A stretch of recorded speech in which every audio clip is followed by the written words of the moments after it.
Hello and welcome back to Week in Review with the one and only Doovid. We are joined this Christmas evening.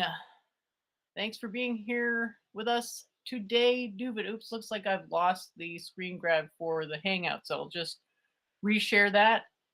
And yeah, it'll be a hopefully super interesting and fun show. Just see if I got my. All right, over to you, Doovid, for the introductions. I'll give you a full screen there. Thanks again for being here with us this evening. Okay, yeah, great to be back. And I don't have Arabic translate, so that's Zuhar, whatever you have there. My knowledge of the Arabic alphabet's not good enough to know your name in Arabic, so I'd have to do a Google Translate. You have to English version. But thanks for tuning in. Merry Christmas, Happy Hanukkah. Today is the last night of Hanukkah this year, corresponding with Christmas. So blessings to everyone, and that time of year for generally, I guess, focus on being a better person and whatever, getting together with the family and hopefully some meaningful spiritual time or vacation. So I just finished streaming my Hanukkah stream. I was going to stream last night. I'm hoping to do a more regular weekly stream, and um, I was going to do, I'm doing my tour of my bookshelves on Wednesdays, and then I thought I was going to try to start a new Jewish series, and I was going to start Saturday nights, but I wasn't feeling that great Saturday night, so I just finished now a little bit ago talking about the history of the Hasidic movement, Hanukkah, and chanting, and because Hanukkah this week, and I did two streams of. Or no, I only did one stream. I did the week before, but I was busy with Hanukkah and various things, so I didn't have that many links to share. So let's just get to it. So I guess Claire is doing her Crown of Yule and had some familiar names, which, God forbid, you should have like a little bit of a talebearer, toxic personality, but props to having conversations and creating kind of a community, because that's how you create community, by talking with people, letting them say what they're up to and what they think, and try to do it in a more positive manner. Sorority thinks. She was actually half decent with. Not that I endorse anything Claire Cause ever said, but was Luke Ford. Somehow their toxicity mutually neutralized one and the other. There was something almost poetic about their union, but it was ill-fated, as most narcissistic matchups are. Well, I think she only had. I mean, when's the last time Luke Ford talked to like Claire Call? Over a year ago? Possibly even longer. I mean, we're going back to the blood sports days. Last I recall, that happened. That was when back when Kevin was still on Luke's show. I'm not sure though. Yeah. So I've been reading this book by um,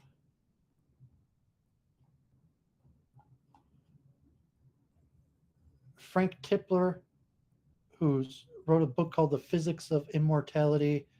And it's based on this concept called the omega point, and it's supposedly based in physics, but the omega point sources from earlier Christian thought. There's also just a basic omega point of geometry, a hyperbolic geometry, the ideal point at infinity, a well-defined point outside the hyperbolic plane or space. Uh, that I guess like theoretically all points would converge to, and that would theoretically lead to um, the eschatological omega point, supposed future when everything in the universe spirals towards a final point of unification. And the omega point came from a Jesuit priest, um, and is a matter of some physics. So I was reading this guy Frank Tipler's book on the physics of immortality. He's got kind of like a PhD in physics, so uh, semi-random. So I thought I'd mention Were you that. thinking it is something in line with MTH? Kind of reminded me of that as you were describing it. Um, well, I mean, it might be. I mean, MTH It's can like be applied. you could start at the omega point and then say, well, as I depart from the omega point, then we have the infinity axioms, and then we have the computation of a sort. I'm not sure. I think we're still a little fuzzy on those details, but there you have it. Um, well, yeah, MTH might apply to anything, but it might cover something, and because like the MTH, and it has to do with the multiverse, and theoretically, like what I was mentioning, we argued a few weeks ago about science predicting the future and explaining the past, and most of cosmology, modern physics, cosmology is using the equations and putting them all the way back in time, or back in time till there could be some sort of significant beginning in the theory of science being in the form of differential equations that has the purpose of differential equation is that it works equally well for the past and the future. So if you have a well-defined equation, it will the same differential equation will be able to predict future states and tell you prior states. Um, but the concept of the omega point, this final singularity, is semi based on physics, which would be a mathematical interpretation of what is going to happen at the end of the universe. And so I just started reading last night this book. He wrote in the 90s. I think my father had it years ago. I remember flipping through it when I was in high school or at some point like decades ago. And then my father just gave me um, a few months ago, this book, The Physics of Immortality, and I started looking at it. And, so this guy's Christian with a PhD in physics. So I just thought I'd share that. We might come back to it. And it's an interpretation of the multiverse, but his claim would be some sort of physical proof of immortality, resurrection of the dead. He refers to as opposed to reincarnation. He's specifically talking about reincarnation. Um,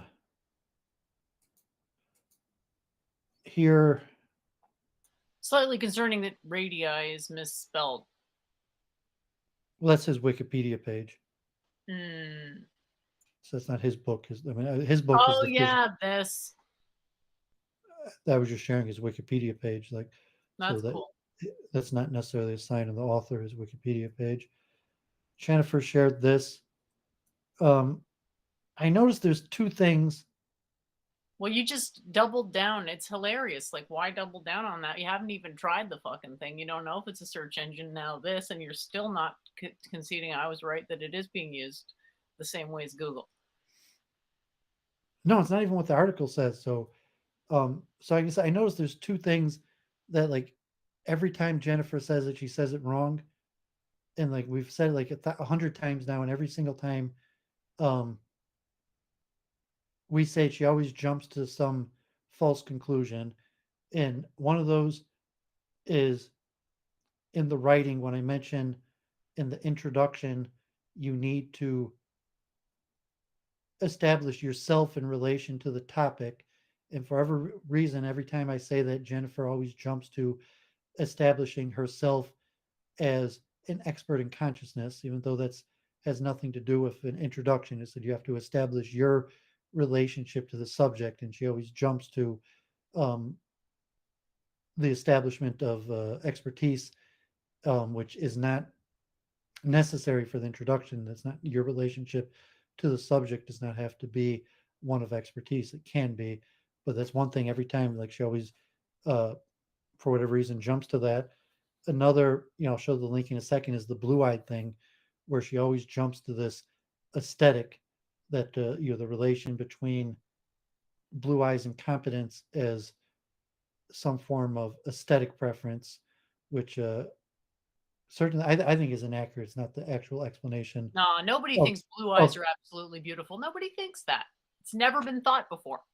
well, it Certainly might not be, but predictive for over a range of whatever ages. reason, she always jumps to that conclusion, even though it's one possible theory.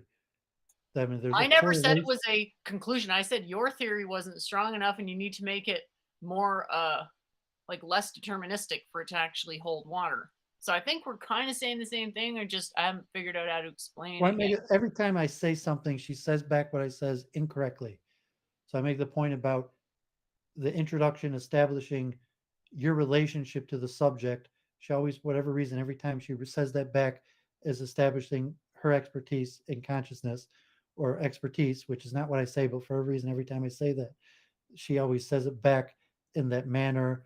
And also the blue eye thing. Every time I talk about the correlation between blue eyes and competence, she talks about some aesthetic preference, which I'm saying that the aesthetic preference is the reason that there's a false attribution of competence. That the blue eye certainly doesn't correlate with competence in any way, shape, or form. what does that's I mean that's the point. Is There's that I a mean you have your perception explanation, which of may be competence. valid. My thesis is that there's a perception of competence associated with good-looking people, substantiated by a number of anecdotes of very good-looking people that I knew who were neurotic train wrecks because everybody thought they were super competent and had like basically Superman tier expectations of them based on presumably possibly their good looks.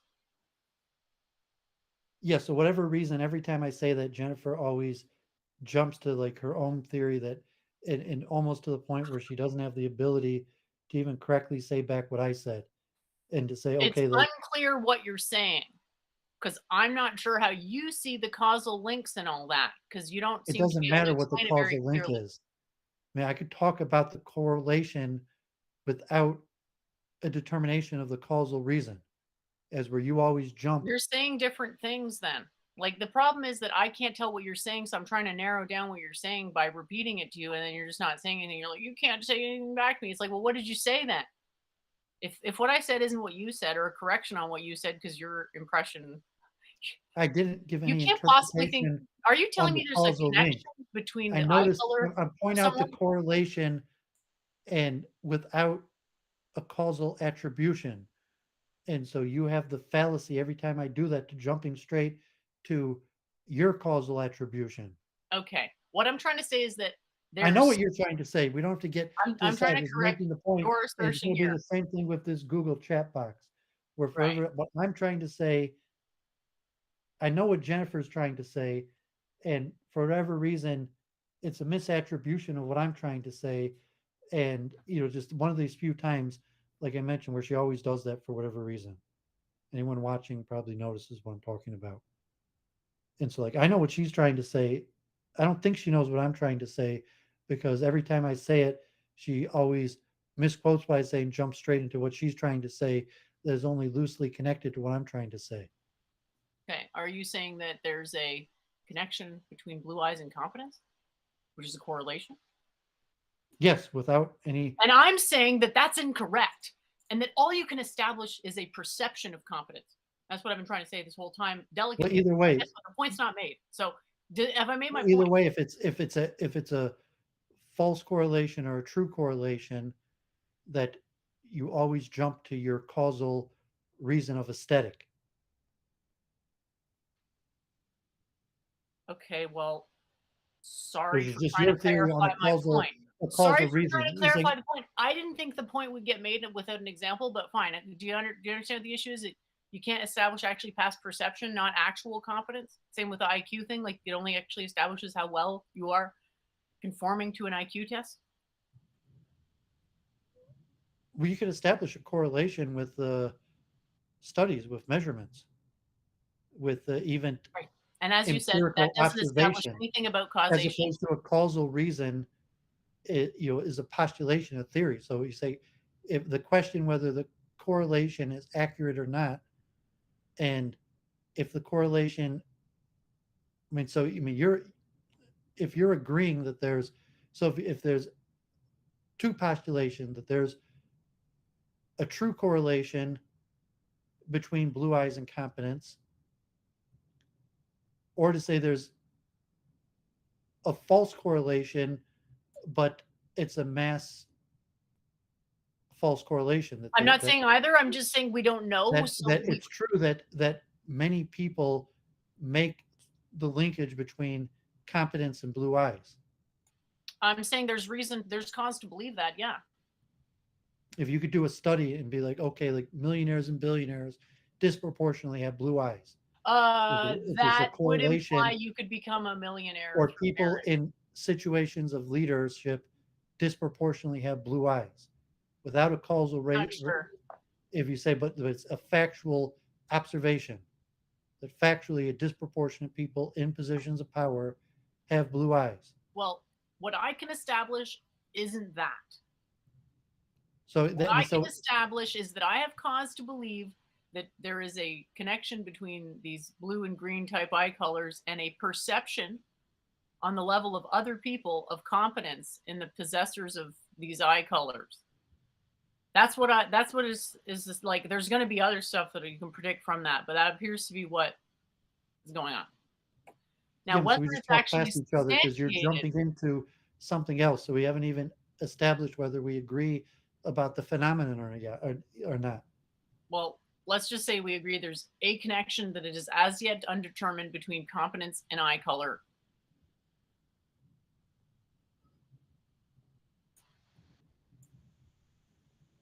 Yeah, but so just the list. I mean, I have the something that I was sharing that, but it's just one of these things that we always talk past each other, and whatever I say, for a reason, Jennifer immediately jumps to her conclusion that to me almost seems off topic. I think it's similar with this chat box as a search engine, and the question of if it's going to be a competitor with Google, um, but the chat bot itself, to say, is it a search engine or is it not a search engine?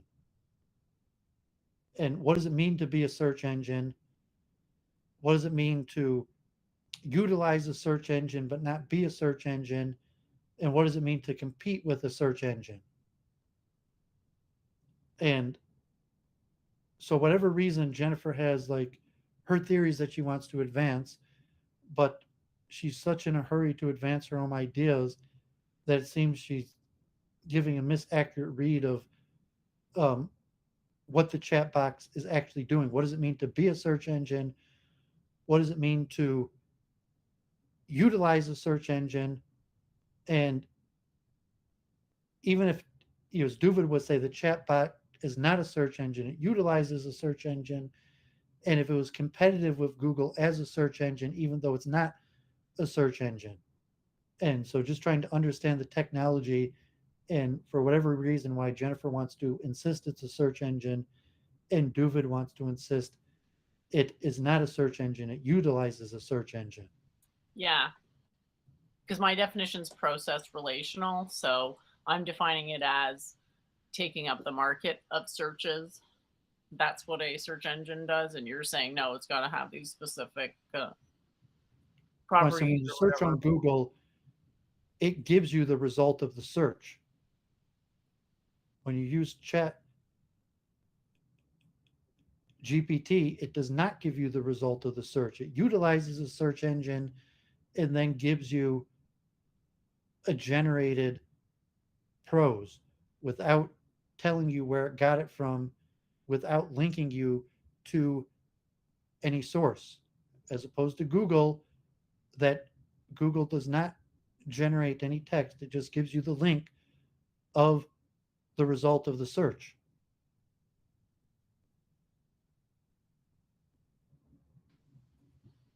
And we'll look more into this. And that even Jennifer said this and was like, somehow her proof that it's a search engine is not even what the article said, because it's not saying it's a search engine. It's just saying that it's would cause people to use Google less. I mean, because Google as a search engine gives you a link to the result of its search. So Google search engine, you type in a query and it will give you links to web pages related to your word search. And then it makes money off of ranking the searches based off of how much people pay to have their item put at the top. So example, if you put in an object, anything, even like chatbot, that you could pay Google a certain dollar amount, and your chatbot will appear at the top of the search. But the Google search engine itself will give you a list of a whole bunch of items, tens of pages, thousands of items, and they make their profit off of how they rank it. But the Google is a pure search engine because it searches the internet and then gives you the links to the result to the search. The chat bot does not tell you how it does what it does. It does not link you to anything. It gives you a prose written answer to your query. And it may or may not utilize a search engine. It may utilize a general web search.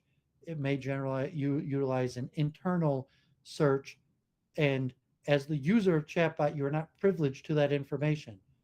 So it's like it likely utilizes a search engine, whether it's searching the greater web or whether it's searching some sort of intranet of sources within the program or whatever. We don't even know that information. Is there anything that you're putting prompts into and pushing enter that isn't searching as a result of that? What if you call like your document here, and I could do Control F and type in word posits, and there's two posits. So, but navigation on Word has an internal search engine, and it's an intersearch. It only searches the document that's loaded. So you call it a search engine, and it's only searching this document. It's not searching the greater web. It's not searching all of my documents. It's only searching the one document that's open. Like Finder, if I open up my Finder, it also has a search function. And all of those you could properly call a search engine, and those, as say, they search an internal source. Google, as a search engine, is different because it searches the whole World Wide Web, external sources. It's unclear whether Chatbot actually does that or not. We don't know whether Chatbot openly searches the World Wide Web. And I would even guess it's No, it unlikely. says that it was trained on data from 2021, so flat out not doing that. So it has certain data that they've loaded into their program, and it probably internally searches it. So its search function is like the search function in Microsoft Word. And so it's like, Jennifer, it's like, well, Microsoft Word is a competitor to Google because it has a search engine. And it's like, no, Microsoft Word is not a competitor to Google because the search Well, I function. mean, and now if you want to get philosophical, and then I'm going to say, hell yeah, because that's exactly the kind of question I want to hear, because that means you understood the metaphor.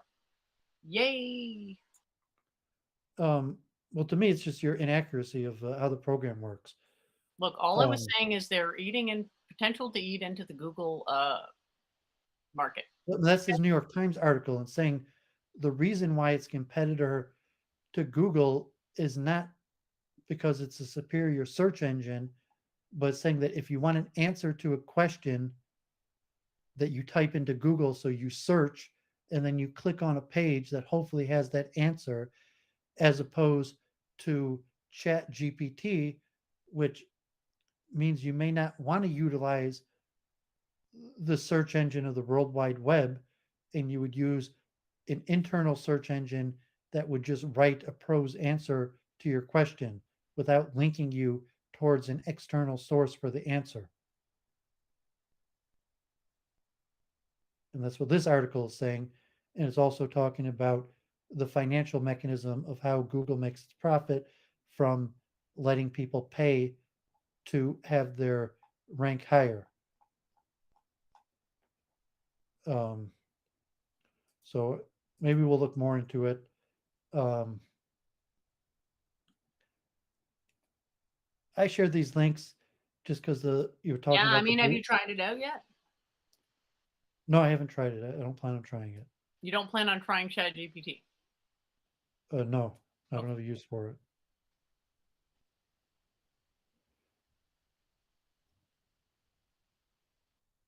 I don't need like prose answers to questions. I don't need a computer generated chat. I don't need to talk to a computer. I guess that makes one of us. Yeah, so you need like your computer friend, computer generated prose. Feel free, enjoy. It doesn't sound like you approve. You can do whatever the hell you want. I'm not disapproving. I'm just saying I have no use for it. Okay. It could conceivably be useful, but like as of this point, I don't have any big use for it. And then I'm trying to describe what it actually does. And Jennifer is, she enjoys using it, so she wants to make it out bigger than what it actually is. Like it's all things to everybody. And so I'm saying no, it's not all things to everybody. And Not saying sure what when I it said actually. that.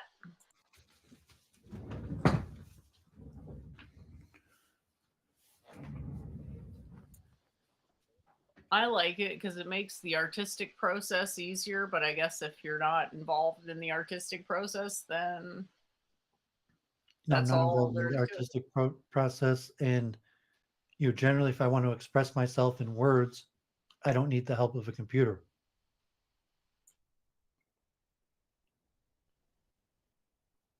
So I mean, yeah, I mean, it's nice technology. I've read about it. It's interesting seeing what you're doing with it. But as of now, I have no use for it.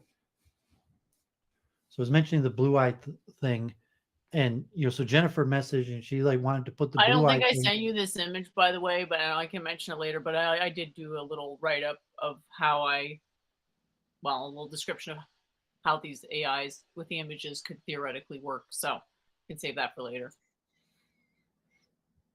So I guess Jennifer wanted to theorize a general theory of aesthetic preference, and her No, causal I did theory. not.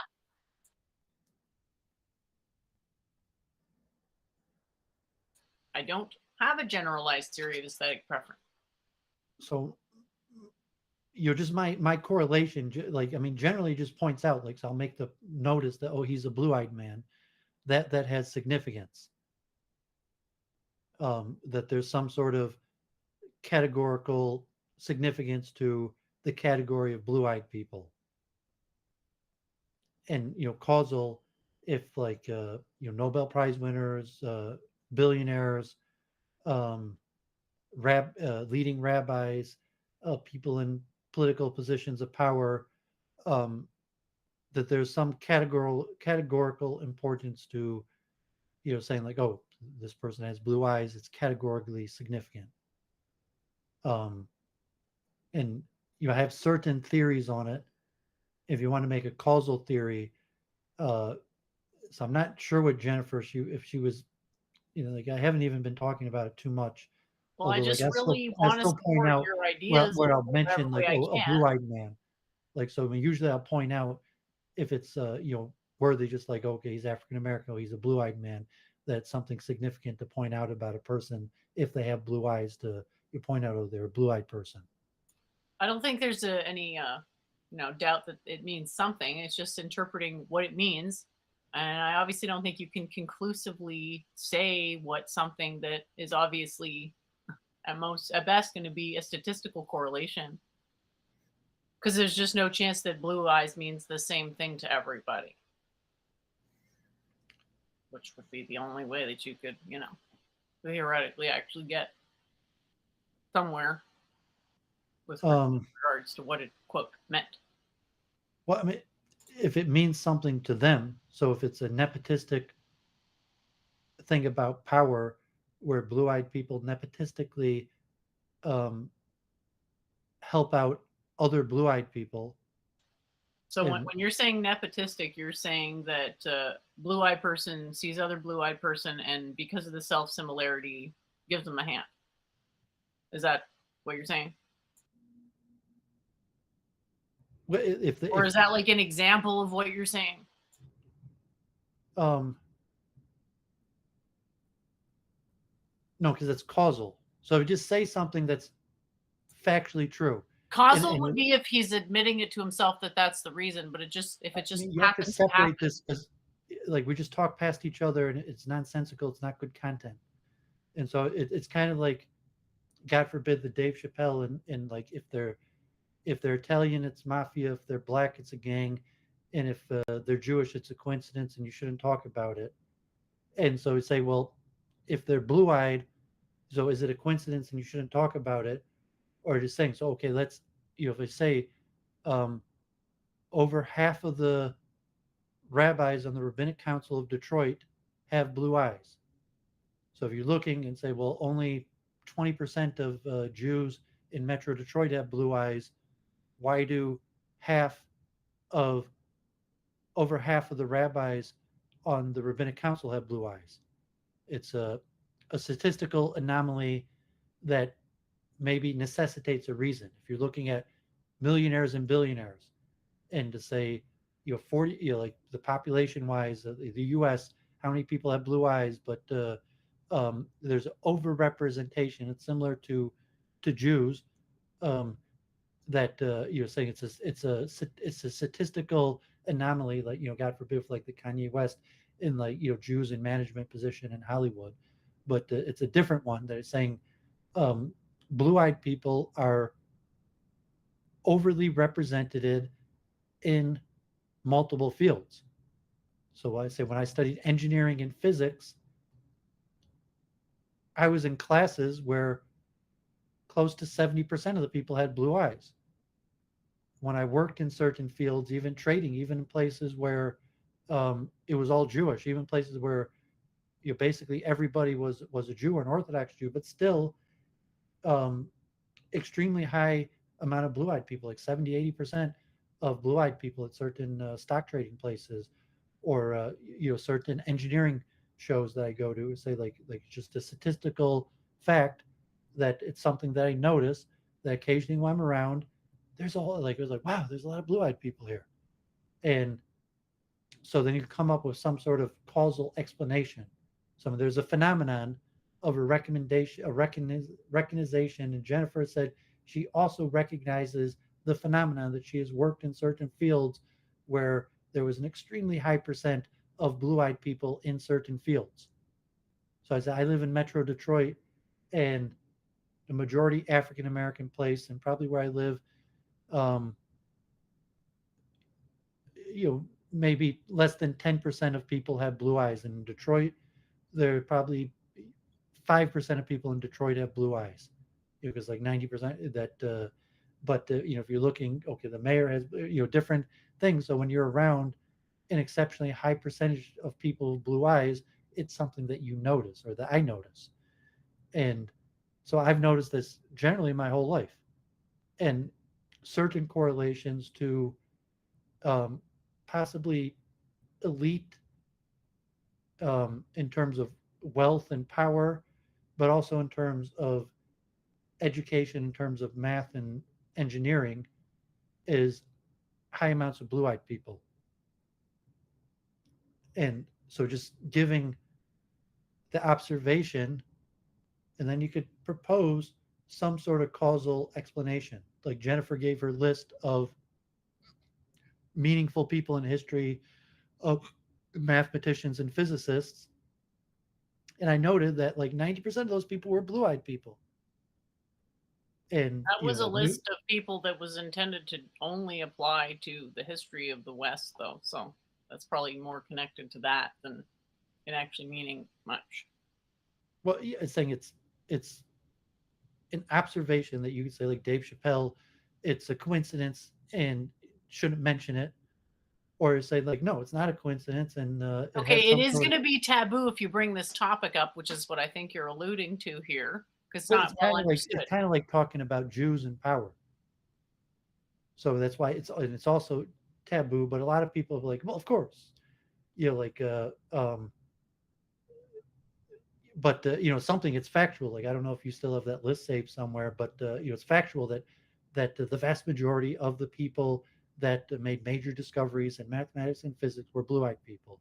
It's a factual observance. When I go to engineering conferences, um, even in an area where blue-eyed people are a demographic minority, that they're a majority. It was a factual thing that certain classes when I was in the University of Michigan, that blue-eyed people were the majority, or certain financial fields, and like Jennifer has agreed empirically that she has observed the same thing. I have some anecdotes. The thing I have stronger evidence for is good looks being ascribed competence, and blue eyes being one example of something that a considerable number of people find to be aesthetically appealing.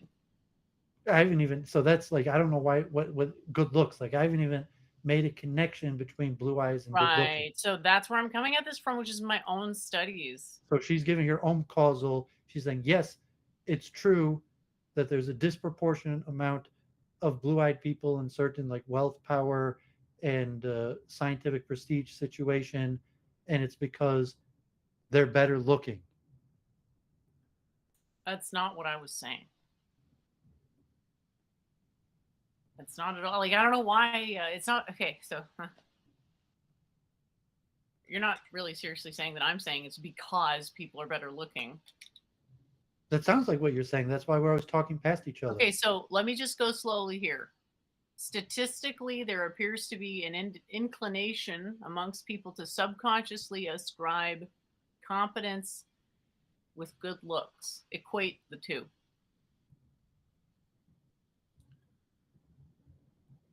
So I mean, you're making two assumptions. That's something that I have You're saying a that good amount of evidence for. you're saying that there's a correlation, and it's like I tend to disagree, because I also like, I've been around a lot of ugly people, like a lot of lawyers and It's a false. millionaire groups, Okay, dude, and but it's a like a lot of false. them are It's a ugly. A false lot of impression, but it's competent still an people are impression. ugly.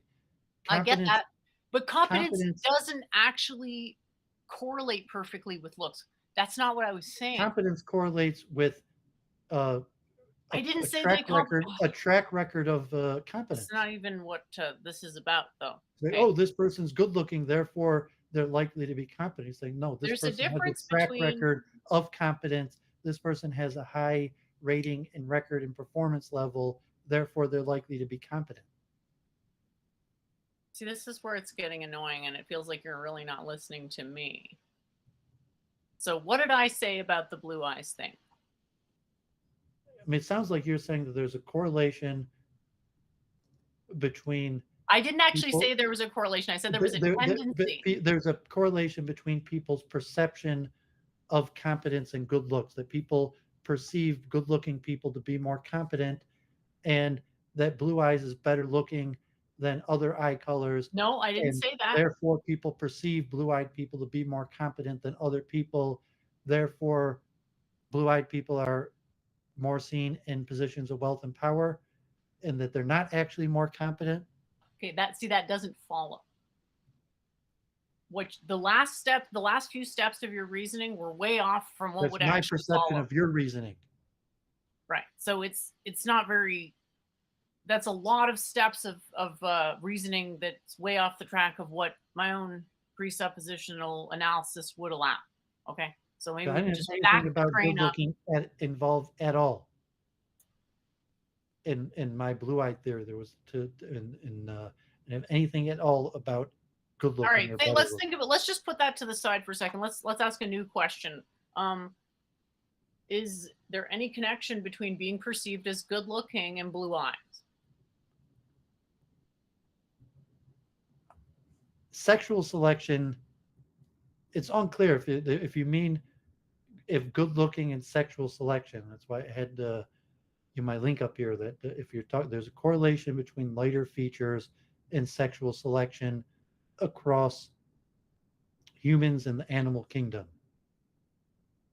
But it's not clear that good looking and sexual selection are the same thing, and mean to say that No, they're just connected. They're not. It's not They're predictive. saying that people sexually select for Connected. people with lighter features because they're good looking is not necessarily the causal connection. I didn't even get to that. My position is not about that. My position is that contrast, okay, and symmetry are two components that inform what we call beauty. But the manner in which they inform them differs subjectively within a range allowable by whatever constrains the observable. Are you So saying or not? You think that what I'm blue saying eyes is are that better looking? I Are don't you have saying anything. I don't you saying actually that have, I'm your not saying preference, anything. you personally think blue eyes are better looking, No. or you think it's universal and all humans on average think blue eyes are better looking? Um I actually wouldn't even go, I don't even know if I go that far.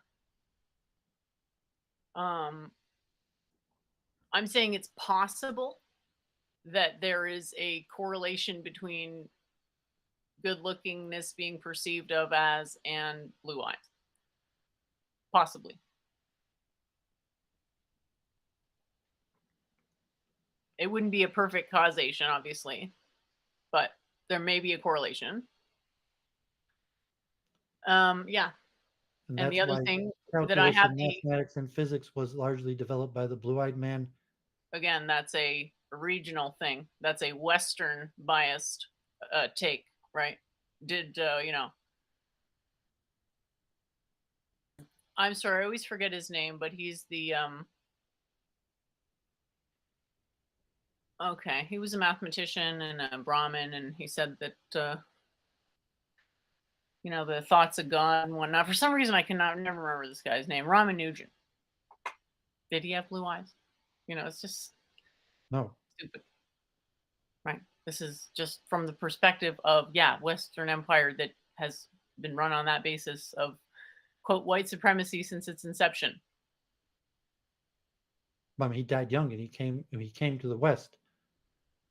He came from India to study in England, and you basically recognized that came to work together with the blue-eyed man. It wasn't because they had just raided the entire country in their stupid war. Oh, right, that was what it was. No, it's because no one appreciated him where he was, and therefore he thought he could only advance by traveling to London. Mm.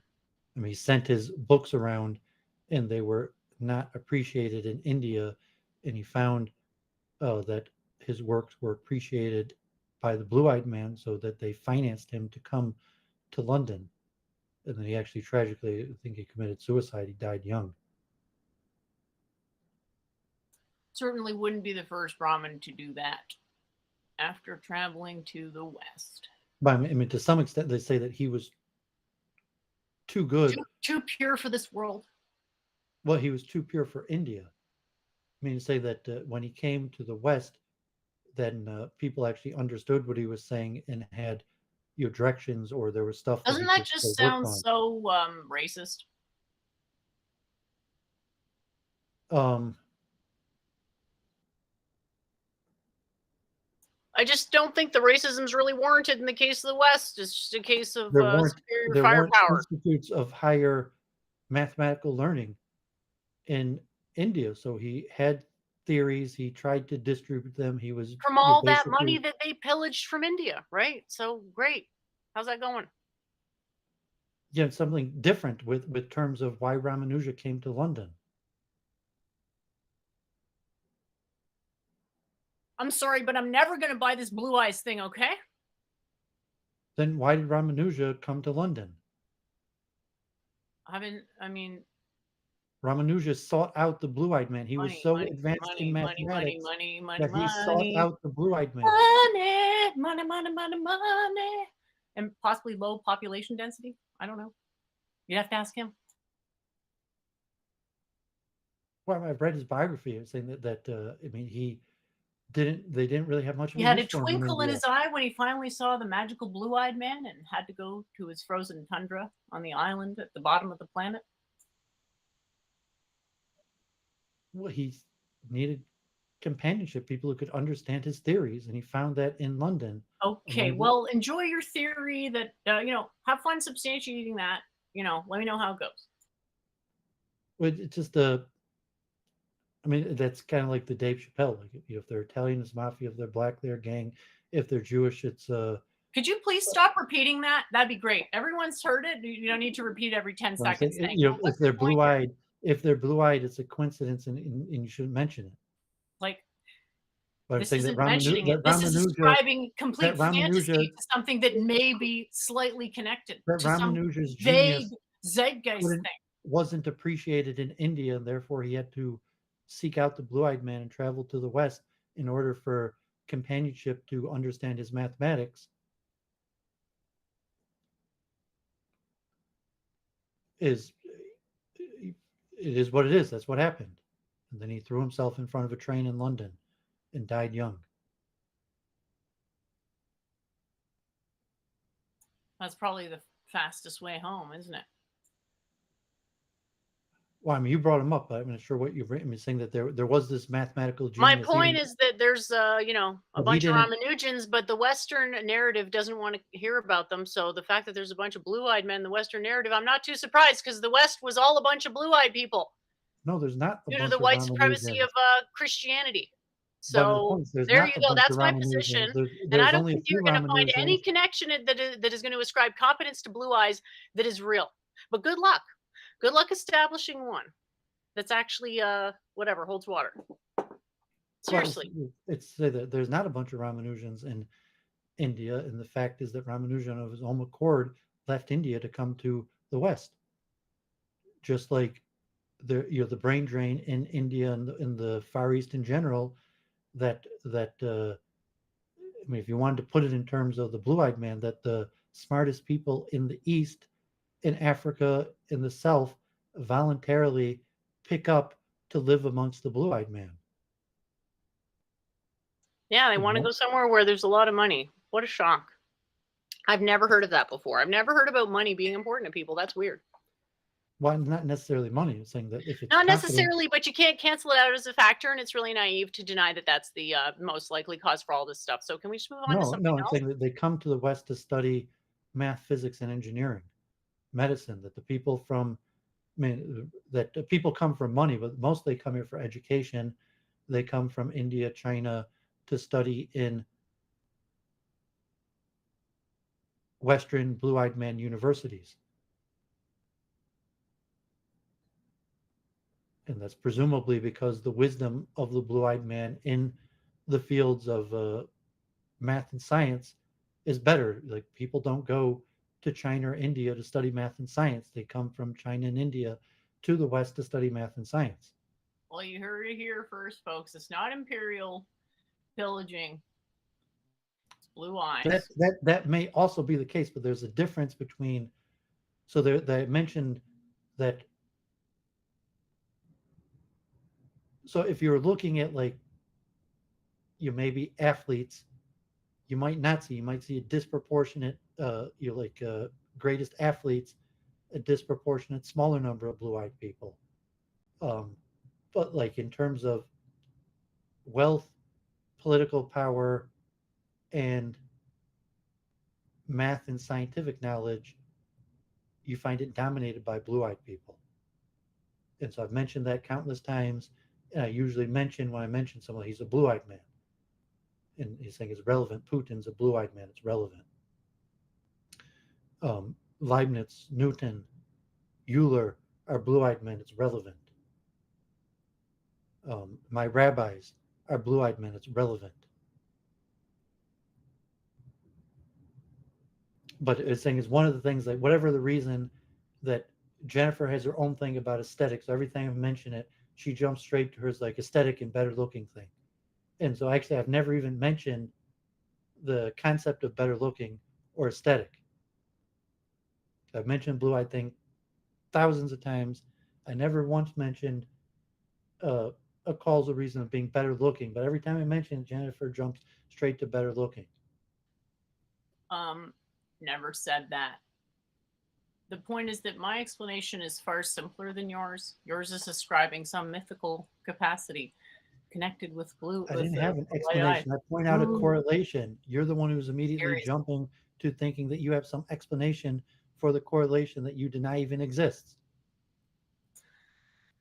I accept the connection, but I'm denying your interpretation of it.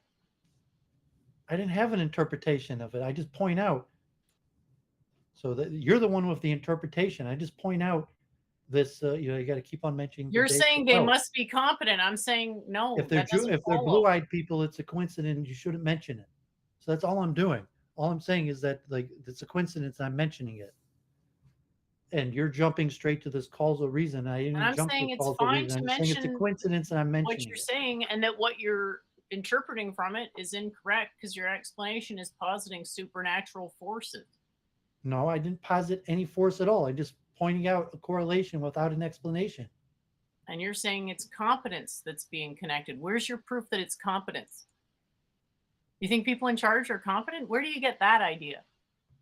How do you establish Well, that? I've that's also something I've noticed is that Right. uh, an assumption of competence to blue eyes, and I've seen that a bunch of times me myself because I have blue-eyed friends that are incompetent, and many times when I go with them, the people assume that my blue-eyed friend is in charge, even though There you go. we'll say that let's say Doovid is has a certain position and my blue-eyed friend has a lesser position, but the majority of the time upon meeting a new person, the person will assume that the blue-eyed person is in a higher position, and so Perhaps it I've could be experienced compared that. to I've perhaps it's experienced that tallness. thousands of times even because I've had a lot of blue-eyed friends, and I've had that regular occurrence experience where the assumption is that the blue-eyed person is more competent. All right, so maybe my I could take even on it test that. isn't so off. I could take a random unaccomplished blue-eyed person and test that, and I have done that many times and saying that usually a majority of the time people will assume that the random unaccomplished blue-eyed person is more accomplished. Well, there you go. I've definitely experienced similar things. So that's why I mentioned that this that the I mean not an official scientific study, but that there's some perception. These are not among necessarily blue-eyed people. A lot of this is among even black people, Jewish people, or other blue-eyed people, or all types of people, Indian people. The assumption of the blue-eyed person having called competence. Um, that there's some, and it could be just on average that it's a safer assumption. So if there's two people, a blue-eyed person and a non-blue-eyed person, uh, it's a safe A safer assumption. assumption? Although you're What? prone to be inaccurate many times, it's a safe assumption that the blue-eyed person has a higher status than the non-blue-eyed person. Wow. Now that's a level of cynical that I'm not sure I'd be comfortable operating on, frankly. Um, well, that's my experiential. In fact, like God forbid, like many times I would take a blue-eyed person with me just to increase my perception of competence. And just when think you've hit the rock bottom of cynicism, a trap No, I'm saying door like I've opens. done it as a tactic. I know a lot of people who do it, and just saying just to have a blue-eyed person at my side to increase the amount of authority or competence that's given to me. I know a lot of Indian people. I know a lot of Islamic people that will travel with a blue-eyed companion in order to garner more respect, competence, and there'll be assumption of this person has a blue-eyed person at their side that they probably are more competent than if they didn't. In fact, I know a whole bunch of people. I know of all across. I know Jews, I know Muslims, Hindus, blacks that all do that, and they do it because it works because it's an accurate phenomenon that people will assess some sort of higher competence level with So are blue you eyes. saying that you've talked about this with other people? Yeah, I mean, I've noticed this for like 20 years. Like I even open mentioned, like I even have tens of blue-eyed people that I've mentioned. I've said to them exactly what I was using them for, and they agreed. A lot of them I even paid. A lot of them was completely like I was paying them. and like the phenomena. They had no idea what they were doing, and I was paying them to be with me, and people assumed that they were in charge, even though they had no idea what was going on, and I was paying them to be there. That one they didn't appreciate what I said until the phenomenon happened to be true. Okay.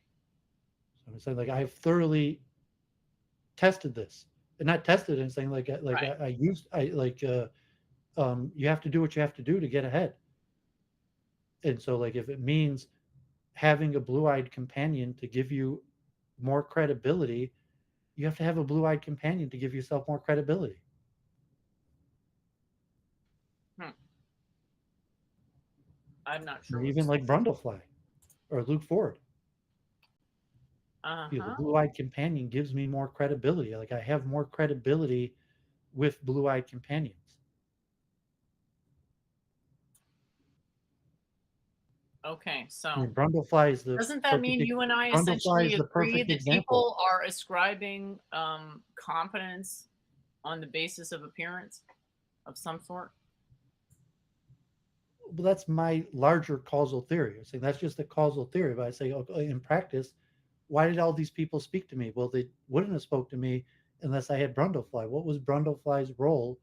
He was essentially like my blue-eyed companion. Like a buffer, kind of. What am I saying? Like E. Michael Jones, uh, Richard Spencer, um,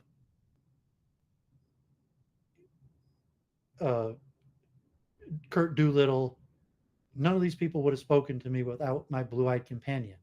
And I give like the long list of Patrick Little, um, but they spoke to me seriously because of Brundlefly, and it was because Brundlefly had blue eyes. They took me more seriously. In I'm fact, they shocked. probably wouldn't. And these were political, but saying in a business circuit, like if I was going to a meeting and wanted to close a business deal, but under all sorts of thing. But I mean, just all the stream of Brundlefly, all these people, none of those people would talk to me if I didn't have my blue-eyed companion Brundlefly.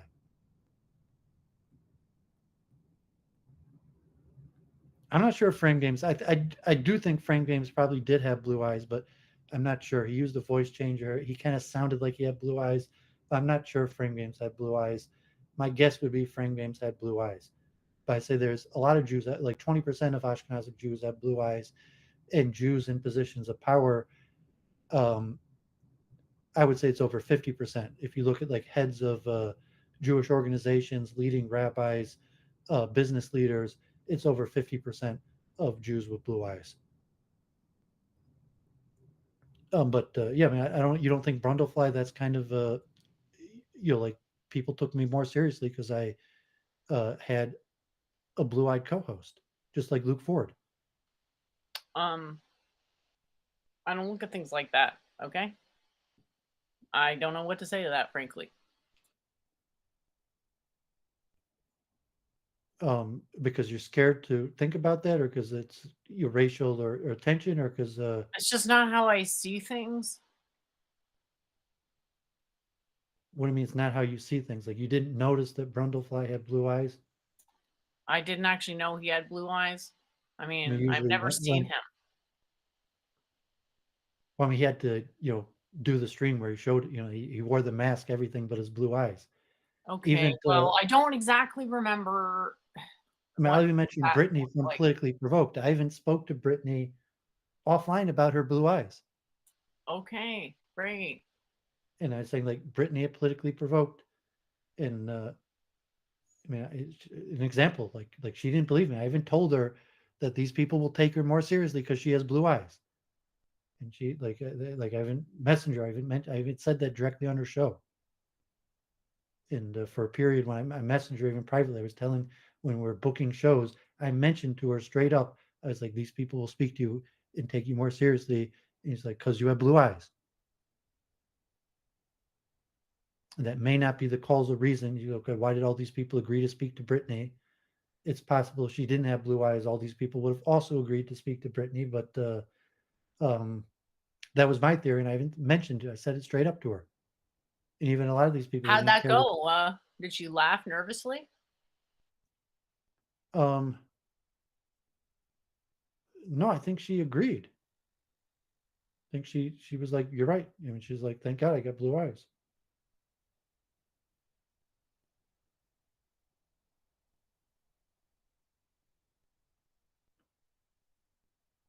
Well, I'm alrighty And then. they said that, okay, it didn't even matter that she was Jewish. She's still on Cozy TV. All of those people agreed to speak to her.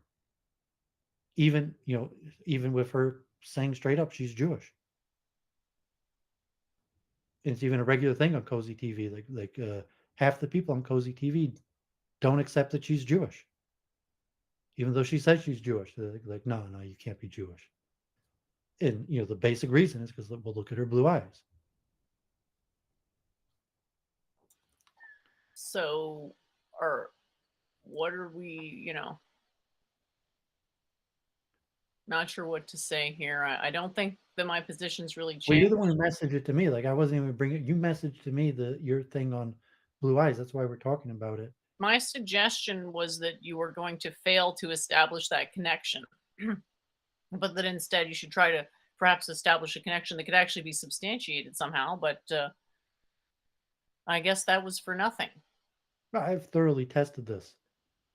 As Um, if you've never even gone against your own presuppositions to double backtrack check your. You haven't done anything to validate this thesis other than gathered anecdotes. That doesn't cancel out your subjective bias. um, well, yeah, I'm saying that to scientific, babe. I've validated for my own use, and I continue to validate it. Yeah, cherry picking anecdotes is not the same as validating a hypothesis. Well, I'm not advancing a scientific theory. If I was going to study it, I don't even know how I'd go about studying it, and because it's and it becomes like Dave Chappelle. If it's if it's blue-eyed people, it's a coincidence, and you better not talk about it. So you could look at like pictures or people in power and be like and notice it, but and saying empirically, you say, okay, the next time I go to and I need to be taken more seriously, that I have to bring a blue-eyed companion and whether it worked or not. And say that what's the truth? So my theory of um, why that's the case, or even noticing whether I myself will make that perception, or whether I catch myself making the perception, or whether it's just so to say a prejudice, whether there's um, say to say it's like uh, a reasonable assumption that could be corrected. Like if you see a black man and a blue-eyed man, you could make statistically justified assumptions about educational level, IQ, amount of money in the bank. They may or may not be true, but you have your statistical correlations and say, okay, well, competence is determined on track record. You can't judge a It's person's actually competence by not, looking though. at them. There's a lot of Competence things is you have to determined by, factor out to actually isolate competence. So we haven't even started with that. I'm just talking about establishing a perception of competence, not actual competence. You know how much harder it is to establish actual competence than perceived competence? Quite a dash. well, saying And competence is you're usually not, somehow unable to, it seems unable to tell the difference, which is concerning because the conclusions you're coming to are disturbing to say the least. competence is not established by the person themselves. It's pre-established by their track record. Right. So, like, you're gonna latch onto a definition and prove me wrong about what competence entails, or just Yeah, I accept mean, we that always you don't argue have about this. access to anything but the perception of competence. Then you could maybe say competence was happening conditionally on that, but no. All we have right now is perception of competence. So I mean, I guess we just move on because we spent too much time on this, and I only mentioned it because you messaged that to me, and this thing is one of the things where every time I mention something, you jump straight to this other thing that I don't even think is accurate, but for whatever reason, you always jump to it. So I've have my own blue-eyed theory thing, and I have my own um, perception. I mean, basically everywhere I go, I have a blue-eyed person in charge of me. Um, saying as experiential. It's like factually, my whole life, everywhere I've been, I've had a blue-eyed person in charge of me. And saying, well, whatever reason, could be, um, a lot of explanations, and whatever the case. Um, but whatever reason, Jennifer jumps to this concept of better looking. Um, To correct you on, you're saying it's competence, I'm saying it's you can't establish more than the appearance of competence, and then you're off, in 20 million different directions trying to negate that fact.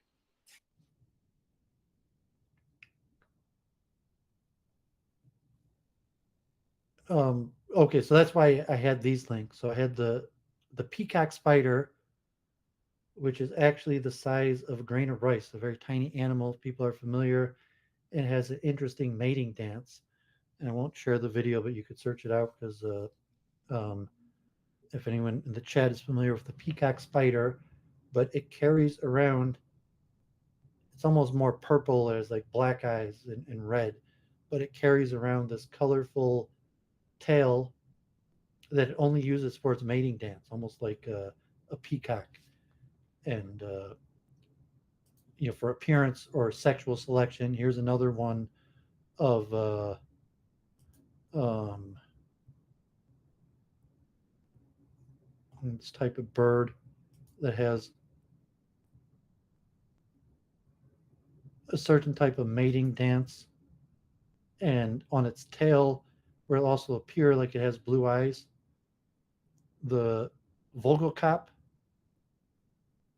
So this is also a famous bird that has this weird mating dance where it has like this, besides its regular tail, that uh, is basically like a peacock. It's only used for its mating dance, and it makes it appear like it has blue eyes in the color blue, but a clear perception between blue and mating, and a sexual preference to mating with the color blue.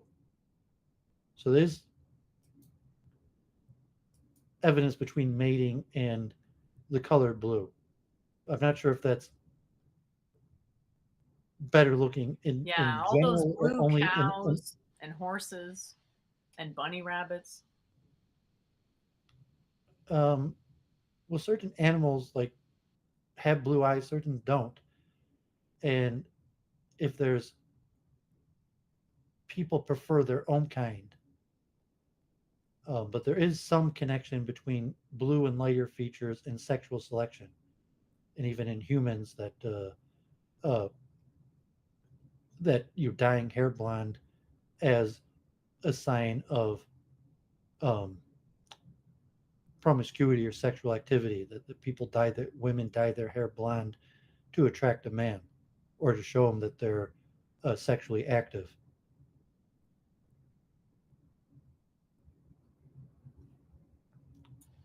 Mm-hmm.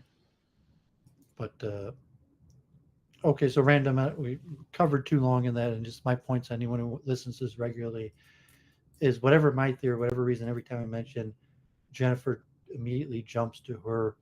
I just think your theory sounds really wrong, and I was wanting to correct it to something that would actually make sense, but apparently you're not interested in that, so carry on. No, I've empirically tested my theory. You're saying Look, you're a just personal opinion based on a small amount of personal experiences that at some point just became a self-fulfilling prophecy doesn't actually count as a society-wide meta-analytical valid trend.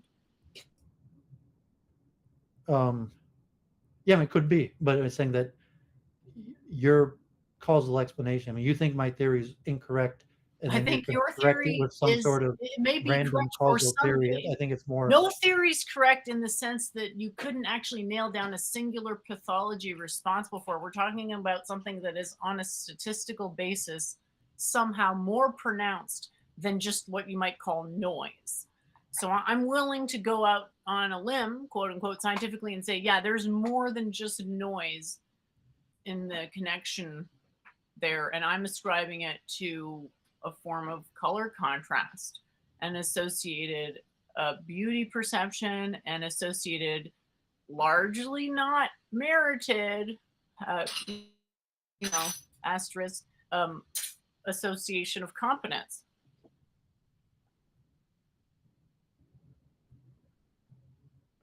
Yeah, so you're already adding a whole bunch of assumptions and Well, no, that's with the least amount of assumptions possible because that's what I observed while making no assumptions, right? So I'm you're not saying assuming it's my not you're observation assuming is it's not merited. totally correct. I'm just saying that that's what I haven't, been putting You're too much assuming emphasis that on it. you're assume if you're in agreement that Here's what I've seen a lot of is insecure people in charge, super good looking, who everybody seemed to just trust for no apparent reason other than perhaps posture or looks.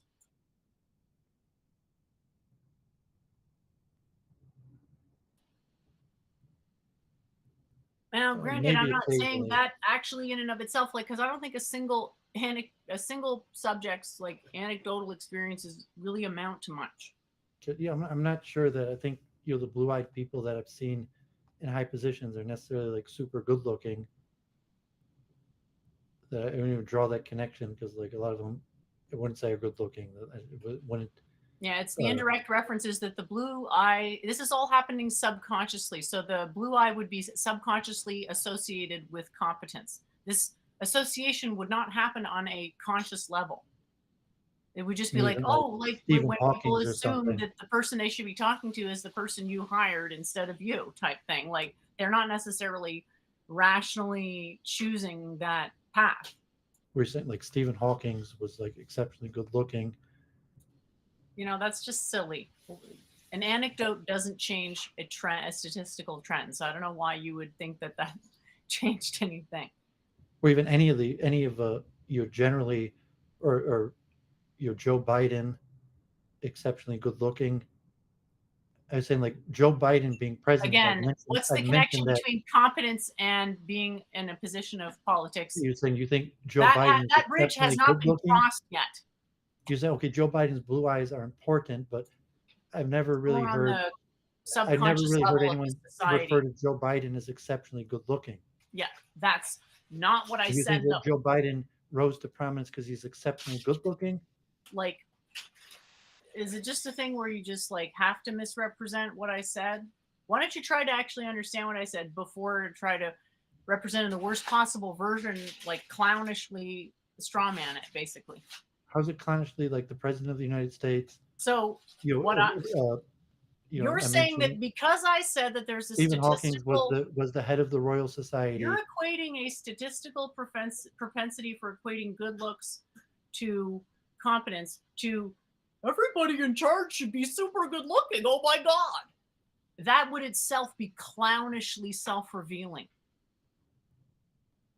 So, a statistical trend and something that's always true in the most extreme way possible at all times, not the same thing. That's why I kept emphasizing you're not going to be able to establish more than a statistical trend because not everybody feels the same way about blue eyes, no matter what the quote objective truth of the matter is.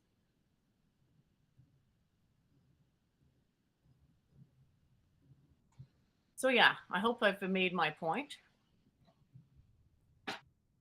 Well, you made your point, but I think you made my point by making your point.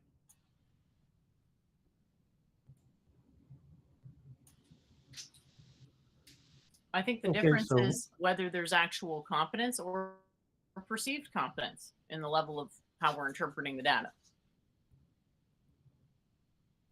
yeah, we're just saying whether the perceived confidence has anything to do with, so to say, being good looking, or if that a physical attractiveness or a sexual attractiveness.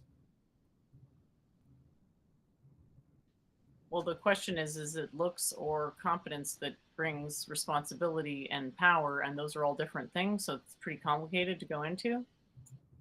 There's also a correlation between blue eyes and prudeness. Like, obviously, in whatness? Prudeness. I don't even know where to go with that now. That seems even crazier than all the stuff we've already talked about. We're saying that if you're saying sexually attractive people who are less sexual, that generally blue eyed people are less sexual than darker people. although there's different correlations and trends, and even correlation between light features and less testosterone. That I mean, even biologically, people have lighter features generally because they have less testosterone. People with less testosterone are less sexual. So if you're making that, saying people are better looking or sexually selected for, even though the feature is a sign of being less sexual.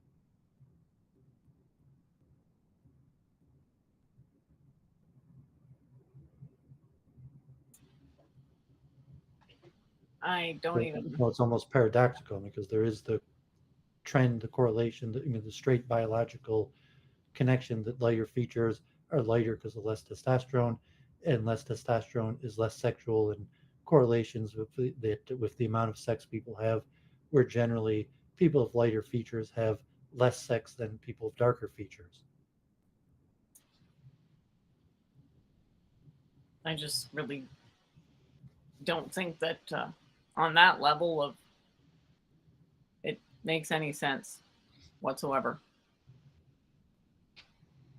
Sort of presumes its own conclusion, and I don't think it works like that. So, Well, there's correlations. I mean, these are just. I mean, you give cold winter theory. There's plenty of explanations, like cold winter theory. Saying monogamy largely arises from the blue-eyed man, and that chastity is a British value, is a like a blue-eyed man's value, even to higher levels of chastity and restraint, and as in the direct biological correlation between testosterone levels. They're another interesting one. You was for like Edward Dutton or something.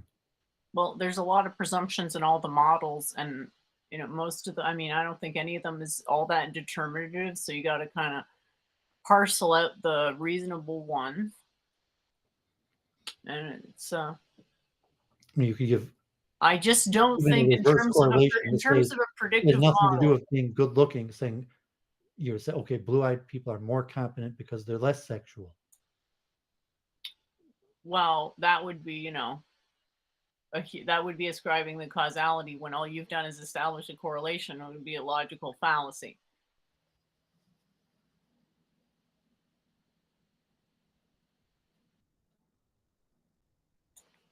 So yeah, I mean, I don't know. It's a weird idea. Well, it's just controversial to talk about. It's a correlation that, and then if you have to self-analyze your own biases and say, It's okay, a well, chicken and egg argument, right? It's like, we're saying, okay, if it's a natural inclination that I recognize, I myself had that natural inclination, and I recognize I had the inclination, and then how do you establish competence? And it's saying, well, I had that. You said, well, you can't really establish. You're saying, or you unequivocally can't establish competence. you can, if you know what you're By looking at a for, person. establish competence, You can't obviously. establish competence by looking at a person. If you know what you're looking for, obviously you can. You can see Well, tons of I stuff. would no. I mean, generally, you unequivocally can't establish Yeah, right. competence So whatever by you looking at a can't, person. whatever you can't, fine. Okay. And that's, I guess, why we're having this argument is for whatever reason you feel you could establish competence by looking at a person. I don't I would even establish I would competence even by put looking at a general, person. That's even insane. in Jennifer, that she has had a fallacy to the blue-eyed man. Like even of the people that she's selected to stream or talk with, that that if she were like, oh, I could establish competence by looking at a person, and then it would come out like, well, that she actually is using the blue-eyed fallacy as one of her methods. It's hilarious because a lot of people I talk to, I actually don't know what color their eyes are and don't give a shit and will never give a shit. So there's that. And so you It can't, becomes if you say that irritating you to may not deal have with neurotic head consciously cases noted, but who to are say like, constantly basically plagued by people who are just like ascribing all this confidence to them and assuming they can just fix all their problems. I mean, you're theoretically think you could determine competence just by looking at a person. So you've said this twice now. I don't know where you got that from what I said. That's literally not how I'm determining competence here. Like I haven't started to. That's why I'm saying I can't make that. I can't be that certain. I haven't done that. So I'm actually advising restraint and the certainty of what you're saying. You seem to be thinking I'm saying something different. It's like no, just qualify what you're saying so that it sounds sane. Because right now what you're saying really sounds off the wall. Whatever truth there may be to what you're saying is washed out by a bunch of other stuff. It's just like what? I think it's pretty straightforward on saying that. So this is my point when I started that there's certain Look, even things if where I it is say straightforward, where these every are time I incredibly say it, complicated Jennifer theories that most immediately people just jumps. wouldn't want to talk about, would be too embarrassed to talk about. Um,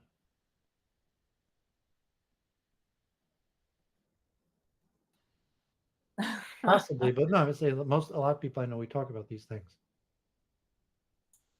So if it's something like race or it's like me go back to Dave Chappelle, it's just something you like. It's a coincidence, and better off not. You shouldn't talk about it.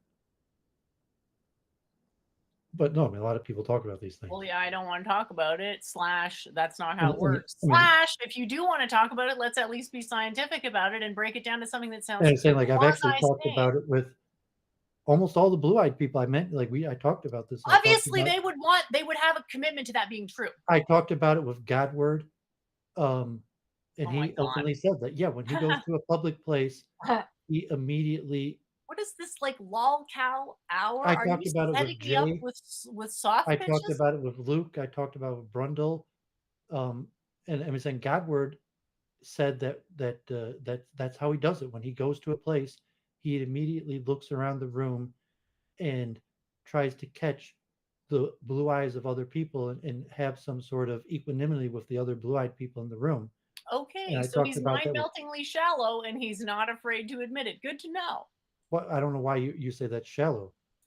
Judging people based on looks, that's what shallow is.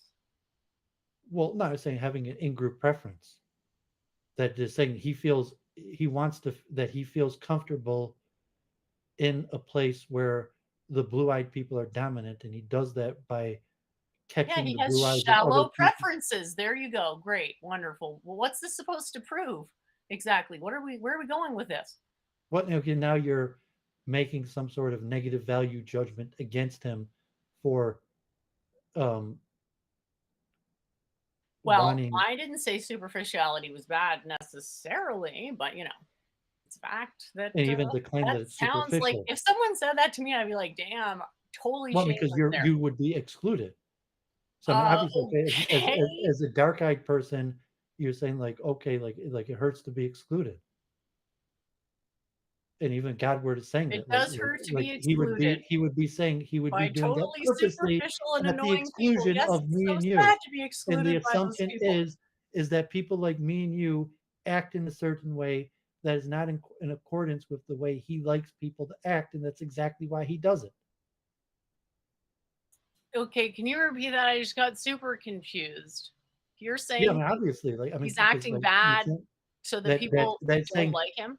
he has a certain preference for how people act, and the reason he does it is to exclude people like me and you who act according to not his preference. So when he goes into a place and he searches around for other blue-eyed people till he can make connection with enough other blue-eyed people to feel comfortable, that to me it's at least logical and reasonable why he's doing what he's doing, and saying that he's trying to have a preference for people and what he would believe would be an associated behavior type at the exclusion of people like me and you. So the reason he does that is to exclude people like me and you, Yes. is to keep people like me and you under check. So if he goes into a Yeah, I room and there's remember when people I like saw him on the street, he said, keep walking, crap eyes." that, what? I saw Godward walking on the street and he just said, "Keep walking, crap eyes." I Yeah, I mean, you distinctly can't be remember it. serious. Like I was just talking Yeah, about it this was a joke, topic, and sorry. say like you have these poor jokes that are not even funny, and saying to me like, okay, it's sensical. He likes being around people like himself, and what he believes is associated behavior types of people like himself at the exclusion of people like me and you, who he would believe have other associated behavior types. And so I have noticed that many times. I've been in rooms where I've seen blue-eyed people doing that at the exclusion of me. And so I say I discussed this with blue-eyed people, and Godward openly admitted that's what he does. So I say I've noticed blue-eyed people doing that, um, because they don't catch my eye, and I can see that they're not catching my eye; they're catching the eye of another blue-eyed person. They're looking kind of past me. They're not looking at me; they're looking past me, but they are catching something, and they're catching the eye of another blue-eyed person. Okay. So And so I that's noticed that I talked to Godward. He said, "Yes, I do that." okay. And So I talked to Jay, who was on Chronicle, and he said, "Yes, he also does that." And so I said, like, yeah, there is a okay. logic to why blue. I've noticed blue-eyed people doing that many times. I could tell that's what they were doing, and they were doing that at the exclusion of me. And I understood that they were doing it at the exclusion of me. So I've just mentioning that I spoke to the Godward and Jay that um, I discussed it with them. They said, yes, they do that. And yes, they do feel more comfortable around other blue eyed people. And like, yes, they do exclude eye contact and try to look through non blue eyed people, and saying it has some sort of adaptive feature, that there's an adaptive reason why they do that. And say, okay, well, sucks for me because they do it at my exclusion. But it's okay, but, and that, I mean, that's just one method of group preference and excluding people. Like I know what it's like to be included. I know what it's like to be excluded. And I've been in many circumstances where I have seen blue-eyed people excluding me. Okay. And I don't know if you could say, like, without getting emotional about it, like, yes, I know what it's like to be in a room of blue-eyed people who have excluded No, me. no, I don't know what that's like. I'm sorry. And um, or to have even spoken about the phenomenon. Um, I mean, you know what it's like to have been in a room with people who have excluded you. And there's many Yeah, a methods. few times. Yeah, sure. And I mean, you could at least fathom what Godward is doing. That it's possible to be in a room and to look and make some sort of connective feature with the other people based on eye color. That they would look straight through you and not make eye contact. They would look through you, but they would make eye contact with other blue-eyed people in the room. Don't know if that happened. You could fathom, you could understand the possibility of that phenomenon. Well, sure. You see, there Sound might be a reason why inconceivable. they would do that. If Godward and Sure. Brundle were in a room together with you, that they would make eye contact with each other and they would just look through you. They wouldn't look at your eyes, they would look through you. As opposed with Uh-huh. each other, they would make eye contact with each other. I'm not. I mean, what do you want me to say? Do I think that's likely? I have no clue. Is it conceivable? I'm Sure. telling you, it's a factual phenomenon. So if you're just rejecting it, and so one thing you'd be like, well, please explain to me this phenomenon, as opposed like, so you're just arguing with me. So it's just like nonsense. So it's every time I say this, Well, you're you kind of jump to jumping some quite like the. alternative explanation when I'm saying this is a factual phenomenon. I have talked about this with a lot of blue-eyed people who have agreed with me that they do that. And like you're arguing with me on it or something, or giving some alternative explanation. And um so just one of these nonsensical things. I said there's a handful of these things, but every time I say it, instead of understanding what I'm saying, you jump straight into some alternative hypothesis that in essence has nothing to do with what I'm saying. And maybe like we went over this slow enough this time where you actually got what I'm saying this time. That you hang around with people who care about blue eyes a lot. Got it.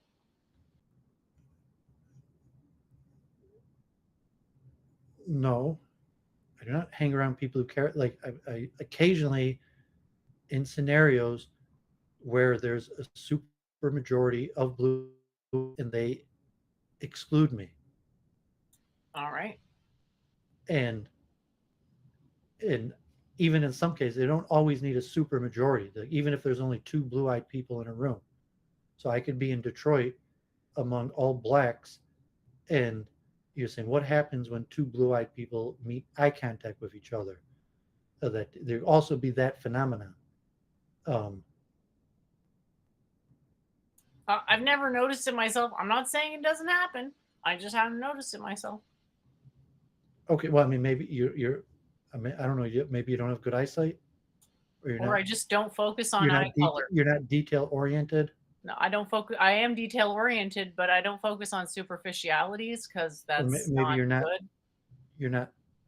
It's not a superficiality. I'm sorry, but it's eye color is a superficiality definitionally in my system. Maybe you don't agree, but in my When system, your that's how system, it I mean, so works. you don't think that it's a worthwhile pattern that it's like, okay, there are two blue-eyed Well, people, superficial and diagnoses are made all the time, so okay? if there were if there was a room But of they're people, superficial. They're not predictive over the range of a personality, so I wouldn't be chasing, some well, ghost saying there. No. that's your claim that it's not predictive in the sense that if there was a room of people and there were two Jews, and say, well, would it make sense that the two Jews would want to talk to each other or have some sort of special It's just not enough communication? information If there to were two not blacks, enough if in there were sorry, it's two, not enough information to answer the question.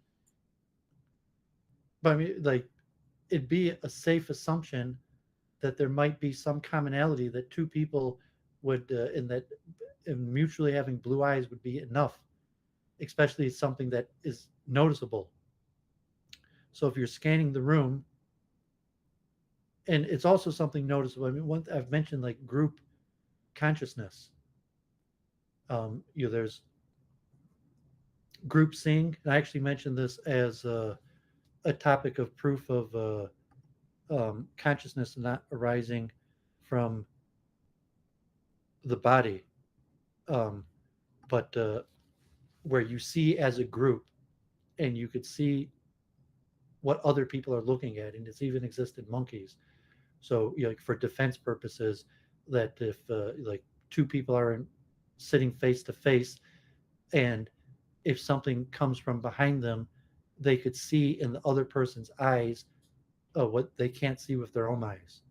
And that could be in family occurrence. That could be in that it's a phenomenon that's been tested in humans and in primates and even lower uh, mammals. The concept of group consciousness and the noticing of the movement of another person's eyes. So if me and you were IRL uh, in a room looking at each other, and if something appeared from behind the other person that they couldn't see, that you would be able to tell by the movement of the other person's eye. I've discussed this phenomenon before. I don't know if you remember. Honestly, you kind of lost me at the end there. What do you mean the movement in the person's eye? Like, are you talking about peripheral vision? No, I'm talking about group awareness. So if me and you were sitting Talking face about to the face, vibe, feeling the if me vibe and in you a were in a situation? public, if me and you were in a park sitting face to face, and someone without my noticing started walking up behind me, and you started looking at the person walking up behind me, I would be able to tell exclusively from Okay, your yeah. eye movement that there I was someone I walking up see. behind me, I see now. I get it. because this is a well-established phenomenon that exists in primates and other animals as well. Are you familiar with it? I've mentioned it before. Um, not officially aware of. I'm not officially aware of what the name of it is, but I'm definitely aware of that phenomenon. I mean, I even mentioned my debate with T Jump because I said it's a level that I would even argue is that consciousness doesn't arise from the brain because it's usually referred to as group consciousness. But if on a physical level, it would Uh-huh. be because of the observation of the movement of the other person's eye. How did you know that there was someone? How did I know that there was someone walking up behind me? Instant, because I observed the movement of your eye, and so I determined from the movement of your eye that you must be looking at something moving behind me. Yeah, that's the brain pattern recognition model, I guess. Like, I don't know why that couldn't be brain model, but you're sort of making, magical thinking on the level of the brain at that point. And it exists. It's well studied among primates, and it's semi-studied. It's more studied among primates than humans. So the phenomenon in like of a child, a mother and her child, um, but also if you do like martial arts and um, meditation, yoga, there's some yoga practices that work on this uh, technique of observing through someone else's eyes that might be referred to from like a martial arts or yoga, the ability to observe from somebody else's eyes.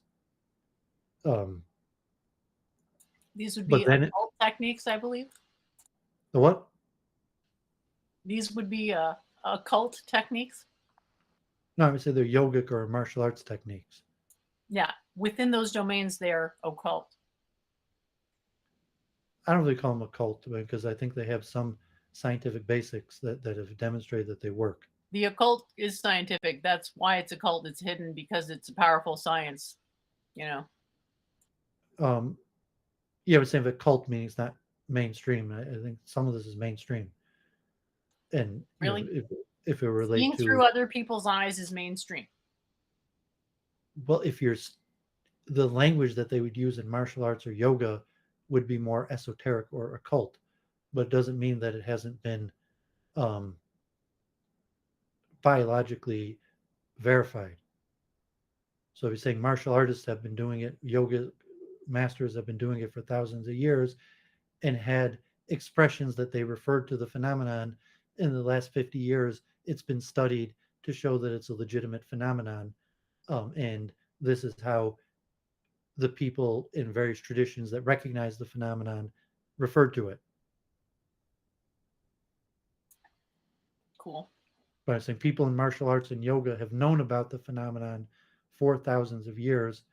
It has only been scientifically verified in the last few decades. Um, but this concept of seeing through other people's eyes is also in relation to possibly, you could say, like a blue eyed thing, that you could say that you don't necessarily see through everybody's eyes group awareness.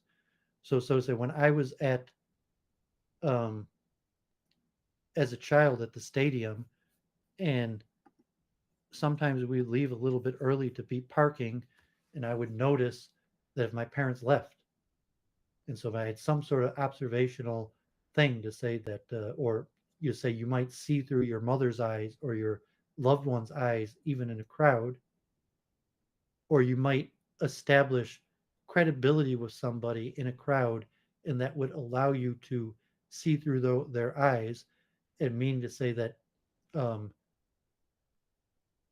they have your back, and you will be able just through observation to be able to tell if there's something behind your back.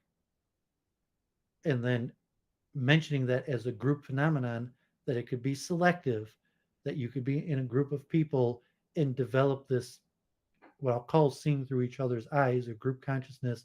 I'm not sure if there is quite a scientific recognized term for the phenomenon because it's still not well understood, although it's Well, it been sounds to tested. me like you're saying reading the room on some level. Um, well, it's somewhat reading the room, but it's saying it's the ability to observe what you can't see through observing the reaction of another person. Okay. So you call it reading the room, but it's saying that to say that um, I mean, if you're into martial arts, it's okay. I want to sit in a corner so that like my back is protected. But it's like, no, I'm in the center of the room, and I could use my sense of hearing. But if it's loud, it's gonna be very difficult if someone sneaks up behind me, and I'm scared of my own protection. So my protection is looking into the eye of someone that's looking at me, so that if someone walks up upon me, I will be able to tell that by the reaction of somebody that's looking at me. Okay. So what I'm reading, that when Godward says he scans the room for another blue-eyed person, he's scanning the room for someone to share joint attention with, and he's looking past someone like me or you. He doesn't want to share joint attention with me or you. He's scanning the room for another blue-eyed person to share joint attention with. Mm. So it's not necessarily something, it might be, you could call it superficial, but there's a factual element to this group attention thing. And I wouldn't say it's a phenomenon. If it's even superficial, I'd say it's natural that a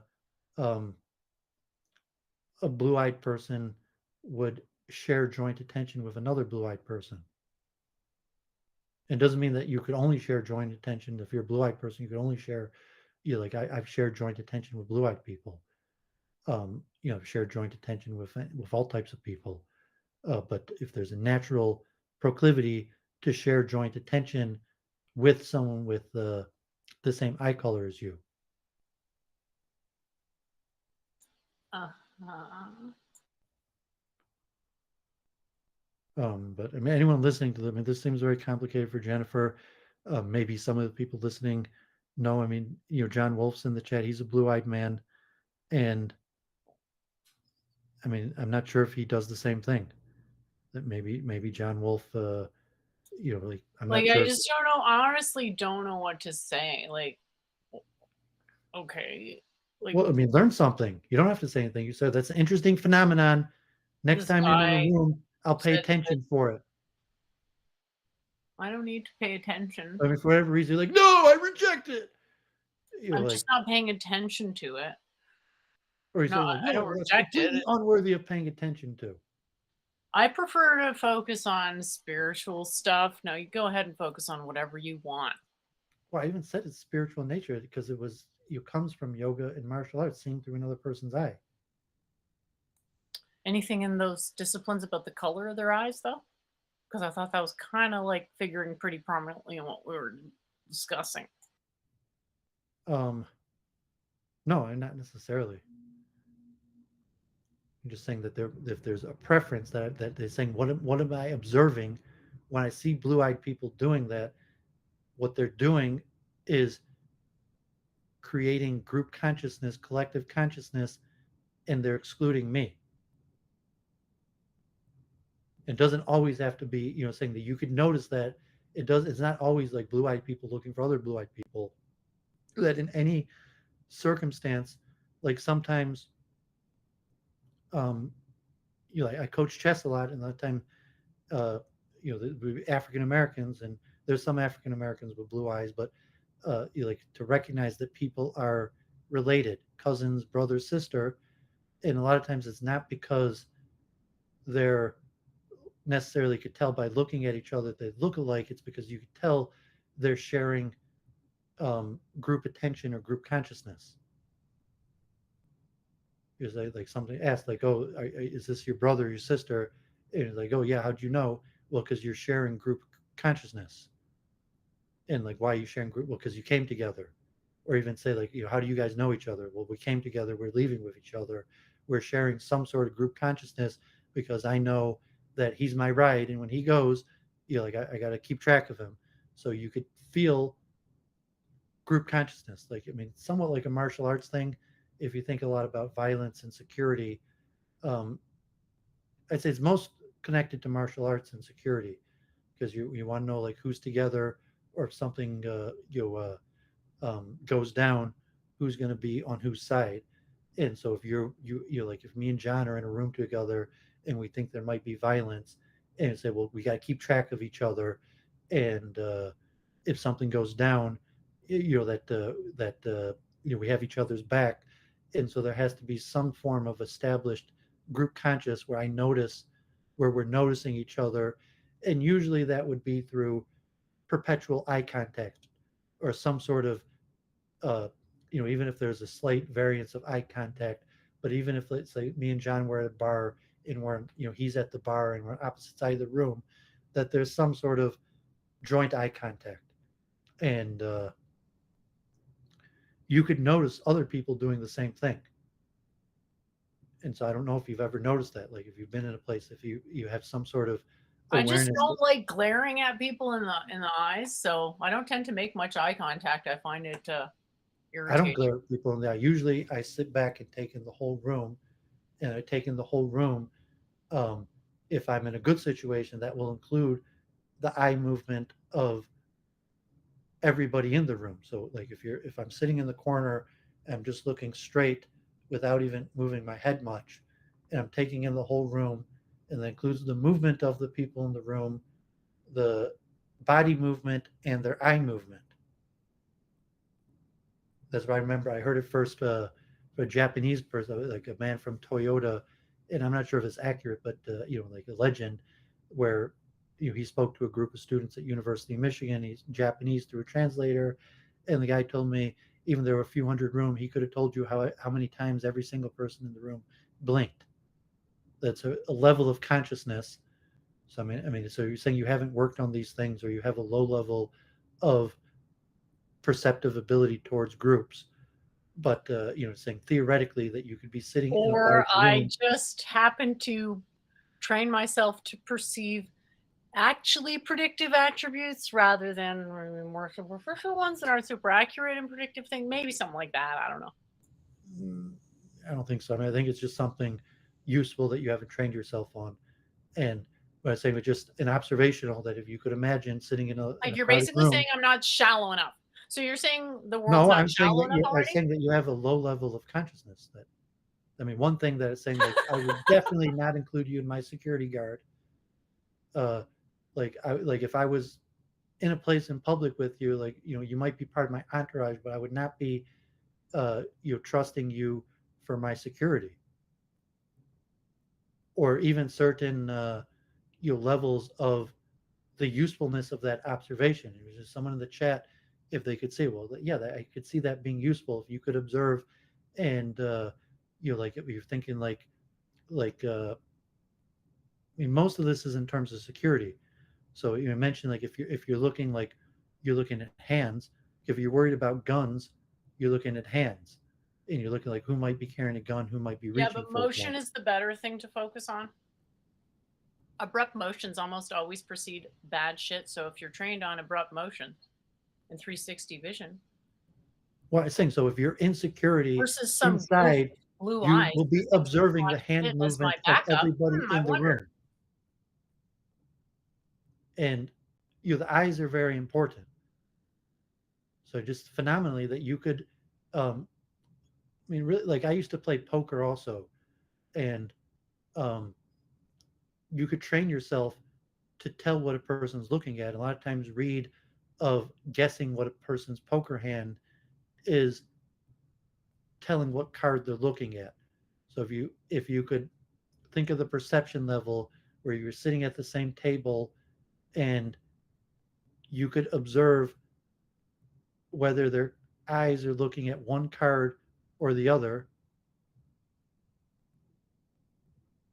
But there's all types of reasons why um, observing this phenomenon would be useful.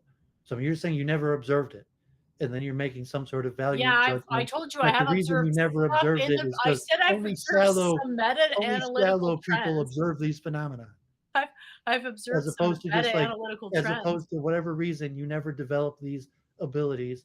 And I said, actually, they come mostly from martial arts and yoga,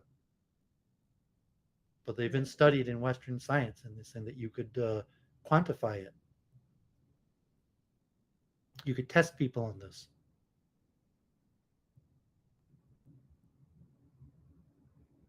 Test people And on. it's part of what I said about um, quarterbacking the after party from the stage.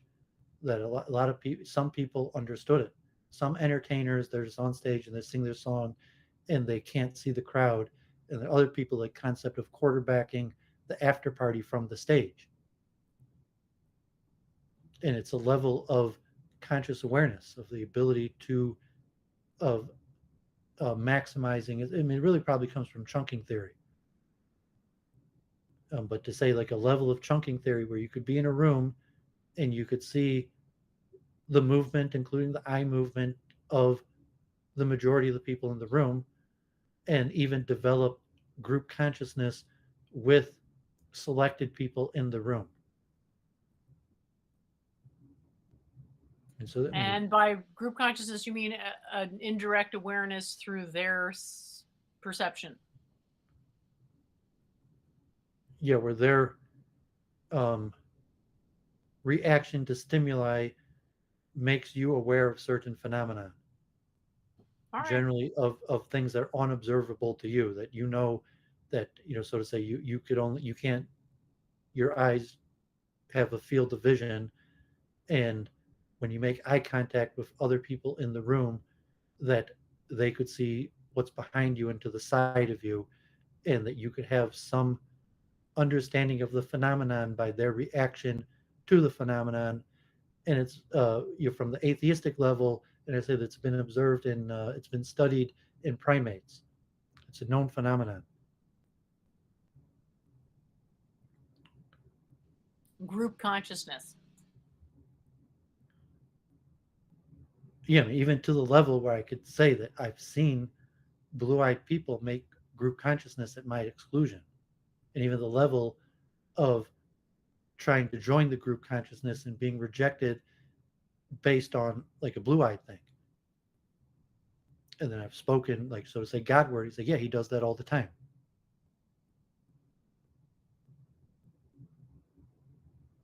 Meaning to say, like, if I'm in a room of Godward and someone comes up behind me, he is not going to forward that group consciousness with me, but he would forward that group consciousness with, or sometimes you could read it anyways, that they don't have to desire to enter the group consciousness. You could observe the phenomenon through their eyes, even if they don't want you to be able to.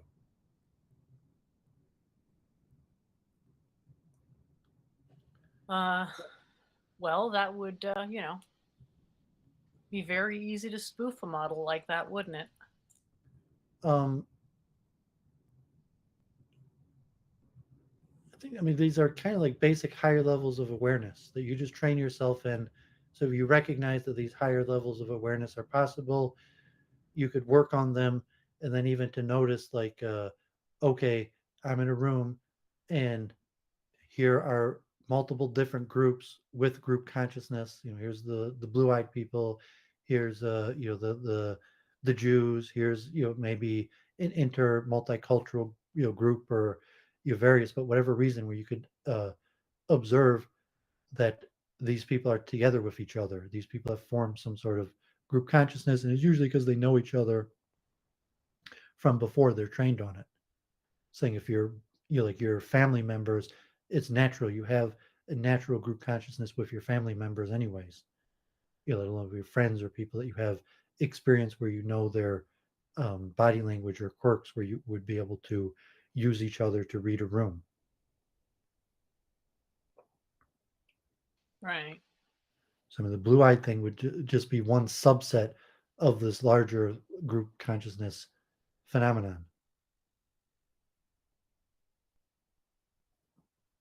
And then even say your level of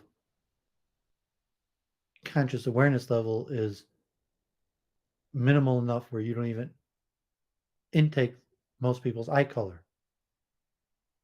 I'm So if not you were, focused on that particular piece of information, no. Unless it's relevant to that person. It might be, sometimes it is relevant. Like one of my cousins, his eye color is unusual. So it is in a way relevant to him more than it would be for like, average person. And some people, my estimation with most is it's not really doesn't matter much. I you don't don't, take it you're into. not in the habit of looking people in the eye. No, I don't like. I like to meet people's gaze, but looking directly in someone's eyes is pretty rude in a way. So I don't know.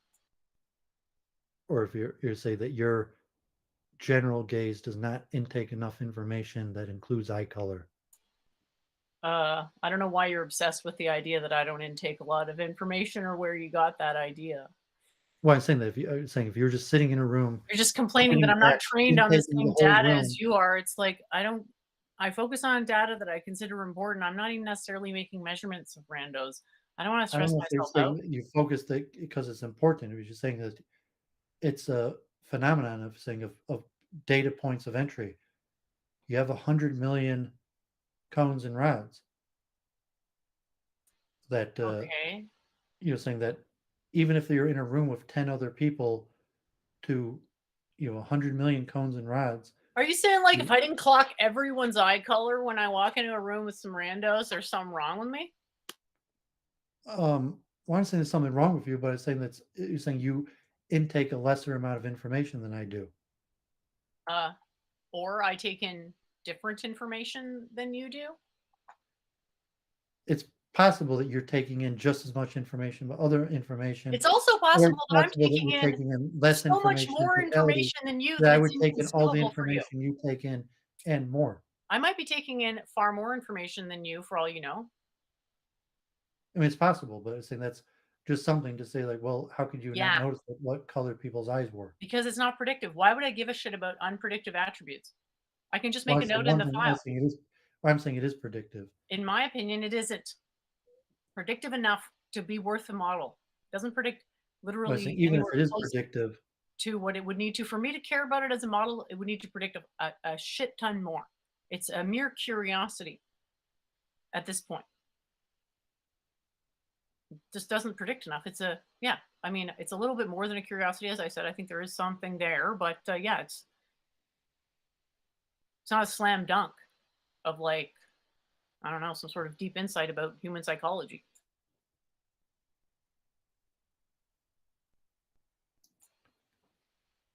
But yeah,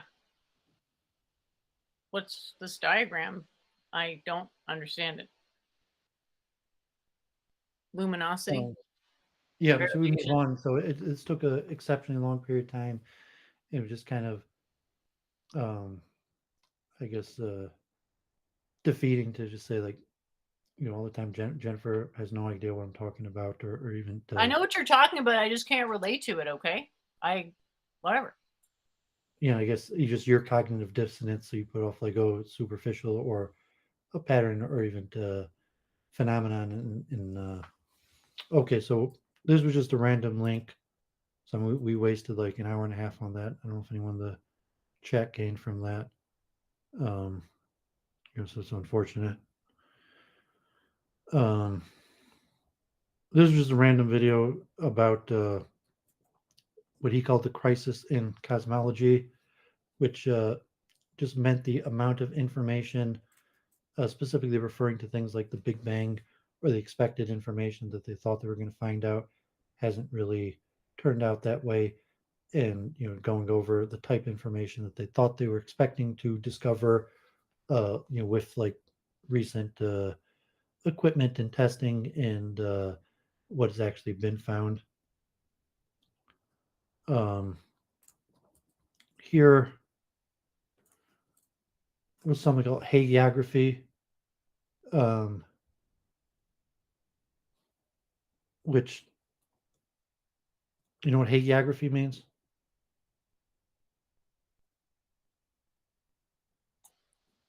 Um, says holy writing, study of holy writing. Guess I'm hearing about it now.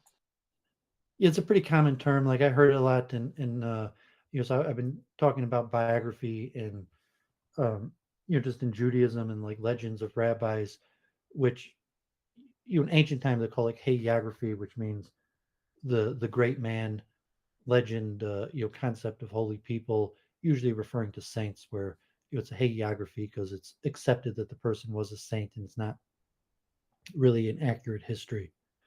So if you're talking like biblical personality or saints, you have the hagiography of the legend of who they are and why that's important to some sort of group identity, those legends, as opposed to form of more objective history. Here was a random New York Times article: the 22 debates they thought of this year. I guess this from the New York Times um, thing. Like I guess they had Will Smith and the slap of Chris Rock, the January 6th committee, crime, the death of the Queen of England, Twitter,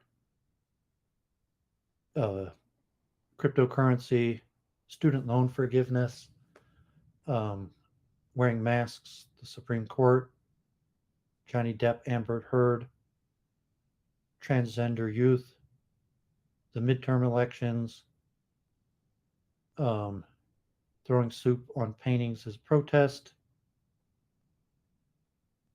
hybrid work, uh, which I guess is man computer collaborations, inflation, Nancy Taiwan, AI art, how hard school should be, Gulf and human rights, like referred to like Saudi Arabia, affirmative action, and Ukraine. So this was the New York Times editorial of like the 22 most important debates of 2022. I'm not sure. I think we probably only talked like about a quarter of those.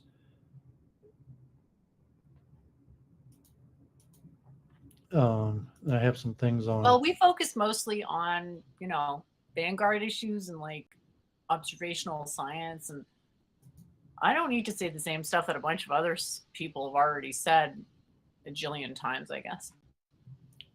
Well, you don't really follow the news in general. You don't read newspapers.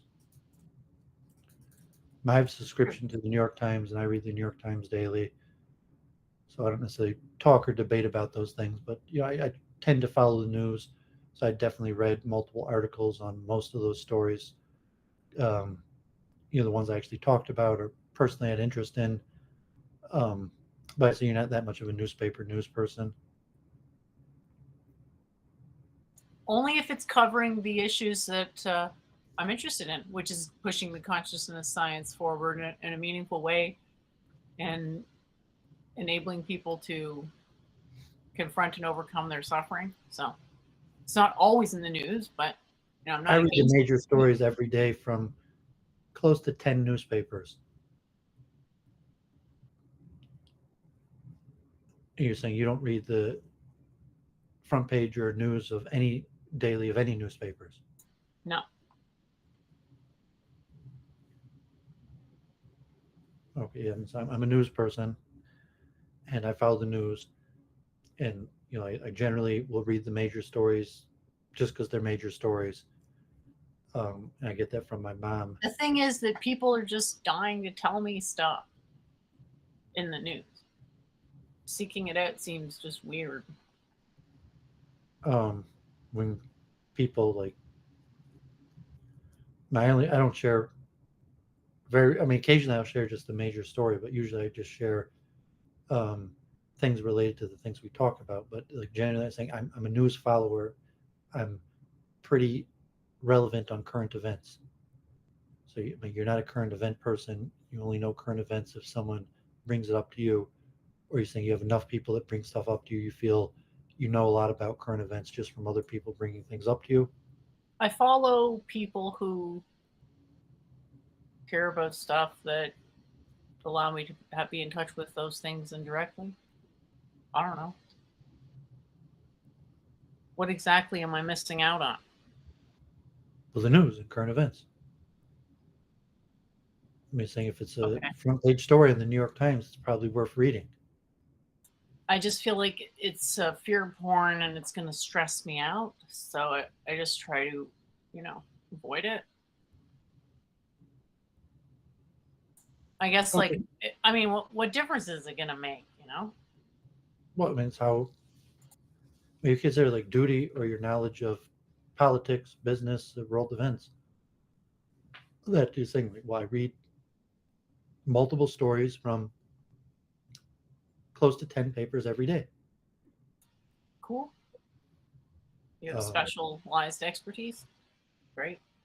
I maybe expertise. I have general knowledge, and like I would probably do really good at Jeopardy, or like something like I have a lot of general knowledge, and I don't know, just a duty or public concern, citizenship, or if I just get it from my mother, or just general curiosity.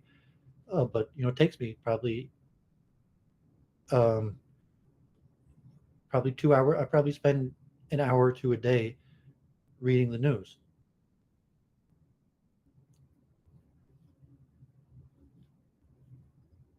Okay. And Luke Ford probably, also like, I mean, he reads Kevin Michael Grace. There's personality I mean, my mom's a lawyer, follows politics. I'm involved in your community, so whatever. That's it's not your thing. If you just mentioned, so I showed the 22 no, not major stories, but things that they're saying were debated, and that meant that the Times thought so other things in the Times probably thought weren't debates. Those are things in the Times that they thought debates. Some of them were cultural. Like, I mean, I don't know if you remember the Will Smith Chris Rock slap, or even like debating that, but like, Yeah, I do remember that. A lot of people made jokes about it, so yeah, I do remember it. okay, but I'm saying were articles. So like, there were articles where some, if you're saying, I don't know what you watch, like you're saying like late night TV compilations, or like someone like your husband, or like you Well, made a I've been joke to you about Chris rewatching Rock. Better Call Saul for like the third time. So I'm saying you were watching, like, I mean, so I don't watch that much content, so I was saying like I didn't hear any jokes really about Chris Rock and Will Smith. I read stories about it. Jokes from where? Where would you have heard a joke about Chris Rock and Will Smith? You're saying you're watching Just like late night randos TV. sharing it on Twitter and just literally only sharing the slap and nothing else. That's a joke, or saying that was just a meme. Somewhere in between, perhaps. I mean, you're probably right that like late night comedy had jokes about it, and they were popular comedy. Like, I don't know if you watch late night, like my mom watches Trevor Noah. It's like maybe I heard like Trevor Noah or something joking about it. And I think Trevor Noah actually interviewed Will Smith recently and talked to him about that. But I'm saying the New York Times wasn't joking about it, but they wrote a few articles about the implication, and they debated whether Will Smith should have been expelled from the academy, or they debated the significance or the cultural significance. It was like debated, but you're saying you didn't follow the debate about Will Smith. You saw jokes about it. Yeah, I haven't been intently following the debate. Yeah, I just saw. I knew that it was a news item. I wasn't like, ooh, let's go look into this deeply. Well, I mean, news items like you're saying the cultural significance or the implication, should he For me, be? it's an intellectual. Whenever I'm interested in news items, because there's an intellectual interest on the level of thinking, well, this connected to consciousness somehow. Well, what do you think the debate with the slap is? I mean, I'd be literally guessing, but you told me, or you just said, I thought, whether he should be kicked out of the Actors Guild. Yeah, but so I'm saying that if the New York Times, they said that was one of the 22 biggest debates, and that would be like what generally debate is, um, what's the significance of it? What should his punishment be?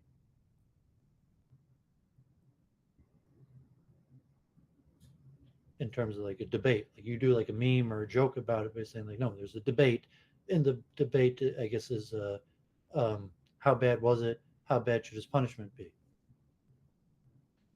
Yeah, and I guess I stayed out of it because I had no opinion. Yeah, I didn't care. Like, I didn't watch it. I saw in the news where it's even the New York Times had multiple articles about it, and I read it because it was the big news story. But it's saying like, the New York Times is still like the gold standard for news coverage, and so there's, if you're saying you heard people joking about it versus you read an article in the New York Times about it.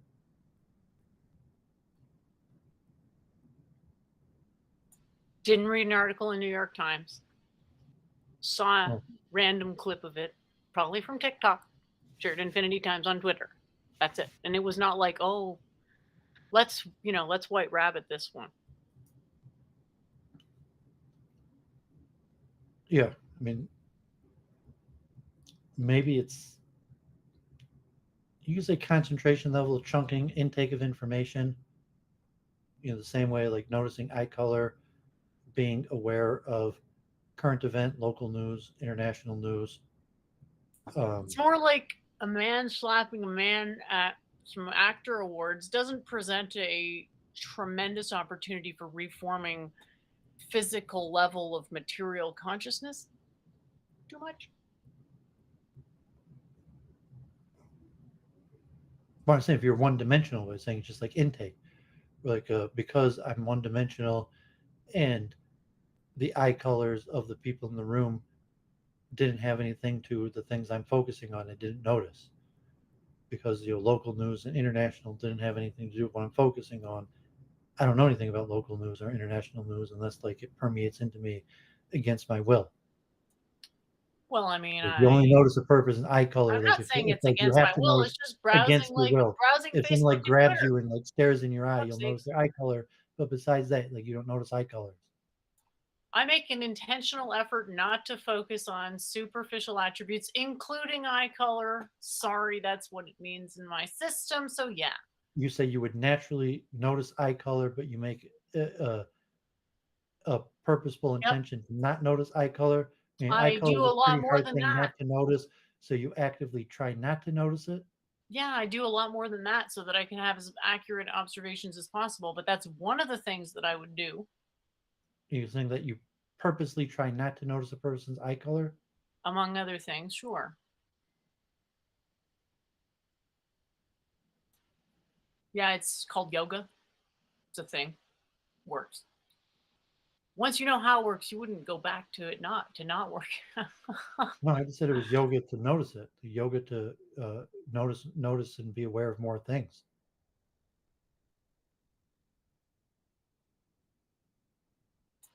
Hmm. Didn't I It was already like say it I was like was the aware of a bunch famous of Perry stuff? But Mason. see, I mean, here's God the thing you're forbid. failing to understand here is that by blocking out certain stuff that doesn't matter, you get a better resolution on stuff that does. I mean, God forbid, there's a famous Perry Mason episode. My mother loves Perry Mason. Like since she retired, all she does, I mean, she watches Perry Mason over and over. Like she's seen all the episodes, and she watches them again. In one case, he tells the witness is lying because the witness has an impeccable memory of all of these details of like the fine details of colors and everything. And the person's like, well, of course, because it's just an exceptional, phenomenal memory. And then Perry Mason turns around and he says, if your memory is so good, what color is my tie? And the person can't remember, and maybe he wasn't even wearing a tie. And then he proves that the person was lying, that they don't have such a fine recognition for detail, and they were lying because if they had such a fine recognition of detail, they certainly would have known the color of his tie. I don't know if anyone knows that Perry Mason episode.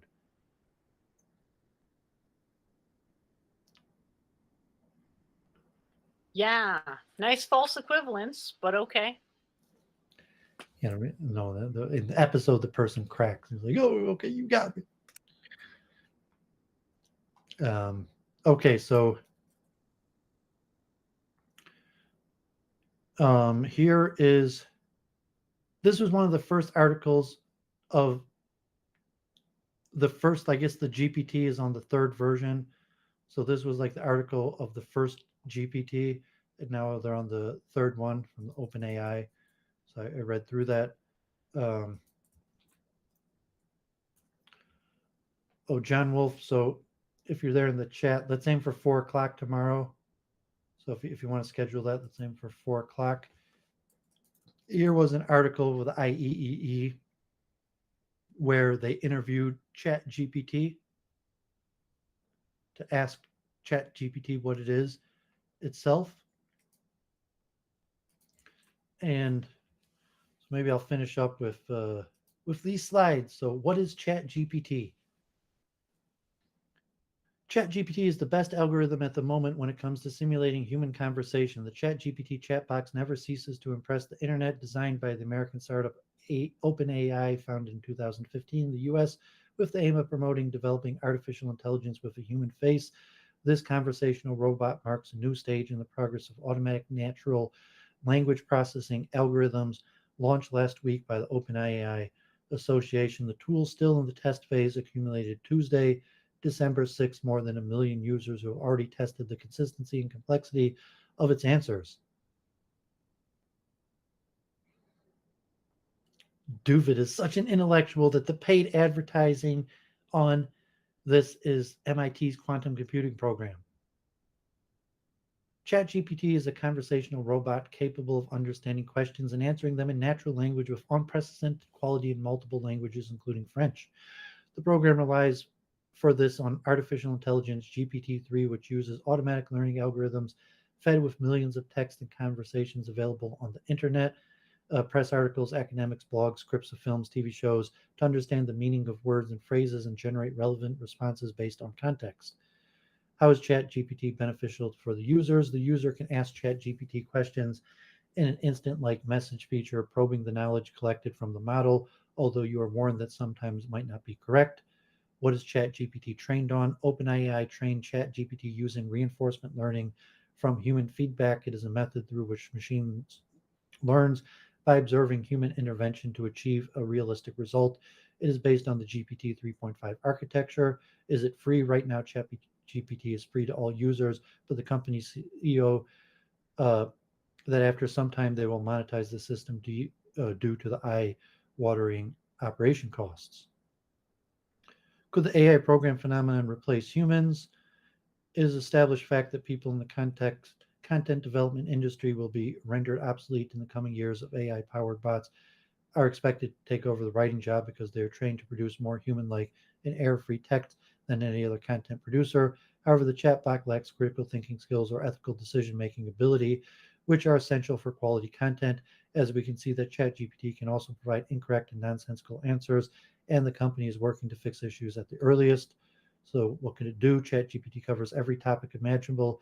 After creating an account on the OpenAI site, you can ask it to provide you with a cooking recipe, write an essay, write a cover letter for a specific company and activity, write a song on a particular theme, or invent a story to tell the children in the evening. ChatGPT can also respond to particularly complex requests to debug computer code, solve a mathematical problem, or write an article on the subject of your choice, no matter the query.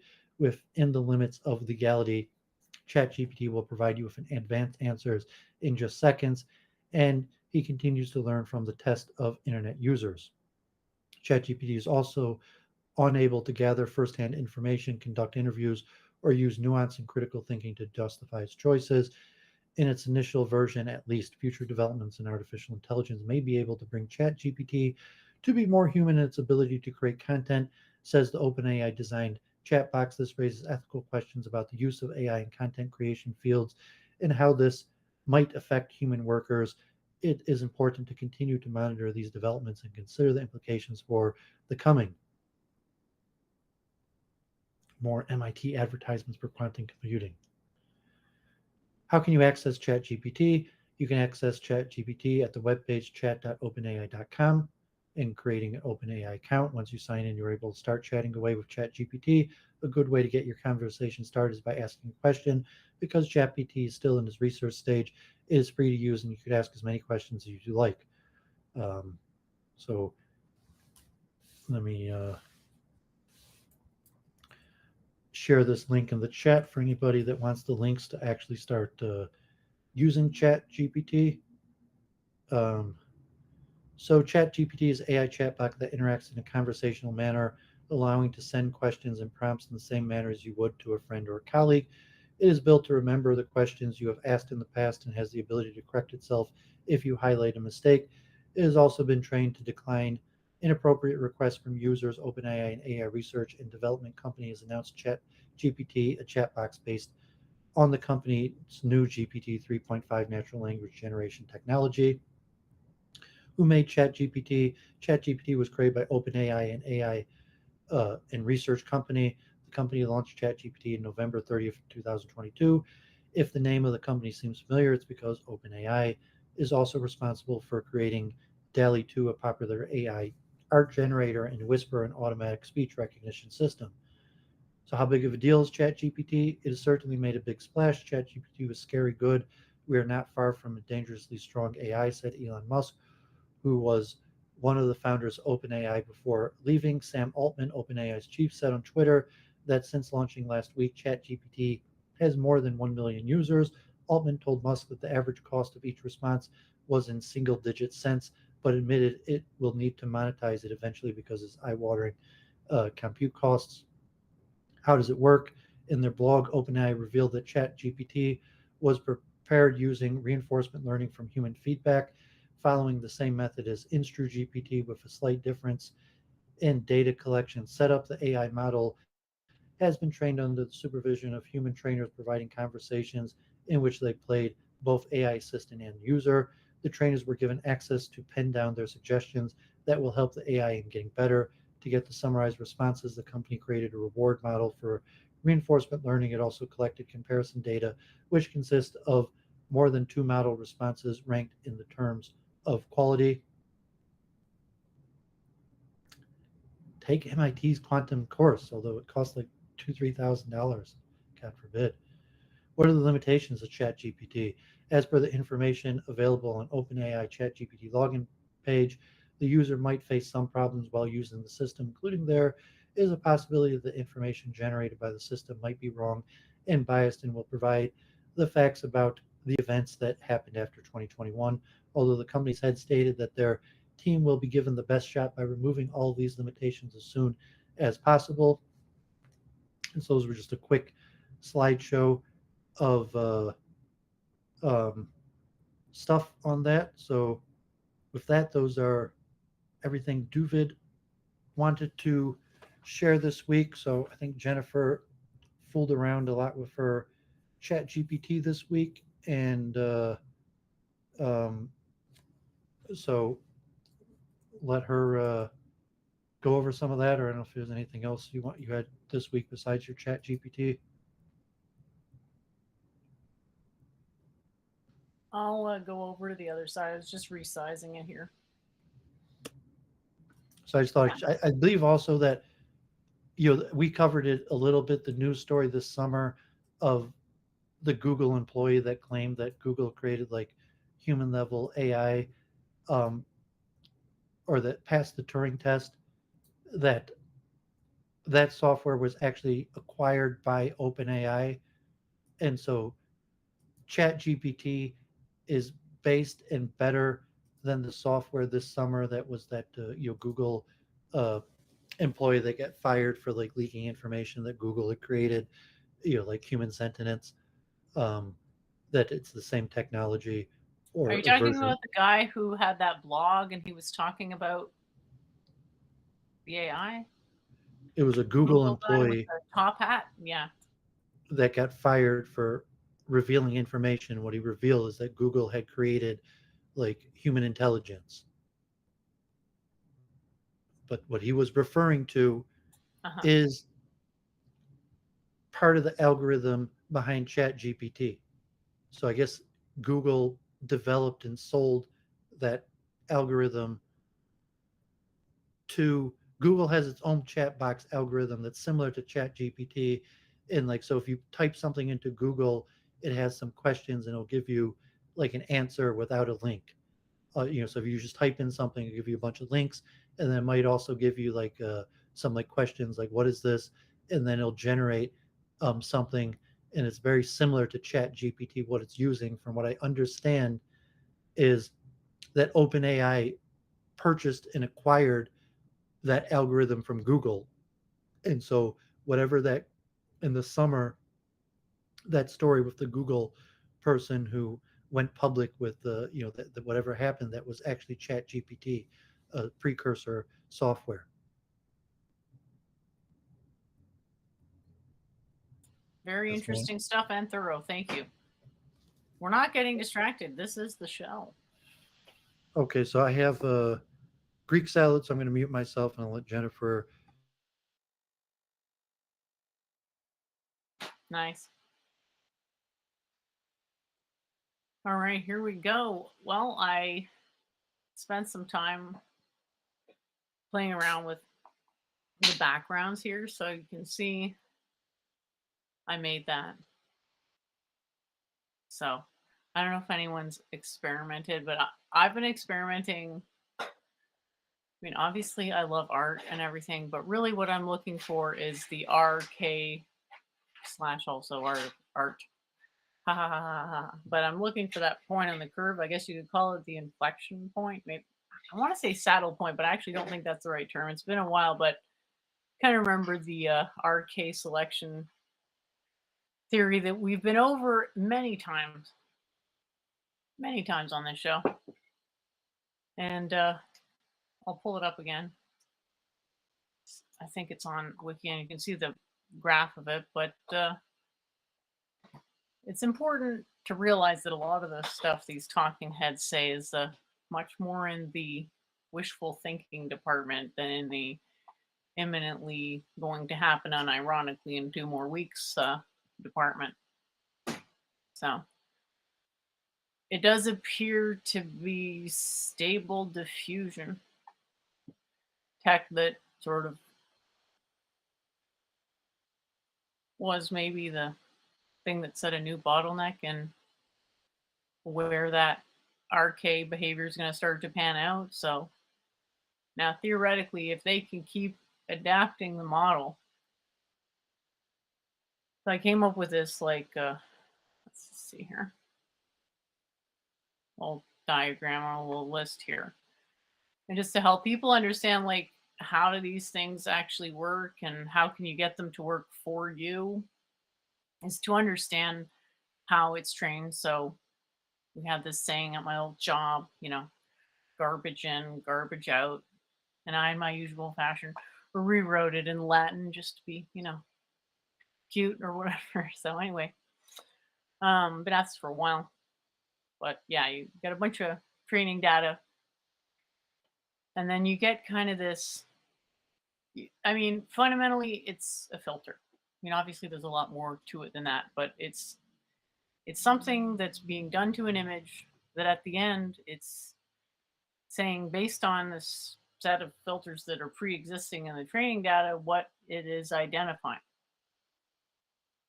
So you either catch something in the filter or you don't, right? So if it's trained on, with 1,000,000 cats, then its cat recognition rate is probably very good. There's some considerations like the false negative and the false positive. Those are two different sources of errors. It does get really complicated, but these are all statistical models, and the fuzzy boundaries statistical models framework is possibly arguably a necessary thing to access this level of computation and just acknowledge like, yeah, there's no perfect formula, but there is a way to find what you might call the eigen value of a bird. So it's a bird minus the image. So just take every bird image out there, and you're not going to be able to isolate one singular cause to a bird image, but you're going to be able to isolate a family of causes, like within all the other chunks of families of causes, stands out with probably a very high degree of precision. And you have several types of filters like that. So basically think of it as the computer has, that's why, it's getting so heavy with computation, because it starts by, I don't want to say simulating every possible picture, but you're looking at a pruning process. So simulate a bunch of pictures within a range and then pass them through all these filters and then say, okay, at all the prompts that got put in, it abides all those prompt filters. And then we rank all the pictures, probably still very, very many of them, along with a bunch of other filters that are like designed to represent what you might call a recognizable array, right? Like, for example, if this stupid example, like if right, let's say if the only thing I could think about right now for some reason is hay memes. The only thing I think about right now for some reason is a house growing out of the ceiling, and I know that sounds really dumb, but it's literally the only thing I can think about right now. That's like a mistake. So the point is that it has a range of arrays that it prefers based on broad, sensicality metrics. So, there's a reason why the trees or what appear to be trees here, but notice that they're not actually trees. They're just like minimal non-trees, which is slightly different from an actual tree. But notice how they're all going or they're in the right orientation. That they, at first glance seem pretty, I suppose you could say, passable. It's clear that there are at least two trees depicted in this image, for example. So, anyway,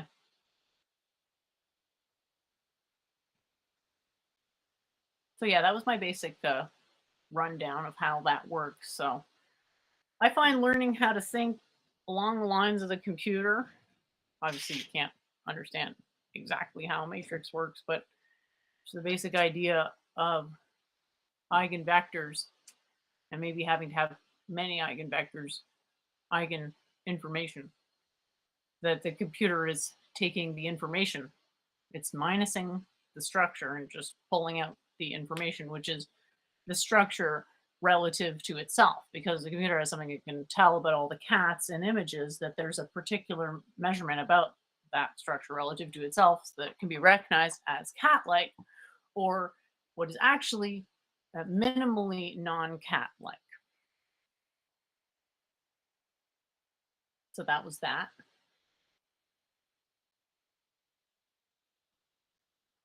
Let's see what else. It's sort of a hit and miss what you get on this thing. And I really like this one. So I tried a few that were similar. Like I changed it from a universe where thoughts instantly become reality, and we all just decided chairs are C now.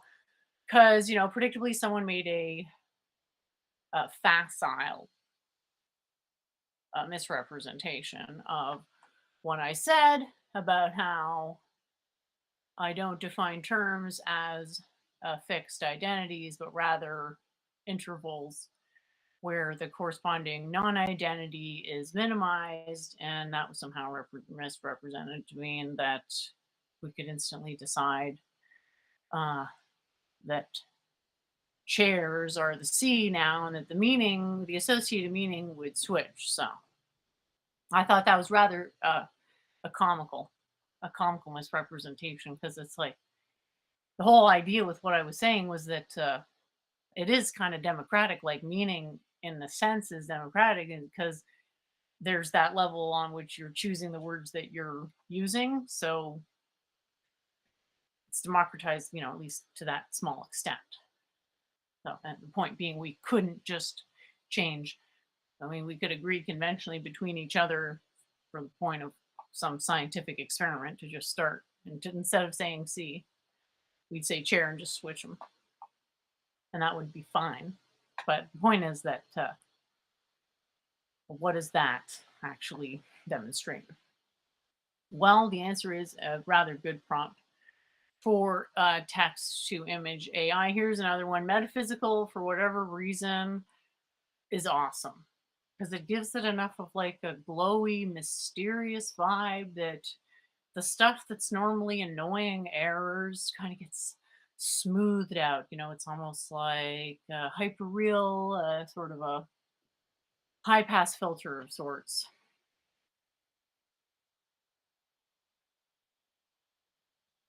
Yeah. So this one was I don't know if you remember my fake song, which was "Show Me Your Axioms, Girl," and then I said, I wanted to make that into a full song, but I have no talent, so I just really had that one single lyric and had the AI expand it for me. So I didn't think it was very good. I think with AI you kind of got to double down on the cheesy, like you got to go full on with the puns, and it didn't really rhyme. So I'm gonna call that a fail. And then I was thinking about how cool it would be if, like, what if one day I can just speak a video game world into existence? And then I was still on my like chair kick because for whatever reason this chair metaphor abounds.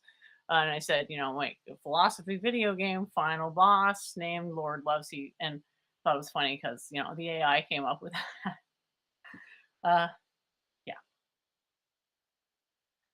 So I was just having a little laugh at what people uh, hope we can see this one. Yeah, there we go.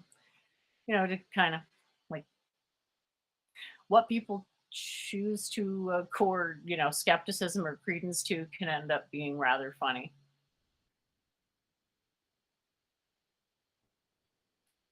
Here's another one of my renderings plus photo mosh.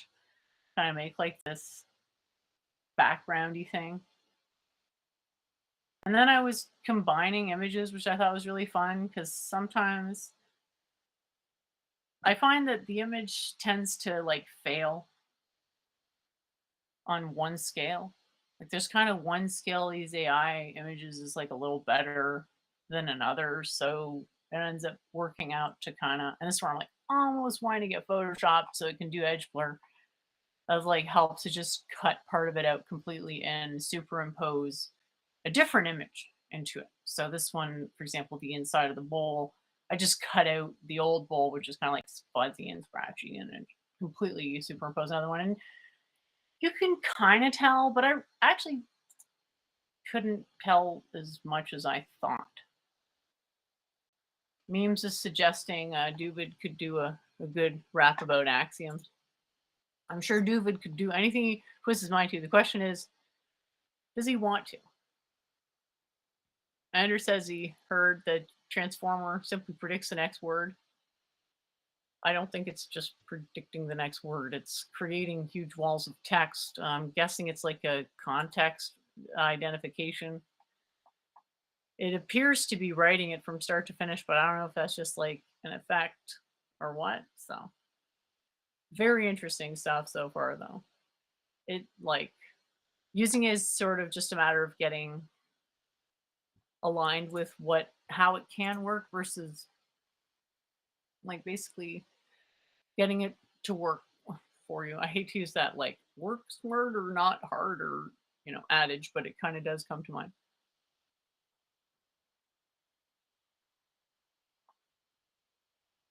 All right, what do we got next? Oh yeah, the one for the show. And yeah, I really like this one. And that's two of them put together.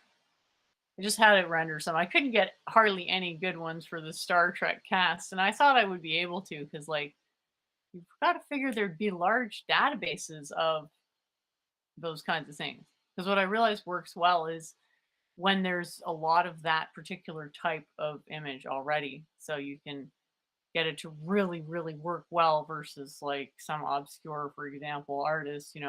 Maybe it can work. Like I'm thinking of the one called the mechanical machines. I always forget their name, but anyway, it's like it's a restrictive sort of burlesque style that, like, yeah, if you put the right prompts in, they'd be awesome. But if you put like, I'm just ironically, there's not too many words that rhyme with axiom.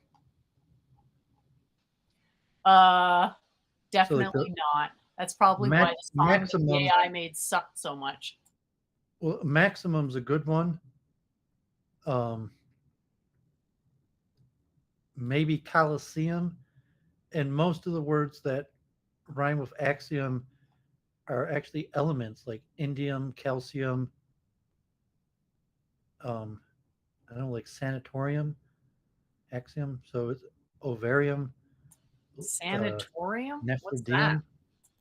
Sanatorium's like the place where you put indigent people. I think you mean sanitarium. I mean, maybe champion, axiom champion. So you have like gallium, thallium, cadmium, potassium, calcium. Ageism, grammarian, axiom grammarian. Yeah, I'm just searching like for the other ones. I searched online and there were like countless words that rhyme with them. Even entropy had a few, was a tough one, but axiom appears that there's not that many that That's rhyme why I with it. had that thing where In it's like, whatever show reason, me your like it's elements axioms, that tend girl. to end in that IUM type of ending, like calcium. That's what I was saying. Don't end it with that term. Incorporate axiom some other way because it's just impossible. Well, maximum's a good one. So I mean, if you just needed one for the chorus, like axiom, if axiom's going to be your, uh, your buzzword that you could like maximum, but yeah, that you would have to look that up, like your rhyming dictionary, and see that axiom doesn't have that many rhyming words. Sanitarium. I'm not sure if you get the wrong axiom, you'll become indigent and put in the sanitarium because something, like the maximum. I mean, you could possibly create some sort of rhyme on that, but yeah, it's a tough one.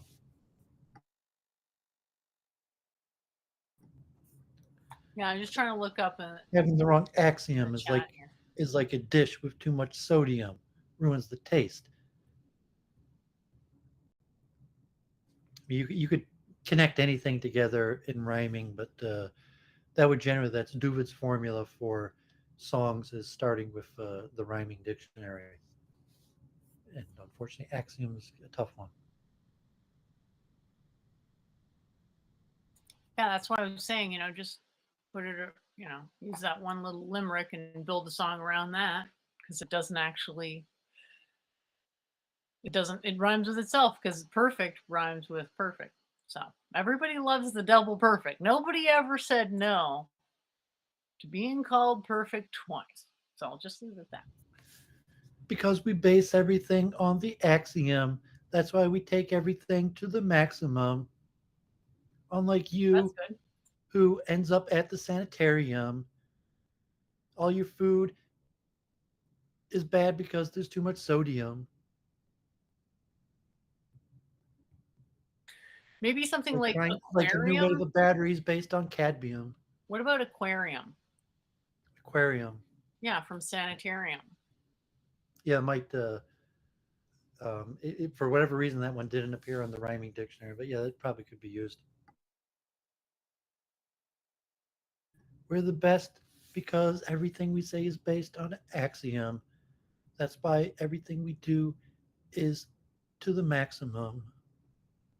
Put it all together like fishes swimming around the aquarium. You have to come up with something better, but even just based on that, you could. This But is yeah, I the mean, first pass at the MTH rap. I was not impressed with the that song. That Of course, it's absolute garbage. That's what's so funny about it. It's kitsch. That's why I love it, because it's just so. It's like a robot. It's in a cute way. Okay, here we go. Whoops. Okay. I'll go through while you're reading the salad my images there. yeah, Lambie's right. You could do axiomatic might make more rhymes. Yeah, because then you could get like automatic and so forth. Okay, I might have trouble pulling this up, so I'll just go over to the other page. There we go. So it is a bit of a. Like Claire Call giving lashes to the masses while society collapses. That was a good one.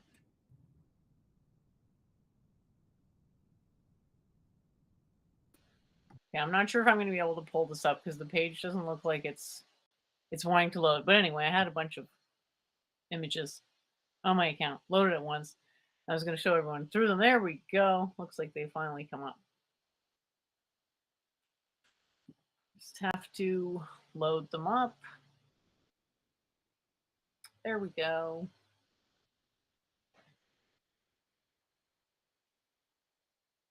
Yeah.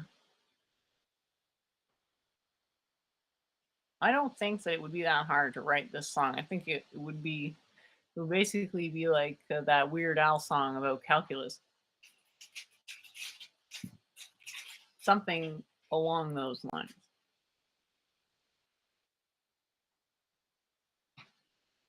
Okay, so for whatever reason, it's giving me a really hard time to like load this page up. So it might just not.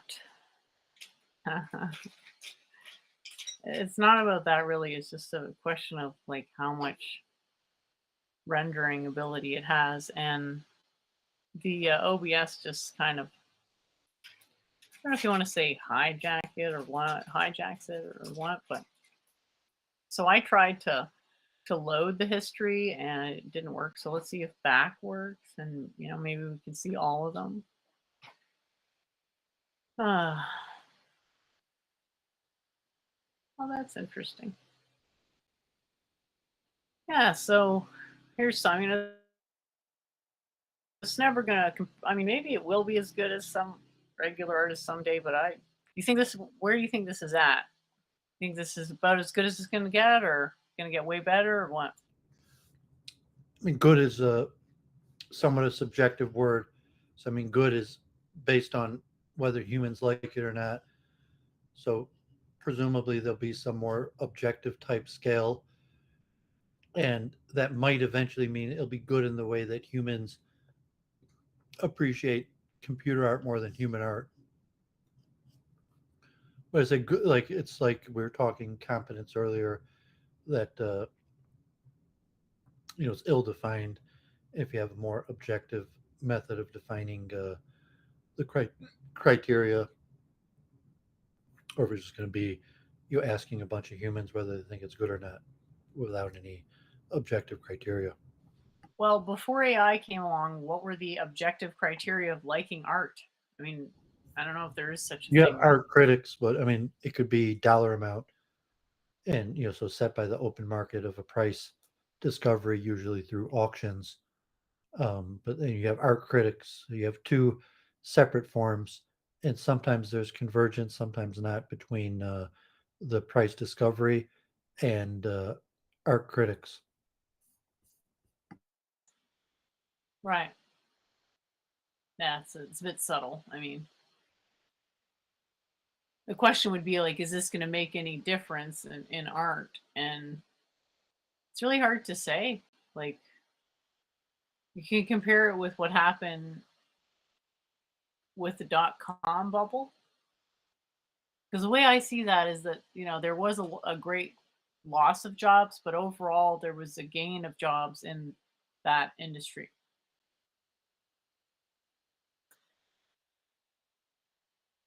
Well, it'd probably be like chess, where I mean, one thing like chess theory, where people try to mimic the computer because the computer outperforms any human by far. So if the computer recommends it, even if a human can't understand it, so theory becomes trying to understand why the computer says this is the best strategy, and then the method of man-machine collaboration, where the best art will probably be man-computer collaborations, not purely computer-generated art, but collaborations between artists and the machine, just like you're trying to do if you're writing. And what that means, like, it doesn't matter. I mean, just art, like what people enjoy for aesthetic preference, what they hang on their wall, versus price discovery and saying to what people pay for. And so regular artists who used to make art team up with the computer to make art, um, and then they could still sell it for market prices if they're competing with purely computer generated art. And so, what would be the difference between an exceptional artist working together with the computer versus a non-artist working together with the computer? Or is it possible that an exceptional artist working together with the computer wouldn't make better art than an average person trying to make art with the computer? But Well, I think presumably, artist at that point is a bit too broad, and you'd have to kind of presumably narrow it exceptional down. artists would be able to best maximize the potential of these programs. I don't think that's a fact.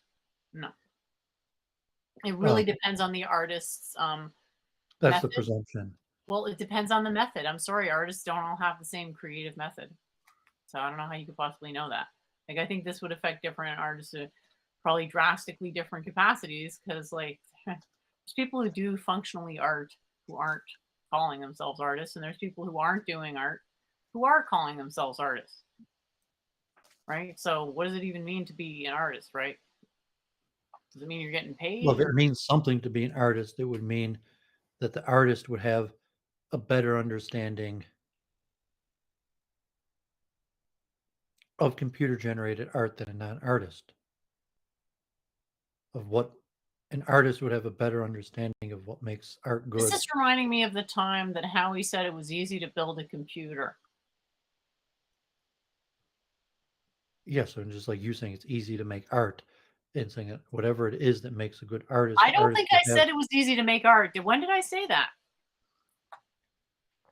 I said, what is art? I said, we don't actually have a strict enough definition of art, and we can't differentiate between the different types of arts and crafts that can't actually talk about what we're saying because we haven't actually defined the term so that it means anything. Because art's just too broad. I mean, I is think I'm saying something journalism obvious, art? and it's already the phenomenon now, and saying that artists in general will be able to make the maximum use out of computer generated art. Only if they can make the computer generated art work.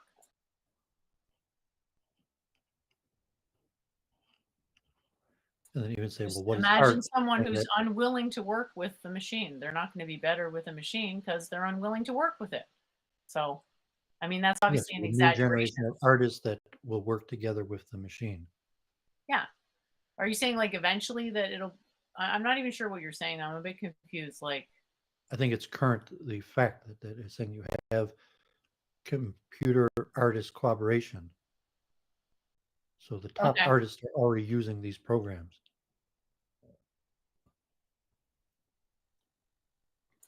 uh, are you sure? I mean, I think the top art. I think a lot of artists use touch-up programs that have a certain degree of automation, but it's a bit different to have an image generated for you by AI versus your own image touched up by an automated process, right?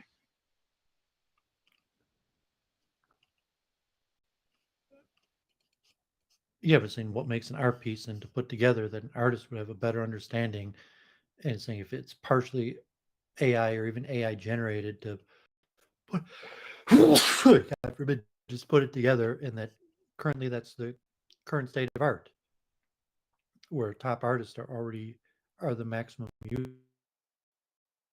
users of these programs.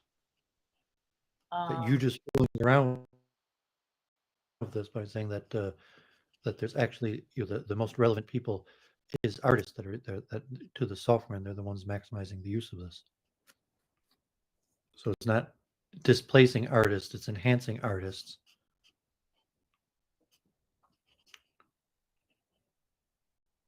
so all those people protesting against AI that are self-professed artists, what about them?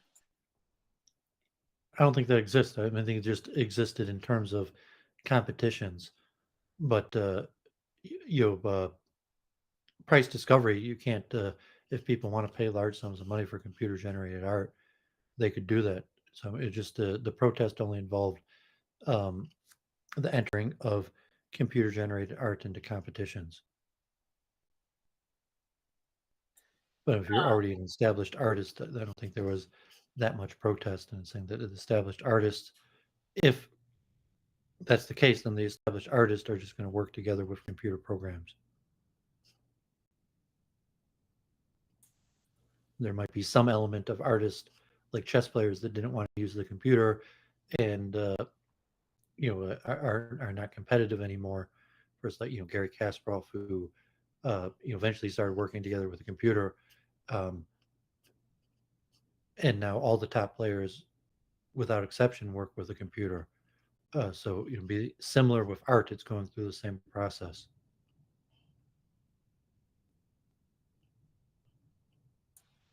That everybody had to start using a computer? Is that it?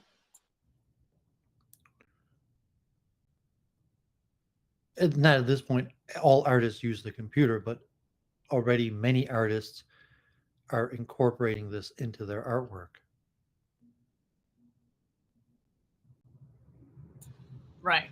But you seem to be saying before that some people, like some industries, just had been completely overrun with computers. No, it's not what I'm saying. I'm saying that art. Or automation, I mean.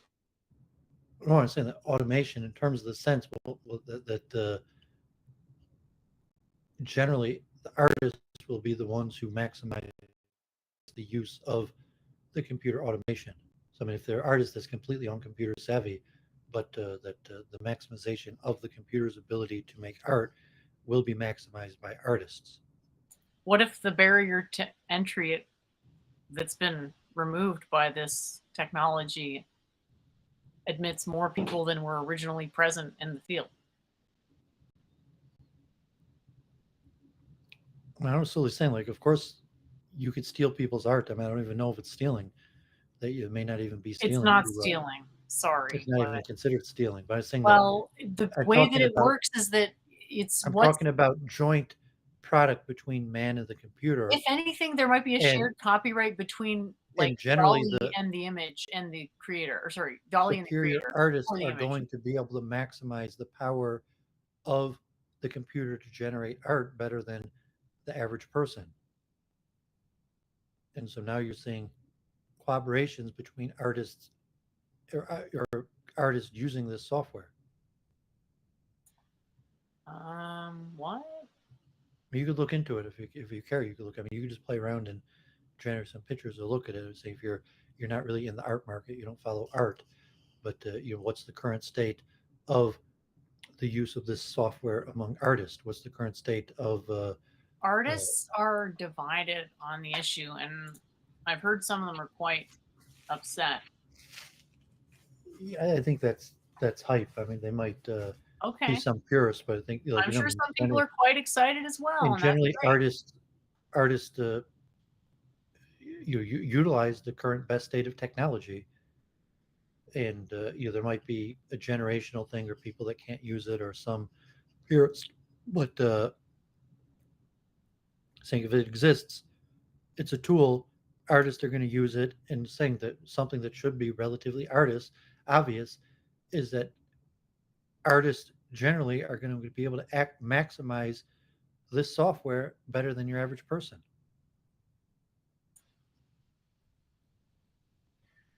On what basis do you say that? Of what makes a good artist will be determinative in what makes the best AI art. That the determination of what is good art, that good artists have a better feel and determination to understanding factors of what makes good art in the way that a good artist will be able to produce with the computer software better art than an average person.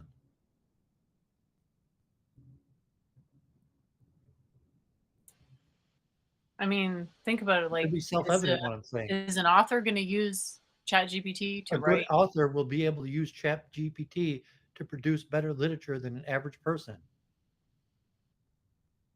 Sure, if that's what you're saying, sure. I mean, Yeah, I mean, I'm the not same sure if with it's the art. same Just with like a art good because author, art's I mean, the new. setback should be even more obvious. Art's not a written medium, so no. A good author will benefit more from Chat Art has more GPT technique than you than will. writing. Sorry, writing is it's all writing technique, but art is not just writing technique. So the journalism thing's Listen, just whatever it is to analogous. understand what makes good writing, an author will be able to take advantage of the Chat GPT and transform that into good writing. And saying whatever it takes to make good art, a good artist will be able to help to take and transform computer generated art into what makes good art. Only if They, they're they, already a digital artist. um, I don't think so. Yeah, if someone is Even like like a musicians, the thing sculptor, like if someone's a sculptor, that doesn't necessarily translate to good prompts on text to image artificial intelligence. It's just silly. when sculpting is a type art. If you had computer sculpture, if a good sculpture understands what good sculpture is. So in terms of using the computer and to know what the computer or to guide the computer and what's good or not, the expert in understanding what's good or not will be able to make better use out of the computer. It should be self-evident what I'm saying. I'll just mute myself. I don't want to argue over this. If you don't get it, you don't get it. Yeah, I don't get it because it's not a fact. Yeah, hell, Yeah, I really don't like your names there, but yeah, it'll prompt it better, I think is what he means. And yeah, I'm disagreeing with that. So there you go. I don't think all skills translate like that. So And you uh, think that even though you really have no understanding of what makes good writing, that you're going to be able to use Chat GPT to produce good writing. no, I don't think that. And it's saying like, no, an author that understands what good writing is will have a much better chance of using Chat GPT to help them produce good writing than you will. And it'll be the same Yeah, for art. because the sole skill is writing. Art's not the same thing. Sorry. The You're just skill is wrong. understanding the problem is you don't understand what makes for good How writing. many artists do you know? A lot, hundreds. I volunteer at the Detroit Okay, and Institute of have you Art. asked them about this stuff? Yeah, I read So the New they're York Times all daily. unanimously in support of AI. I mean, if you didn't pay attention, the New York Times, one of their 22 debates of this year was on AI generated art. Meaning Remember it's that? controversial. Yeah, that was one of the 22 debates this year on AI generated art. Right. So if the skills just magically translated magically, why would there be controversy? They don't magically translate. I mean, you have completely no understanding of what I'm saying. I mean, depressing. Well, maybe if you bothered to actually explain what you were saying rather than just worrying about making me sound like I'm wrong, I would have a better time understanding you. What Because you seem the to be saying that art is the same skill as writing in terms of text or prompt to I'm command saying, to text. no, I'm saying that a good artist, a good writer has a better grasp on what it means to be good writing or good art. All And right, and therefore, they I will don't be necessarily agree with able that. to guide or read the computer to understand whether the computer producing is good or not. Your understanding of what good art or good writing is minimal. An artist, So an author is automatically a good writing critic, is that right? an author has a good understanding of what good writing is. So they'd be a good writing critic automatically, right? Oh wait, that's not true because it's absurd. Then that's what you're saying. Well, I'm not saying good writing critic. They're saying, I mean, yeah, I mean, they'd be a better writing critic than you. Yeah, that's a bridge too far. I just don't buy that. I don't think Saying that skills there's a transfer. I think that's correlation wishful between being a thinking. good author I and think you're understanding wishful what thinking. good writing is. There's a correlation You between being a always make good this fallacy. Just artist because you're and good at something, you have to understanding be able what to explain it. It doesn't work like that. It's a different skill.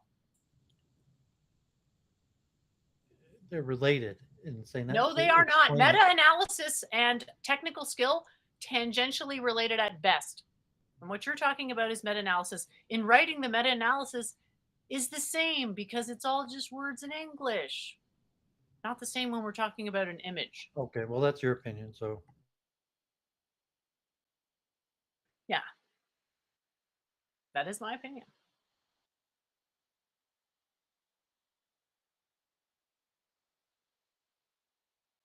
So that's where I got with that. Someone said look up Lambda. Yeah, we'll see. See how that goes. I got my ratings. We touched on the omega point thing, I guess already. Did you bring that up for something to do with MTH or just a point of interest?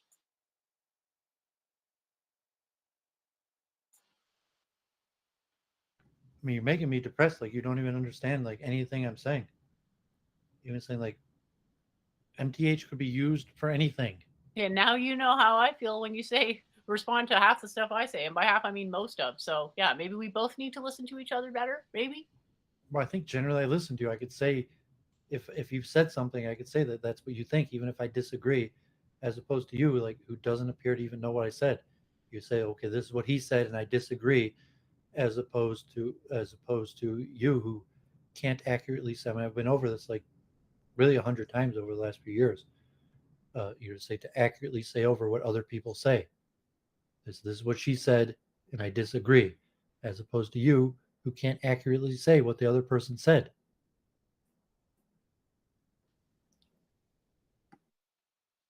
So you didn't have anything else you wanted to add to this? I know anything can be described in terms of MTH, by the way. I was asking if you were going to use it to describe MTH. Can you not tell the difference there between those two concepts?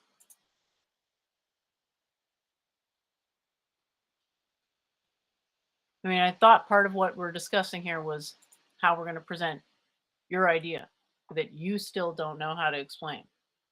But if that's not the case, I mean, that's fine. I don't know what you want to focus on. So if there's new things you want to focus on, let me know. I haven't focused at all on how to present MTH for months. Like we hardly discuss it.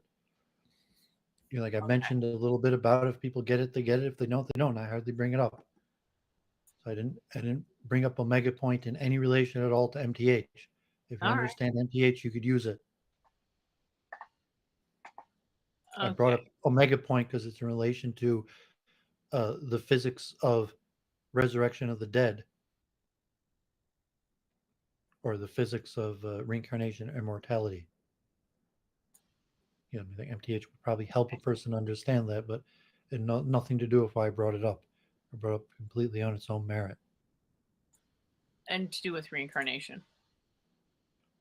You know, the author didn't mention reincarnation, but the same element you could be mentioned for reincarnation. That would be an element of MTH. If you understood MTH, it wouldn't be necessary that you. So the author didn't mention reincarnation. That so if you understood MTH, that it wouldn't even matter to that the author didn't even bring up reincarnation. Um,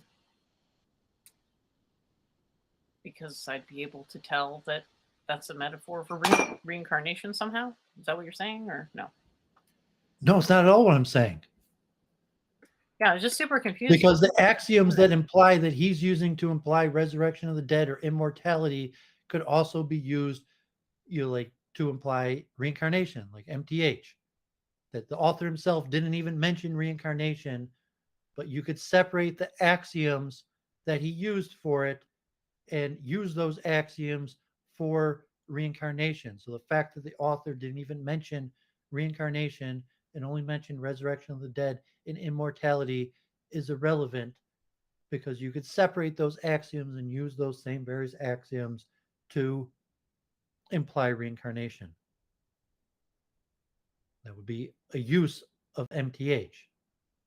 But I did not bring it up so that, to help, so like I've mentioned MTH enough times. If you get it, you get it. If you don't, you don't. And, like I've tried to do a little service to share it. If people get it, they get it. If they don't, they don't. Okay. And I guess it brings up like if you can't abstract that the omega point that he uses to talk about immortality and resurrection of the dead could also imply reincarnation. Um, I'm sorry, you can't abstract that.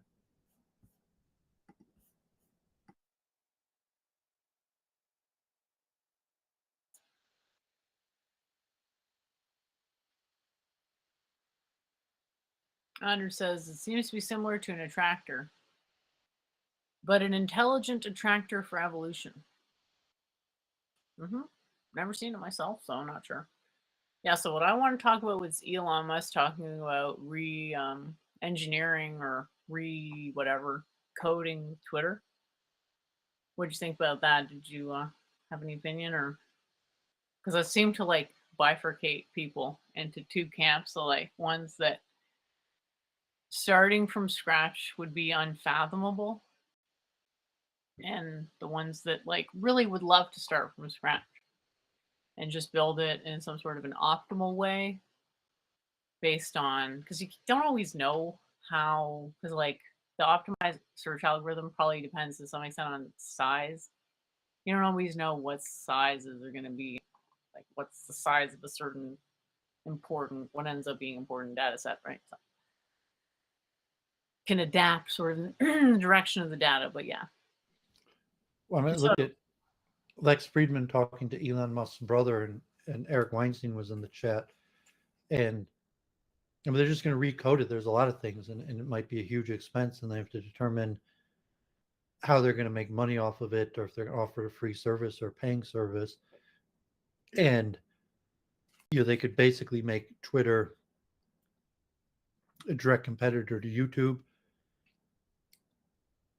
They could reprogram, like allow edit function. Um, there's a lot of things if they're going to reprogram it, and you might have a huge expense.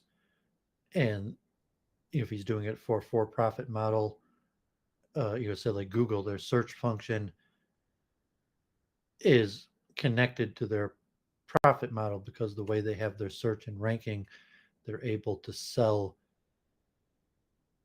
advertisement in the sense where it's not advertisement directly. You pay to have your item come up higher in the search. So that profit function for Twitter, um, they could design Twitter to extract profit in the same way that Google does and be a direct competitor to Google and certain like YouTube. Um, or they could try an alternative profit model. So, just in the terms of what's feasible to program, um, might be more financial to how much it costs versus what's the likely return they'll get for doing it.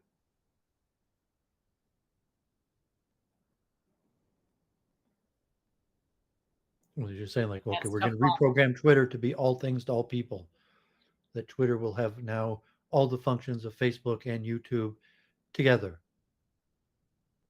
I don't know if that's what you meant by like reprogramming. I say, okay, like I want Twitter to be all things to all people, and Twitter will now No. It's incorporate all the best whether you try to elements of all. debug the existing stack at Twitter. Okay, so you understand Twitter's a stack of various programs running together that get queried on a basis of users joining the site. Basic architecture of a Twitter. We're not talking about changing this functionality of Twitter. We're talking about changing the algorithm that runs it. And he's talking about starting over on the stack of code that implements Twitter. So I Yeah, was I mean, so it's probably more financial, and it could be that code's not a big deal. That they could just completely recode it, or they could try to build upon the existing code, and it's probably more financial. That like relatively, it probably is doable to just completely recode it, or it's doable to add on to the existing code. And if they have all new engineers, it might pay to just simply recode it, and then so you have the database of user information, and that could be extracted and applied to the new code. That there's two separate things. There's the historical Twitter code that they use, and then there's the database of users. And it's very likely that they could extract the database of users and reapply that to new code, or they could keep on working with the existing code. And I don't know enough about it. Um, my sister does works in like IT management and Scrum and various things. And Twitter. I don't know how big the Twitter code is how what type of project it would be to completely recode Twitter, how difficult it would be to extract. I'm sure they have data centers of information. If that would require taking Twitter down, or if they would be able to have an instantaneous um, re-implementation, if they did have new code, if they would be able to um, have a steady transfer from the old code to the new code. I assume all of those things are feasible. It's probably more about cost and likely future profit from doing it.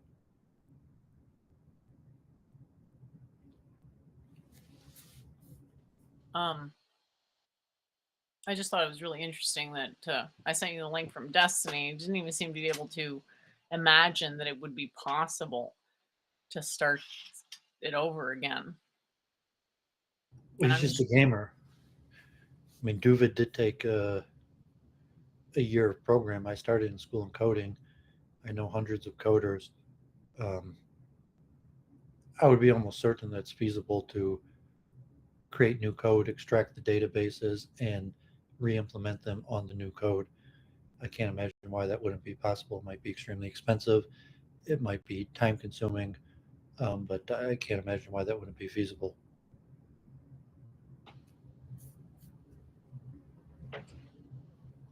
Competence? Um, I'm not sure they take.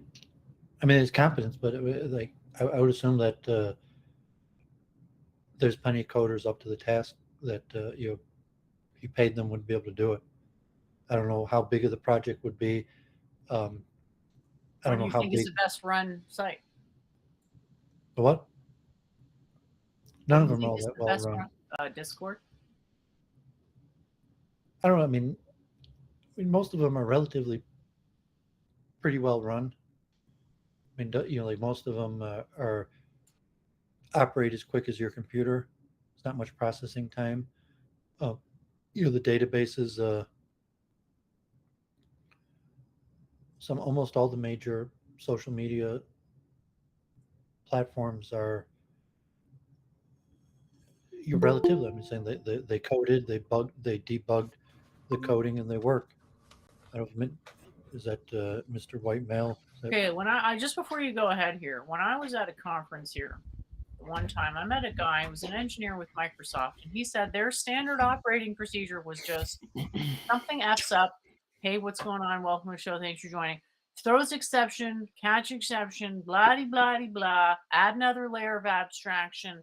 Type of a spray and pray mentality. Now, I'm not saying it's spray and pray, catch exceptions all the way down. I'm just saying that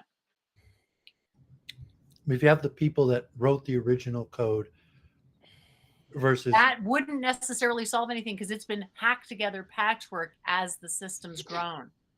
so, I mean, if enough original people with Twitter, and I believe the founder of Twitter rolled over his stock. He's been doing those. I watched the other day. He's been working together with Elon. But if you have the original workers of the code, um, you could keep on patching the code, or you could Well, toss the the main original thing with code and Twitter rewrite a new is program. the history is not that important.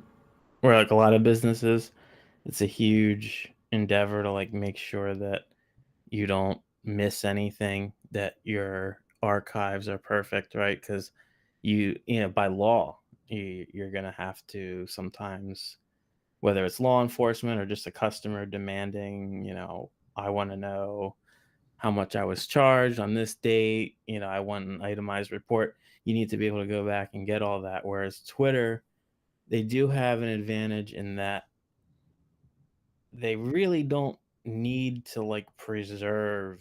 It's not expected that you can get a tweet from 2 years ago.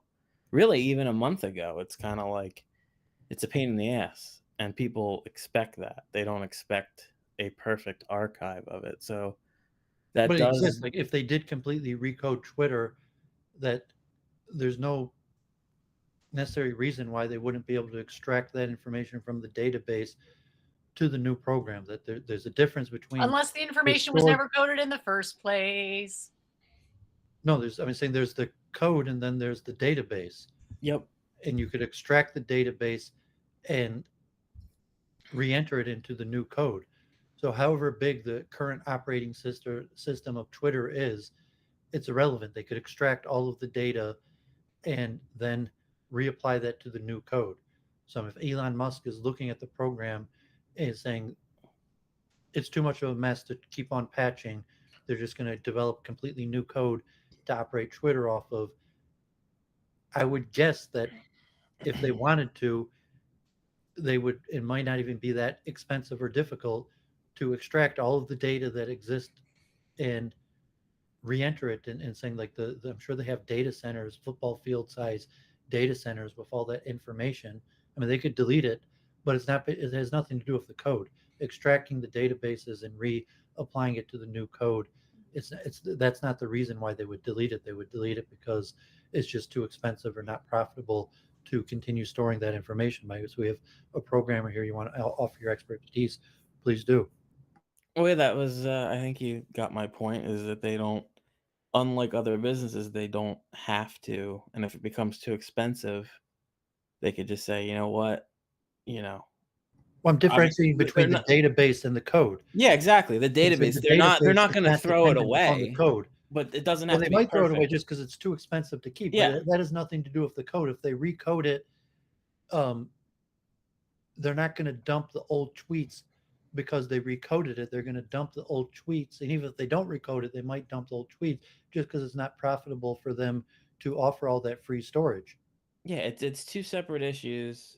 Well, there is some relationship because what I'm saying is I'm agreeing with you basically that it's not as hard to retool Twitter as it is some other company. Like a bank would not be able to say, you know what, if it's older than 2 months, we don't really care about it. Like that would not be an option. Where that is an option for Twitter if it really was, whether it's cost or it's just too Could much of a conceivably pain. Elon in the next 3 months decide I'm going to make Twitter all things to all people. It's going to include all the features of just hypothetically of Facebook, YouTube, Twitter together. He's going to recode it, and then in 3 months there'll be a launch. There'll be a short downtime, and all the information that was on the old Twitter will be in the new Twitter, and it will have all these new features that all the other platforms have, or that they could slowly implement it. They could do batches, or the new software and some sort of rollover transfer. Any of those things are programmably possible, and they may not even be that expensive. Okay. And what are I, mean, we? I don't know if you think I'm wrong on that assessment. It's certainly possible. I'm not saying I'm it's. just saying theoretically, if they wanted to make Twitter all things to all people, meaning that it would have all the capacities of Facebook and YouTube added into one, and they would roll over all the previous information in Twitter into the new Twitter, and whether they did that by patching the old code or writing completely new code and then transferring the databases uh, to the new operating system that like all that is feasible. It Mhm. doesn't take like the greatest geniuses in the world. To some extent, like any competent major coding firm could do it. Yeah, I don't disagree that it's possible. Well, I you think think it's it's possible to recode Twitter? Can I ask you a question though? Like, do you accept that if one person codes one part of a program and someone else codes a different part, neither of them may know how to work the composite? that does happen, but we're talking about you know I'm just saying that wouldn't we large expect that to teams. be like if Twitter, like Twitter didn't start as big as it is now, so its infrastructure must have evolved. Yeah, but it's not. There isn't like some crazy scientific. It's not like NASA, where oh, we lost a certain engineer and now we don't know how like the flow diagrams are going to work. We don't know how to do the fluid Well, dynamics. then It's what was not. Musk talking about when he said that it was like I don't know that I don't think he used the terms dumpster fire, but when I did a little compression, I remember I threw a dumpster fire and filter in there. He's probably saying that he might want to like throw out a lot of the existing code base. It sounded like he wanted to scrap and start from scratch. Right, and Twitter in a sense, I mean, I'm oversimplifying, but compared to other things, what Twitter does is simple enough that they could get away with that, whereas you wouldn't be able to get away with that in certain other industries. Right, where it's like, Okay. really, we're I just want to querying make a sure that we're massive set of talking about data. this thing. Am I understanding you correctly that you're saying that since people can't find 2-month-old tweets, therefore we're not They don't talking about expect a to. high barrier of goodness of code? I'm not kind of what are you saying? Well, didn't Facebook already do that with Meta? And Well, just the the people haven't switched to Meta, but basically Facebook completely recoded, created Meta, but they still offer the old Facebook, but you could transfer to Meta and then have all of your data extracted from your Facebook and entered into the Meta, and just no one really is moving into Meta, but that's basically what they did. I don't know a whole lot about what happened with Meta. I mean, I know that they consolidated a lot of stuff. When they As far completely created a new program that does, in theory, a lot more things, and you could extract all the data that's currently on your Facebook and put it into the Meta And it just happens to be that very few Facebook users have opted into Meta. Well, So they did basically completely create new code for Meta. but to go with what Jen is saying, there are a lot of Facebook pages that are still like you could actually see that they're PHP pages, like, and that goes way back. Meaning that there is still legacy code and like certain niche functionality. I mean, there's two things. That's the database to say if that information is there, and Facebook basically Mhm. just saved and didn't delete any of that stuff, and Yep. then the searchability of it. So there's a question: Well, yeah. So Did Meta Twitter is delete just that importing the information, data. or did Twitter is just having accessibility to? And then it's termed like, well, it's a freemium, and why should Twitter let you do this stuff for free, or are they having certain issues, problems with the program why they can't do it? Or did they just shut down some of the services because it's not profitable? Or did they even conceivably just start deleting some of this stuff because why should they be paying to store all this information? I think part of it is it's a management issue going on where they're going to have to replace certain engineers. The real engineering feat of Twitter is how many devices are getting the push notifications every second. It's like, you know, it might even be in the billions of like things that it has to process per second because it has to loop through every single person that you're following for every user and send your notifications. So that is the core engineering challenge of Twitter. So you think Uh, that because they have all the engineers that quit or haven't been able to replace them, that they focused on keeping that main core thing up to speed and they've let other areas um, lag behind.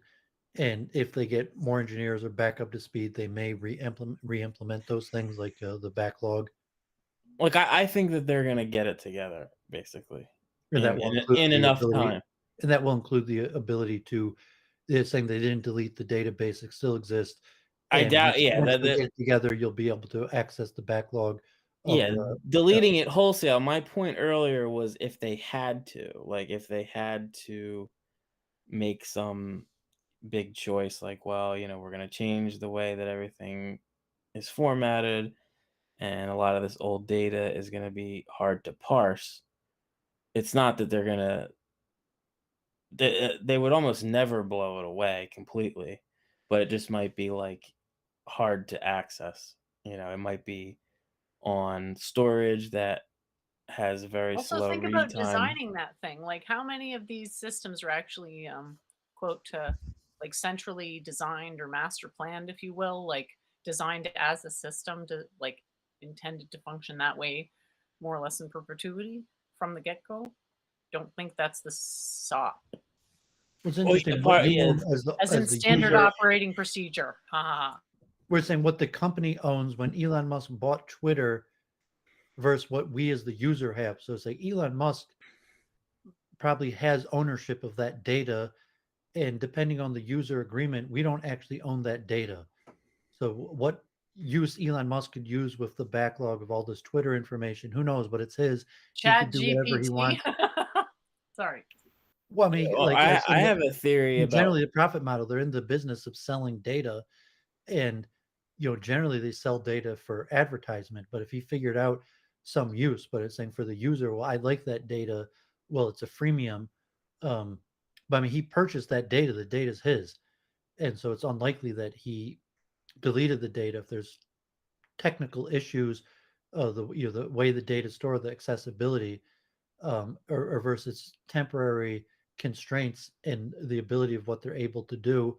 So they focused on keeping, um, what he said was the main core competency of the business, and later they'll try to restore the full competency, or that they might try to completely reinvent Twitter and what they do with the backlog I of the think they would database of information, that's yet to be seen. And they could kind of start over and be like, well, it's They going to be might move to Twitter, be but more like Instagram, I would say, if anything. I don't think they would ever try to be Facebook. when Facebook is still, I mean, I still have countless pictures, like all the, so I mean, Facebook like deleted notes, like just all of a sudden, notes is gone, and so if you had like we're using the Facebook blog, it's gone, but the pictures are still there, Yeah, and like I got I rid don't of know my if Facebook Facebook a deleted the while notes or back. the blogs, if they still have that in their storage space somewhere. Oh, they definitely still have it somewhere. It's just that And to they're say like, not. according to the terms of service, that's theirs, it's not mine. So whatever blog I had on Facebook, that's theirs, it's It not mine. depends what in Europe, I think you actually do have the right to get all that. You can make a request. You could at least try it here. You know that there's that page where they'll send you a zip file. It takes a while, but in a few days or whatever, they'll email you a link and it's like, here's all your data. It'll be like a gigabyte or more.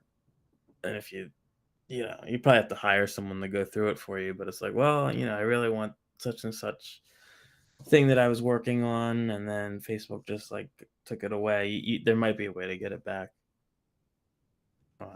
But anyway, Yeah, um, I would assume from a coding perspective, it's kind of a matter of money and effort. If he wants to yeah, put a whole bunch of exactly. money into it, they could basically make Twitter all things to all people, um, and that also includes the access to the database. But it's probably they're already hemorrhaging money, and I there would think have Elon's they would presumably motives have some long vision of how they're going to profit from it. we're trying to figure out Elon's motives, right? And I have some theories about it. Like I think I actually was just interested in whether it made more sense to start again at the beginning or try to work around whatever hodgepodge is there now. it depends how screwed up it is. He hired Yeah. this one guy who's a real genius, this George Hotz. I don't know if you're familiar with him. He works on self-driving cars. He'll probably have to take the advice of his programmers and what they say, Yeah. whether they're going to have an easier time patching up the existing code or to just rewrite new code. I think a lot of people forget that Elon ran PayPal for how many years. I mean, that was quite a project. So, I mean, it's not like he's totally changing. In fact, it's almost like he's going back to his I saw Lex Friedman said primary. that he would run PayPal for free, and then just yesterday, Lex Friedman was speaking with I don't Kimball. know how seriously can we take Well, I that. mean, I just mean, yesterday there was I don't know if you saw the Twitter Spaces on Lex Friedman's page. He was talking with Kimball Musk with Eric Weinstein, but I don't know how much of a coder Lex Friedman is or whatever. If they could get a team of coders, and it might take them half a year. There might be like computer program usually has a rollout, and they may be able to use certain functionality with the old code and have new code at the same time, where they would you have a phase in where they're basically writing new code, well, what and is Lex as those become Friedman's operational. real experience with like building a He does website? robotics, but I mean, I think he's a coder. He knows multiple I'm not languages. saying he's not smart. I'm just saying like I don't know that it's really his area. Um, yeah, I don't know if it is either, but I'm saying like, I mean, like he volunteered. Can you think of anyone better than Lex Friedman? And I don't know, like CEO, if that even makes sense. But it's saying that he was speaking to Kimball Musk the other day. I don't know if you watched that. I'd have to check it out. What it's on He his main posted it to his his main channel, podcast. and I don't know if Kimball Musk, what his role, if he has some sort of, Yeah, so he was talking to his brother. yeah. And Eric Weinstein was also on the call, So let me pull it up. and there were a few other people I didn't know, but yeah, whatever the case is, I'm saying that um, my knowledge of coding is that they could write completely new code, and certain functionality of the code would come live over the period of months, and they would be able to operate in conjunction the functionality of the old code with the new code, to some extent, Yeah, you can do and then cutover. eventually phase it into the new code. But yeah, to completely recode Twitter would be a huge project that might take 6 months, but certain amounts of the code might and the new functionality might come live in the next few weeks, and it'd be some sort of phase out of the old code and phase in of the new code. And there's a difference between the access of the database that presumably the old Twitter operating platform and the new Twitter operating platform would be able to simultaneously access the database of information, and so then you could phase in and out features of the old code and the new code. Yeah, it's absolutely possible. Um, And I don't know if like Twitter's code is like millions of lines of codes, like tens of millions of lines of codes, or maybe it's only hundreds of thousands of lines of codes. How many batches there are, um, it's unclear. And even say it's financial, like in terms, what's more expensive, the code, the processing, or the data storage. I'm not even sure if they had some sort of breakdown of the cost structure. Is the main cost the data storage, or is the main I would think cost the it's moving the data is instantaneous the most processing? expensive. It's the bandwidth is probably the most expensive because they're, you know, well, and the storage gets expensive too because you have to have the redundancy available so that the read speeds are and the write speeds are incredibly fast. So you have to have the data centers, um, you know, basically, they almost go together, right? Like as you're, if you're having to store a lot of data, it's probably because a lot of people are accessing it. So, you know, you're gonna be you're gonna be scaling both how fast people can read the data, um, which affects your storage cost, and you're gonna be needing a bigger pipeline into the data center. Yeah, I could see Elon Musk's main motive is to control. I mean, besides for like personal ego, on the business angle is controlling media. Because like if you look at Hmm. his stock price, and you even said like, oh well, Tesla's overpriced. Even if Tesla, it was worth $50, has like a 50p ratio, so even it went down to $50. Um, but the main drivers of its valuation is the media, The main driver. and like even his message for the direction of technology, for um, if he's not a media Washington favorite, um, you're just to control the media alternative platform, that the purchase of Twitter is a natural move into media, and You saying like, find well, it odd that Bezos has been able to like kind of seem I don't know how much Bezos paid for the Washington Post, or saying even the New York I was gonna Times say now. that Elon seems way more controversial. Like even though Bezos has done plenty, if not Somehow far worse Bezos than. manages to not catch as much flack in the media as Elon. That's very true. Yeah, it's like Well, he also subscribes to the mainstream left wing narrative more. not on economics. I mean, he's pretty hardcore capitalist, isn't he? Yeah, I'm saying like um, the Democratic Party in general is pretty capitalist.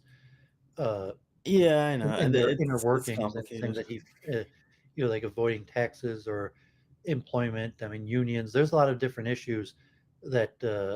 I mean, he's already stepped down, and other people are running the company. He's just the largest shareholder.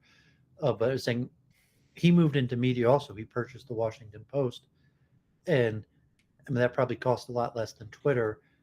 But I actually say Elon's move is probably Yeah, how more much was intelligent. the Washington Post? Yeah, it wasn't You could 43 billion, probably, but I think it was in the billions.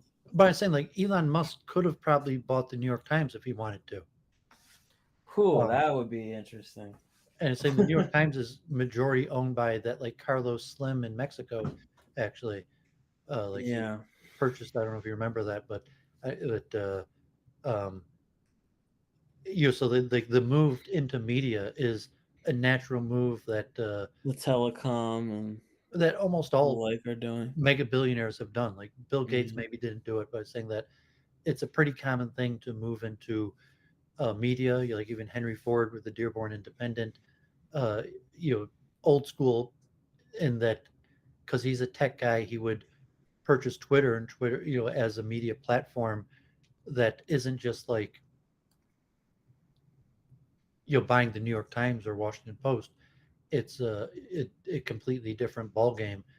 Buying Twitter, the control of the source of news, or even the flow of news, where he doesn't have to buy a newspaper and then try to put his slant on a given newspaper. He can control the biggest means of the delivery of news. Well, yeah, And you saw he already has a separate badge for news sources, right? It's a yellow. There's the yellow certification, and then the blue, which you can just buy, which is like meaningless. well, I think it's more bold and more intelligent than the normal billionaire move of buying a newspaper.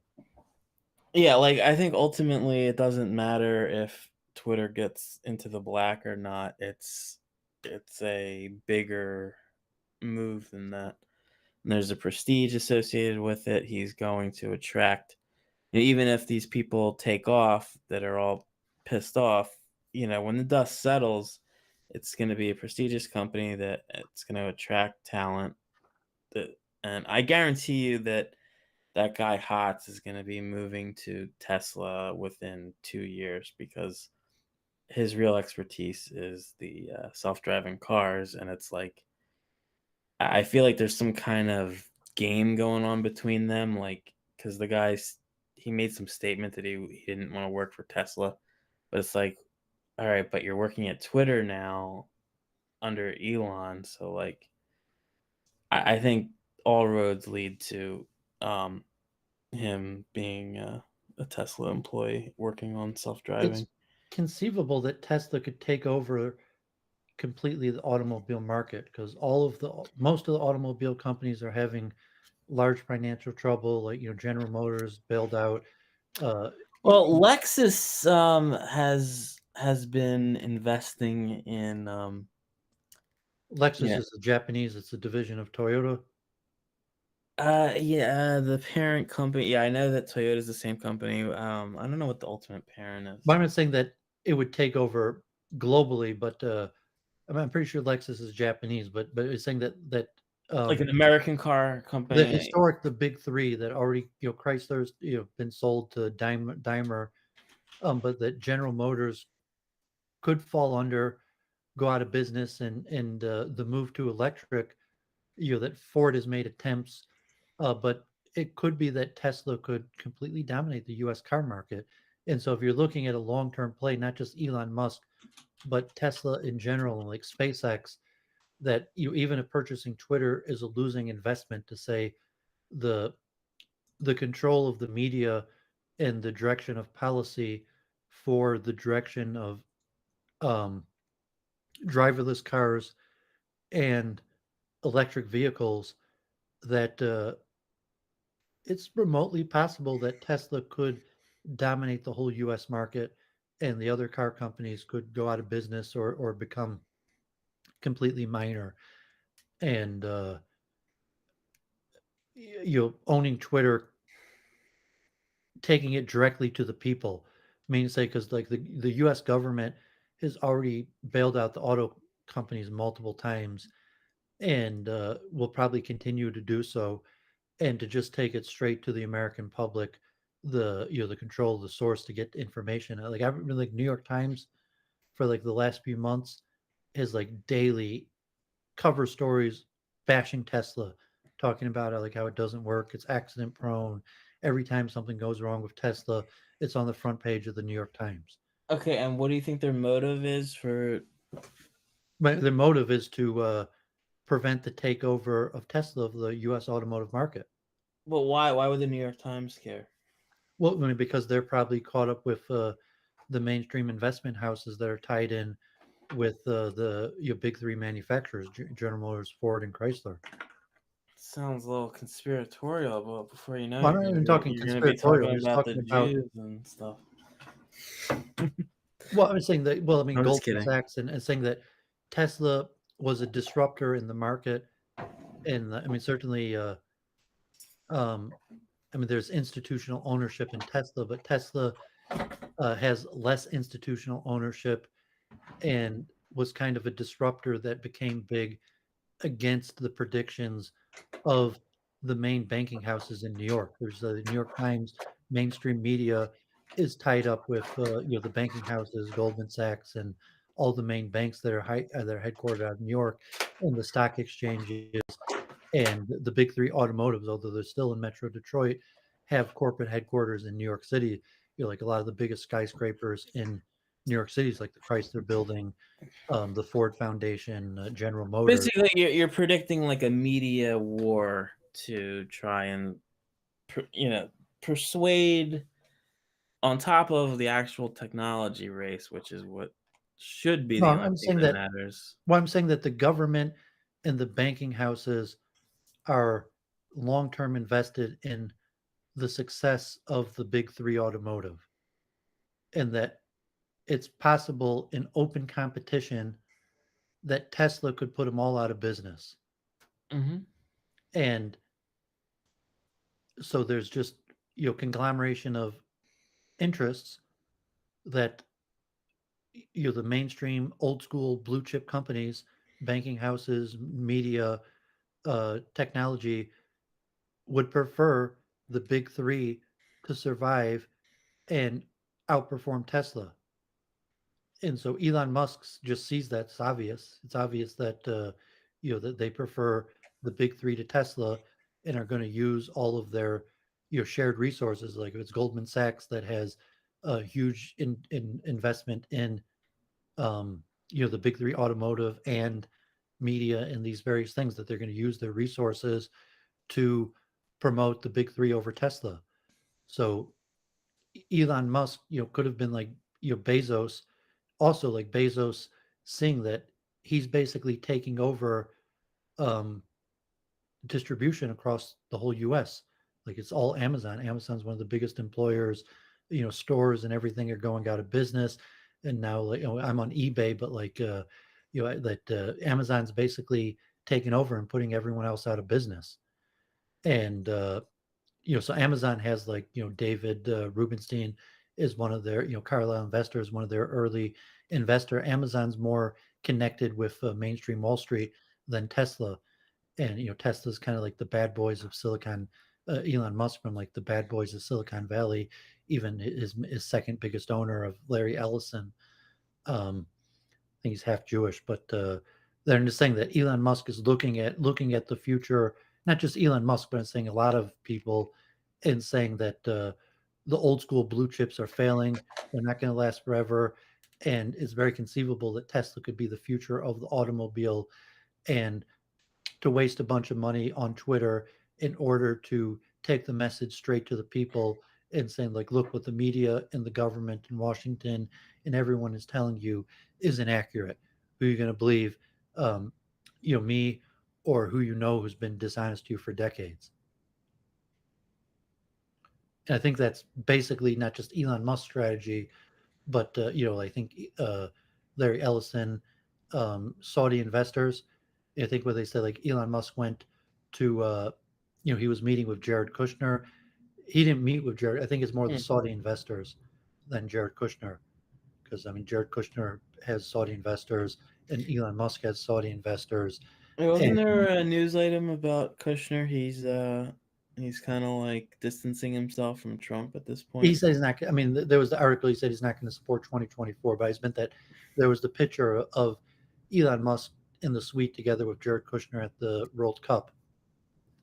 But I don't think he was really meeting with Jared Kushner. I think it was the Saudi investors. I mean, Jared Kushner doesn't really have that much money relatively to the Saudi investors, and the commonality between Kushner and Elon Musk is that they both have substantial Saudi investors. Mm. Is that not? You don't think I'm laying it out accurate? No, I'm just I saying. mean, I don't know how much, but I think Larry Ellison, I who was referring to there's like a falling out between Well, I mean, in Kushner Twitter, and the Trump. third biggest. Well, yeah, I mean that's accurate also, but that I mean to me that's just kind of obvious. Like Kushner knows that Trump's not going to win. He doesn't want to back a loser. It's his father-in-law, but I think But just yeah, who do you think? You think DeSantis is going to be the candidate? I don't know. I think it's gonna be a mess no matter who it is. It's gonna be bad. But I'm saying Jared Kushner doesn't want to back a loser, and like Jared Kushner has more money than Trump, and at this point, like if Kanye West is right that the Abraham Accords, Jared Kushner made money and he sold a bunch of his assets to Saudi investors and got new Saudi investors, and the third biggest investor in Twitter is the Saudis, and so that could also be a power play that the Saudis also want to disrupt the mainstream American market and would team up with Elon Musk to basically overthrow New York and Washington. That like the main thing Elon Musk, he's a West Coast player. He made his money almost completely on Silicon Valley, although obviously it went through Wall Street and some of the banking houses. Uh, and that the certain players like whatever reason Larry Ellison and Oracle also probably went through the banking houses, but I think he's more independent. And but it would be wrestling away power from New York and Washington. And like the big three automotive is basically centered. It's the banking houses and the U.S. government that's been propping it up for years. And in all likelihood, the big three would have went bankrupt if it wasn't for the auto bailout under Obama, and even the last year's Ford Motor Company may or may not make it, but General Motors would probably go bankrupt. And to some extent, General Motors maybe should go bankrupt from an economic capitalistic point of view. And the Yeah. government, they joke now it's now government motors. Yeah. But I was saying that's what you see the bad press like they want government motors to get back in there and succeed. And but Tesla's the most set for that they could dominate the electric vehicle market. The driverless car, they're way more advanced. I All the think if money that the Tesla government, pushes their Made in America identity, that could really, he's at probably that more. point, there would be no I mean, real isn't Elon Musk reason like for people to head and love shoulders the above old the big GM. three in terms of electric and driverless cars? It may not be as huge a gap as it seems because these companies aren't stupid. They especially I know Lexus. Now I know that's not what you're talking about, But I'm but saying Lexus is Japanese. yeah. I'm But talking I'm about the big assuming that three. Ford has made similar investments, like that there has been a lot of research into I'm this. here in Michigan. Like I have that on my YouTube channel. Some of that. I mean, Willow Run. I mean, they have a lot of investments in it, but they don't have a We have Tesla. to They you'd have don't to have have someone on like they still who have knows investments. a They lot still have about the American car research. They don't have manufacturers. it.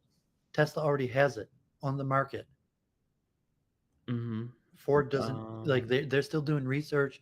They have these joint ventures of all the big three companies in the government, and is a lot Israel's heavily involved.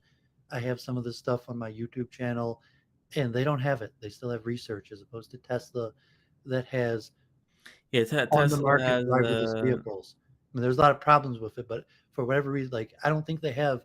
You can't like. Do you know? Am I wrong? Is there a Ford driverless vehicle that you could currently buy?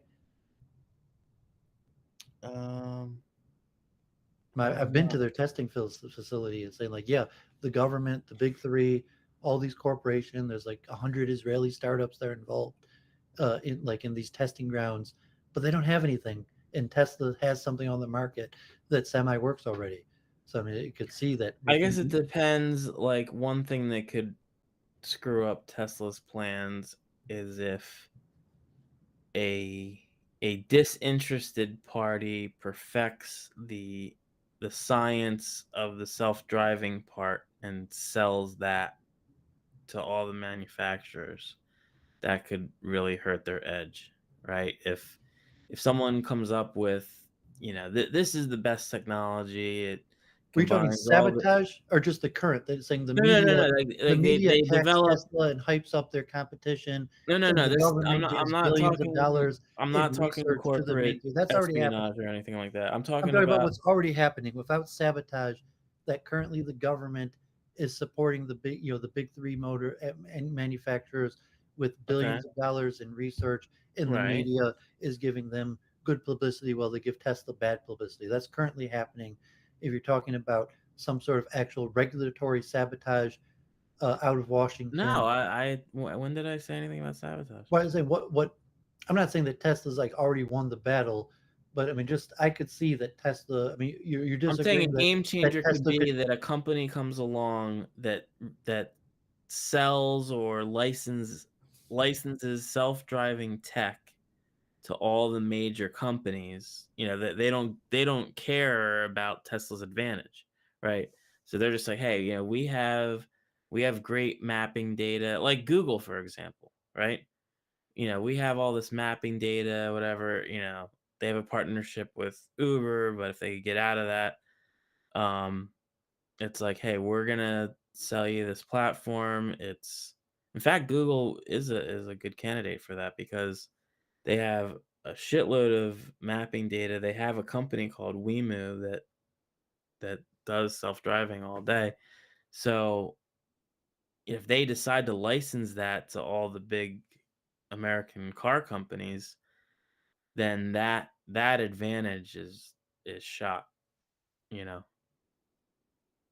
Now I take your point though that the Tesla already has cars on the road that have, what is it, level 4?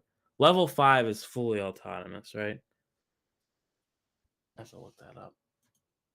Yeah, I mean, I think so, but I mean, if wouldn't they're get married to any of these labels in particular because as the tech evolves, the levels of There's 6 levels. well, I what just is mean that there's a Turing reasonable test, possibility that it's not a very. It needs to be clarified. Tesla could basically completely dominate the U.S. car market, and Washington and New York wants to stop that. And Tesla and their investors could see that it's likely inevitable, and God forbid, here in Metro Detroit, and I go to these conventions and stream them, like there's huge incompetency. Um, like they've all became like paused and multicultural. Like I didn't know GM you has used their that word. female, Bara CEO, and their um, minority hiring quotas, and Well, it's very. interesting that you're saying this kind of stuff because, like, I thought I don't know where you stand. Like, I know that um you got into that debate with Vincent James a while back, and you were saying some stuff that sounded pretty left wing. Like, Well, I'm a multiculturalist. I'm a right wing multiculturalist, like maybe like Bloombergian type. I'm more mhm. libertarian, but Yeah, I'm. I'm not like that's more about immigration than like. Well, yeah, I think I'm And closer to maybe I you than to support Vincent affirmative James, action. but I might uh, support affirmative action a little bit, but the level in the car companies has led to incompetency, and I say the likelihood that the big three are going to be able to compete with Tesla may not be likely. And saying like, no, I'm still a multiculturalist. I mean, I'm probably more like an Elon Musk multiculturalist. yeah, I think what must. Saying in that extent, like I mean, Elon Musk is probably a multiculturalist pro immigration. Um, Yeah, and they have there's from that whole a thing. relative level, but what's going on at the big three is just like all of a sudden like um, like I was mentioning like the blue-eyed thing in engineers, like all of a sudden you need like 20% of the engineers must be black tomorrow. Yeah, And saying well that we can't can't run a stand. company if we hire 20% black engineers because they're not qualifiers. Like we demand that 50% of the management is women, like yesterday.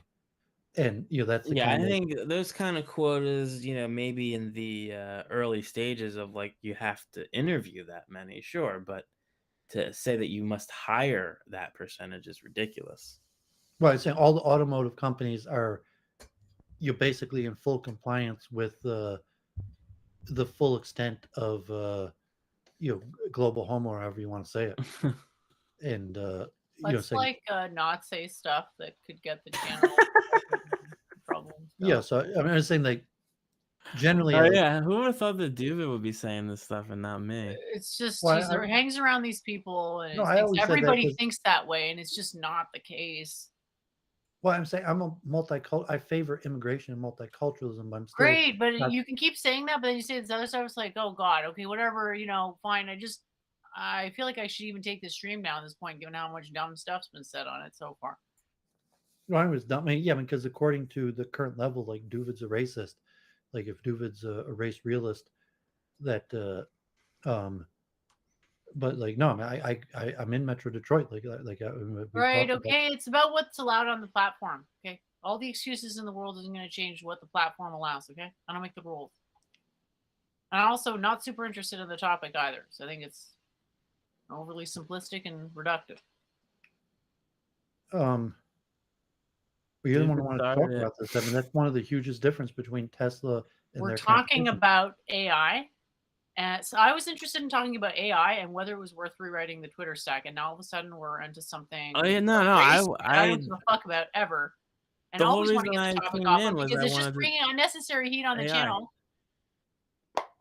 I wanted to talk about yeah, the topic, like the thing that you guys couldn't agree on. It was like let's rewind a little bit. So you were talking about Dolly 2 and what that means for artists versus what Chat GPT and the coming GPT Why don't 4 you what tell that us how you, means I mean, for you have writers. had more opinions on this than pretty much anyone. So why don't you tell us what you think? Okay. Um I think that like early on there's going to be an advantage that artists and writers have because the thing that this technology lacks is like the reasoning layer, right? It can take an idea and just start kind of rambling. It's almost um like schizophrenic or autistic. It's you put in a question or especially anything creative, and it's going to be very hit or miss, and there's going to be a lot of word salad, right? But some of it might be very useful, and you may be able to take parts of it verbatim and put that in your But final there's work. still a But bottleneck in your own, at the level of your own understanding, correct? what do you mean by that? You have to be able to understand the text you're reading to know if it's right or not. Yeah, well, and that supports what That's what I mean. Dubit is Like saying. that's what I'm saying. Like, let's not make that mistake to think we can delegate the actual thinking process to the computer. I know. I said that the reasoning is still being done by the human. Um, and I think, let's see, what's going to happen is that at least to start, it's going to be like lower level people who like people who write copy where it's basically, and I think it's already happened. You know how there used to be sports writers who would just like they would just write down what's happening in the game. Oh, okay, the first inning, Johnson pitches, throws a, you know, he throws a curveball, it's a miss. What, just like basically recording the events of a of a sports event, um, so that like people who still read it in the paper for whatever reason, um, oh, let me go to the sports page and oh, I missed this game. Let me read the recap. Like that's already being done by machines. Like there might be a person or two that like reviews it to make sure there isn't some glaring mistake. But I think you're going to see those type of tasks get automated more and more. Um, and just like the whole like summarizing industry, like people who work in doing a lot of documentation, certain types of project managers are going to have a hard time justifying their salary when an AI can just go through all the code, go through, the more technical documents and then say, "All right, here it is from the business perspective. X, Y, and Z are going to cost this much. It's this much expected revenue."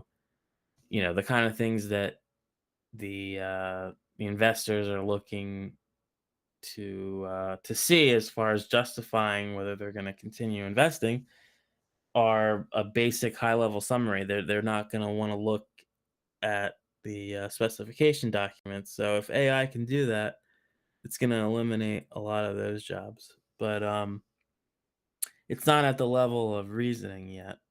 So I don't know. Like, what's the disagreement exactly?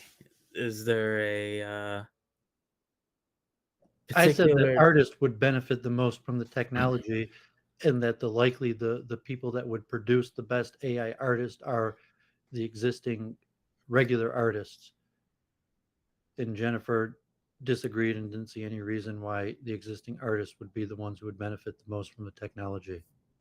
Okay, I would ask this: who is going to be best suited to Sorry, judge? but I got to take that commentary off. I'm just worried about, I don't know where the line is. So let's keep that commentary off the channel. Thanks.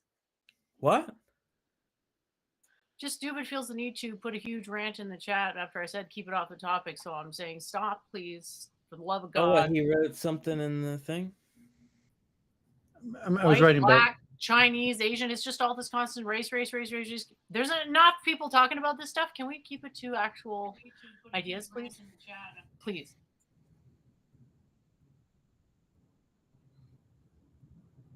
Did you delete it already? Let's go. Let's continue on. Thanks. Okay. No, I was just asking you, Jen. Who is going to be the better suited person? And I'm, For? I'm actually asking. I'm not like For no, sorry. trying For to. what? Running Twitter? No. For because you don't think that existing artists and writers are going to be the best people to prompt the AI. I didn't say that. I'm not saying like that I'm taking the opposite position as him. Like I do Okay. think there's gonna be tons of artists. My opinion, like my default position on this stuff is based on my precedent, which is basically like one ends up outperforming everything is human plus AI. Mm-hmm. That's my default position. If I'm going into something where I know absolutely nothing, I'm going to assume that Right. at least in theory, that's what the case is for the highest performance. Well, and how does that Obviously, contradict what way, way, way, way Doovid open is saying? to it's open to adaptation as I gather more evidence. But I'm starting there based on my precedence and what I study, right? So it's Mm-hmm. very open, right? So just to be clear, it's not like it has to be this way. And I'm like farming anecdotes to reinforce this view or something. It's not like that. Right. Okay, so that's my first assumption. Now, the point I was trying to make is that not all skills are transferable, Mm-hmm. and art is way less transferable than writing when the computer is adapted to not writing per se, but to whatever data set of writing it was trained on. I think the main point I made was that artists would have more ability to recognize what is good or bad. That like Jennifer can make a bunch of art and have it determine, oh, I think this is good, but if there was some more objective criteria of what is good or bad art, that would be artists that would be the most in position to make that judgment, and hence benefit the most from the AI art programming. All right, so we're talking more about the Dolly 2 or similar type technology. Yeah, you type in a description, a skyscraper with half of the windows are black and the other half are red, and there's an orange sunset in the background, in the style of Salvador Dali, and you get something approximating that, right? Is that's what we're talking about, right? So, I'm not sure. Well, that's I just the was more free. That's saying that just the free my software point was that. that the skill set doesn't transfer as easily as it would for like a journalist trying to use this chat GPT to get a handwriting articles. Like the adapt the journalists be able to adapt to that very quickly because they're probably already writing according to something that resembles like something well, the okay, how about we algorithmic. narrow it? How about we narrow it to You understand digital what you cut me artists? off before I got to the like what did I just say? You said that it's not like that a journalist will have an easier time implementing the technology because they can give it a task like write me something about so and so, whoever person they're including. No, Well, because I'm they're adding already that. accustomed to using a technique. Okay? That Okay. technique is called writing, and it translates to Sure. prompting because you're also writing prompts. Notice how art Okay. isn't that. Okay. Notice how art is using a medium to create an image. Usually, I mean, there's obviously fuzzy boundaries, especially in something like art. Like, how do you define art? That's a whole other question unto itself. But my point was only this: the skill set doesn't translate the same way a journalist would. And it Okay. translates to That various extents to prompts to the extent that there is no clear path from certain types of artistic skills to having the equivalent to having AI quote help you in that process. All right. I think I know what the disconnect is now. Okay. So I think what Doovid was not getting about your point is you picture a like a savant artist who doesn't really know how to write, right? So I think what Jen is saying is that that person who might be able to like do a great sketch, right? They look at someone and they paint it, they get their likeness, and it's like, oh wow, that's really special. But that same person is not going to be able to use any of this technology because their reading and writing skills are not on par. It's Absolutely. not. I'm not saying they can't read or write. I'm saying that the No, skills no, of not that they art can't. go beyond It's an reading and writing. example. This It's an example, I don't want right? to be insulting here. I'm actually trying to pay And everyone their due respects. And is obviously it is it I don't think insulting? there's much that can actually be automated by this stuff. And it wasn't Okay. largely the point. I was just saying the point that may or may not be true, and I think it's relatively. I think the artists are more likely to figure out and work the software, but whatever the I think case we should may narrow be, it to I was digital talking art. about more the ability to recognize what is good or not, and that artists will have a better ability to recognize what computer generated art is good or not. Yeah, and what to ask for, right? Your composition is a huge part of art. So if you're just putting in garbage like, "Oh, I want to see Donald Trump wearing a red jumpsuit and I want to see him in a pool of piss or something, just something like stupid." And yeah, you'll get something out that they couldn't do themselves, but it's not necessarily. Well, so to me, it just seemed obvious that the artist would have the best grasp on what. You do realize that evaluating art and making art aren't the same skill set. There may be a minute overlap, I didn't say but they're I don't know the why you'd same skill equate. set, but they're probably the closest correlation that would be artists. That in terms of, I mean, it's conceivable you might find some group that had a greater skill set in evaluating art than artists themselves, but artists would certainly be up there with the highest correlation to evaluating art. Where Jennifer's, is like postulating there's some sort of like inverse relationship between the ability to create art and I never evaluate it. postulated an inverse relationship. There are conservation of energy considerations to take when examining the mind. But what I said is in terms of a reasonable starting position, we've talked to people in physics who couldn't account for physics on the philosophical level. What does that mean? The meta analytical reasoning as to why something does what it does, aka why art's good, isn't necessarily in any way connected to that practical skill. Yeah, As I'm saying much as it may certainly seem like it ought to certainly be. it's connected. Certainly it's correlated and connected, and it's probably the highest existing Okay, correlation. then can you provide us some substantiating evidence? I haven't looked into it, but Okay, so you've made a complete assumption here that doesn't have any evidence, and you're just cool with it. I mean, it would be easy to find evidence. You'd realize that a lot of art critics had a bunch of art. They had art portfolios of their own. Is that the case? yeah, but to me it just seems the most obvious that the Just experts in because the something field. seems obvious doesn't mean it's right. Tons of stuff that seems, quote, obvious is dead wrong. Like the Yeah, I mean, blue it's eyes possible, LARP but That's it's saying entirely that obvious to me. I'm saying your It just opinion seems seems so largely obvious, based off like of nothing. everyone who's ever been wrong in Your history. position seems largely based off of nothing, so you're just rejecting the obvious for I whatever don't reason. accept that something, just because something seems obvious, that means I ought to afford it credence. In my worldview, something seeming obvious is actually a reason to not afford it credence unless there's other factors that enter into it. I think examples are going to be the best way forward here. Like, I think what Jen is saying is there are artists that they have a vision in their mind's eye that they wouldn't even know how to put into words. So how Yeah. is the tool going to be useful to them? Thank you so much for that. Really appreciate the interpretation, because that is very much along the lines of what I was intending. Yeah, but no, I understood what she was saying. I just think it's most likely inaccurate and the obvious interpretation. Well, okay, if you're talking about digital artists, I think I agree with Doovid if we're talking about digital artists. People who are used to working on a computer all day, telling Photoshop. Have you ever made digital art before? Me? Yeah. Yeah, that was going to be my career before I switched to programming. So you're saying that what you did / prompting an AI bot is basically the same thing?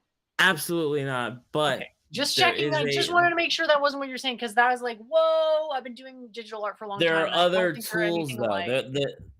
Okay, maybe this is part of what's missing. Is there's the prompting stuff with DALL-E, but there's also the AI assisted cropping and it's basically like the magnetic that is very lasso. similar to Photoshop Edge Detect, wouldn't you say? Well, yeah, except it's So why don't we do like a type it's like of on like a chart steroids though, diagram? because We've it can got the actually. Photoshop Edge Detect. What did you just say? The I think I'm going to sign off. Is there anything else you want to talk about?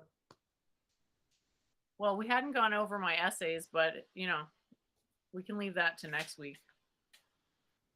You didn't have a chance to read them or whatever. I mean, you've probably been up. It's 4 hours and 17 minutes. You streamed before, I guess. Probably not the time to go into them, but I'm going to keep working on them. Any feedback was appreciated, and yeah, there you go. Okay, God bless. Have a great week. And I'm still down to discuss AI if you want to, though, because I'd love to hear what you think. You can stay on online. Do whatever you want. Mr. Whitemail. Yeah, Doovid, thanks for joining, and we'll see you next week on the same time as you. Yeah, he's gone already. Man, he's really not happy. Well, yeah, I mean, there's like a huge component of this new tech that's going to be, what do they call it, disruptive?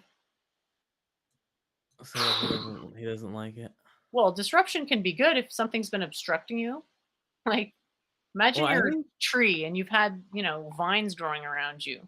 And you get the vines chopped off. You're like, I can finally breathe. I can grow some more tree branches and be happy and spread out. But then, like the tiny tree under it, it's always been in the shade. Now it's got the sun. It's like, I'm scared now. So, not that that's exactly a perfect metaphor. And I'm not saying Doovid's scared of the tech or anything. I think he's just he's got his own like methods reversed, though, isn't it? Because his position is that it's going to be this great aid to existing artists, and you're saying, well, you're not so much saying that AI is a big threat. Yeah, it's disruptive technology for sure. It's going to. But the thing is, like, this isn't any really different from the internet originally being disruptive. What are you gonna cry about that forever? It's like, yeah, it sucks. It's hard. Change is hard. Yeah. All right. I gotta switch my headphones. Can you give me like 5 seconds? Sure, yeah, it's cool. All right. Really appreciate the chance to talk about this stuff because, like, most people, you have to They just kind of don't get it. use. Well, you That's have to what kind of dudes. use the tech to some extent to kind of start to get it. And like, it takes a while just chatting between individuals and thinking about the ideas and blah blah blah Mhm. to actually start to get it. And then, there's like the interpersonal skills of like, how do you deal with shit when you don't agree with someone? So I can't hear you right now. Hold on a second.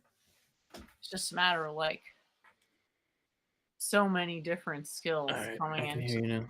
So many different. I was just saying, like, I would be surprised if people weren't having a hard time adjusting to this right now because it's a huge, huge, huge, huge, huge, huge change. Yeah, I'm just the coding thing is like for people that don't code, it is like it's hard to see just how it's so much better at that than the other shit. It's like really scary. Well, Well, I showed you coding some of the is one of math those. stuff that it could do. What? And I showed you some of the math stuff it could do, and that's basically the same as Yeah, but code. like tricking out a computer by creating a negative axiom is not, you know, Oh, well, like I was showing you. self-reference like that is not particularly interesting to me because I don't have self-negating self-reference. Like I think that's a not Are you contradiction, but talking about my the version of a contradiction. screenshot where Well, I the thing you were told it arguing to with Spaceman prove over that I refused to get involved in because I thought it was self-negating as a premise, all that math, quote unquote. Like, can it solve topological problems? maybe you're thinking of something else. I think the thing that we were doing was it was there was stuff that it was solving, but then we said prove that prime numbers are finite, and it like tried to. And then I Yeah. think I was like, oh yeah, not so smart after all.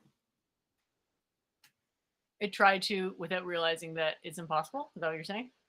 Yeah, like I think they like fixed a lot of that somehow. I don't know how they did it so quickly, but Well, you realize it would be parameterizing the question as an interval convergence thing, wouldn't be summarizing an aggregate meaning, a composite aggregate type of like bird's eye view perspective on it.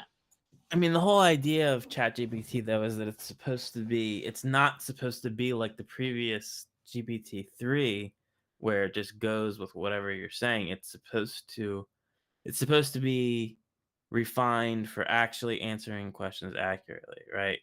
Because there are things like I asked it to prove the collat sequence and it immediately was like, this is unsolved. Blah, blah, blah, blah, I can't answer you.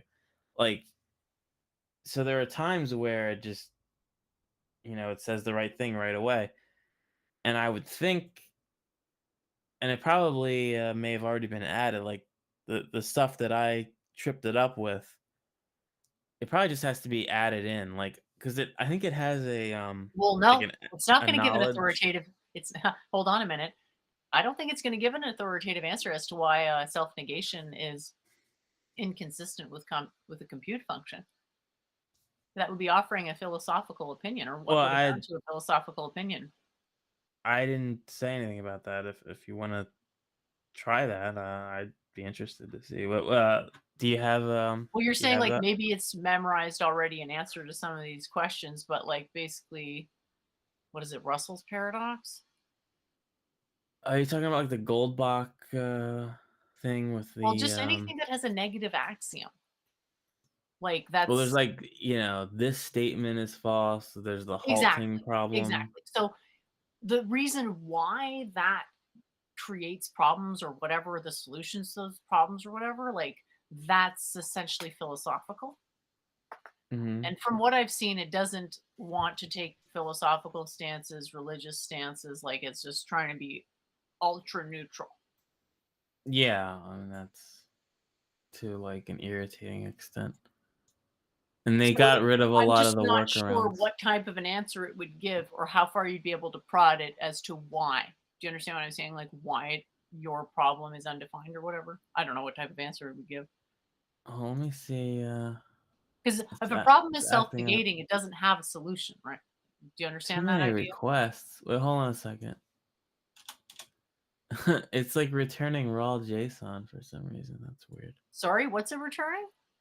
It's the OpenAI website is just like I'm not accessing it as an API. I'm just like going on it regular, and it's like sending me raw data back instead of the website, which is pretty Did odd. you mess with your computer somehow? No, It's I didn't actually do more than a nothing. lookup table, Anders, because it can adapt to text you've already told it about.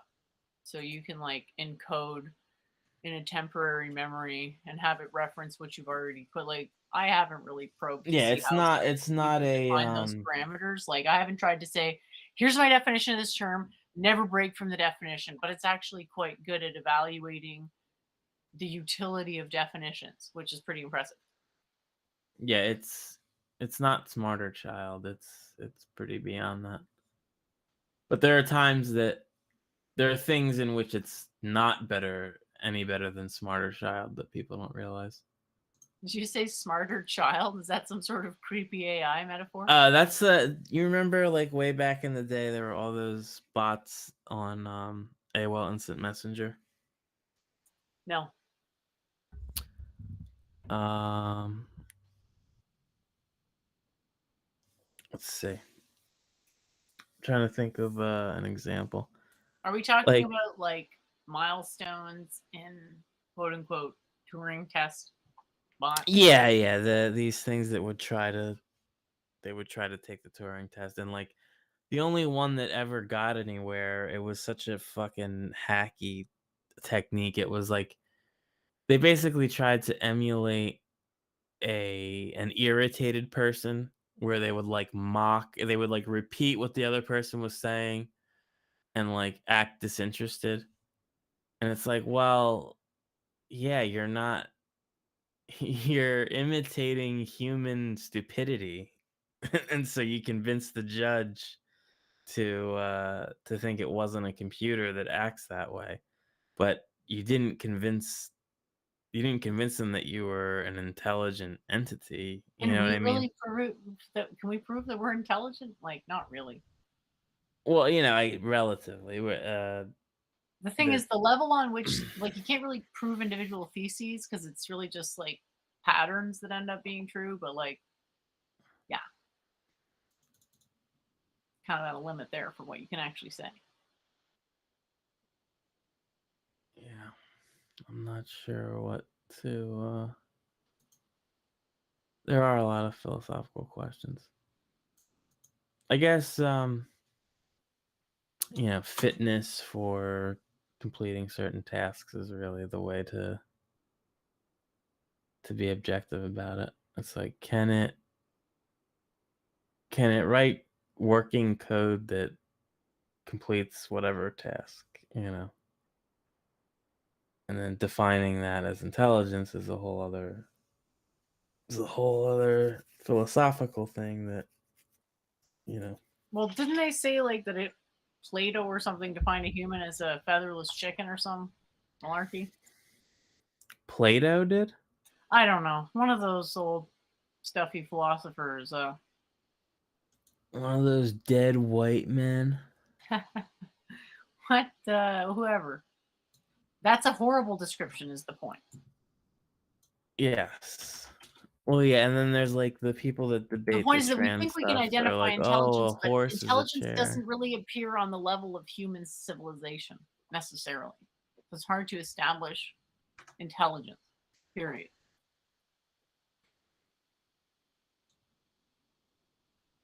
You want to see what Chat GPT says right now? So really, it's just a matter of like, yeah, sure, we can query it if you want, but like, just a matter of like, what are we defining as intelligence? And we can make inroads to giving a more precise formalism for that, but we're never going to nail it. So the computer's always limited by our capacity to parameterize whatever it is we're asking it for. And I don't really think you can brute force meaningfully all those answers. But maybe I'll be wrong. I don't know. Are you talking about the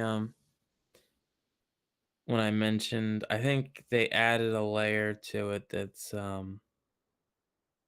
that is kind of like, I think lookup table is too simple because they have the neural net like on top of that, but I gave it's an explanation earlier where I said, think of it in terms of a simpler metaphor, which is how it works for an image. So could you explain how those AI image creators work? the ones that create images or Yeah. recognize images. Well, the creators have recognizers in them. So Yeah, like so it's like you're taking, so someone puts in a prompt. Well, what was the one I gave earlier? It's like a skyscraper with half the windows are black and half the windows are red, and there's a orange sunset in the style of Salvador Dali. So it's taking all those words and it's turning them into what they call tokens, and then right. it's It like, devises a UBM for the tokens, a background model, an aggregate version of the individual concept as information, which it then constructs images and reduces the set to that which conforms with the filter.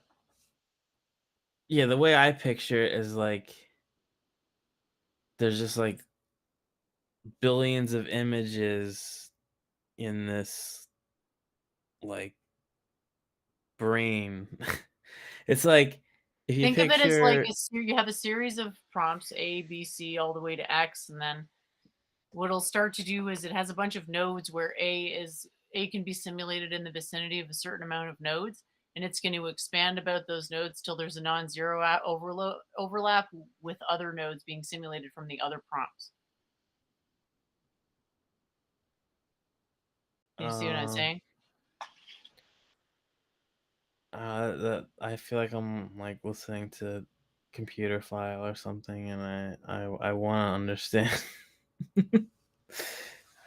First, you have to uh, understand the UBM. Like, imagine you had 1,000,000 goldfish images. UBM. You had 1,000,000 goldfish images, and you just reduced every single one to what they had in common, which wouldn't just be one thing because there's different perspectives on the goldfish, but it would be a family of things. So, like some different branches, it's still all attached to the same tree. Oh, what's it stand? What does UBM stand for? Universal background model. And you want also, if you're interested in the theory, the other interesting one is a Gaussian mixture model.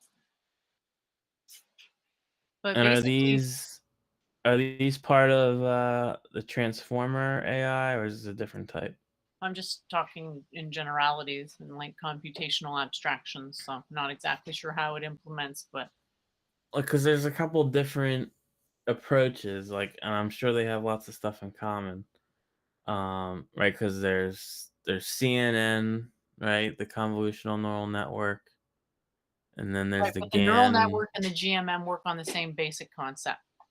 A neural network is just an adaptation of that based on a model reminiscent of the human neurals structure.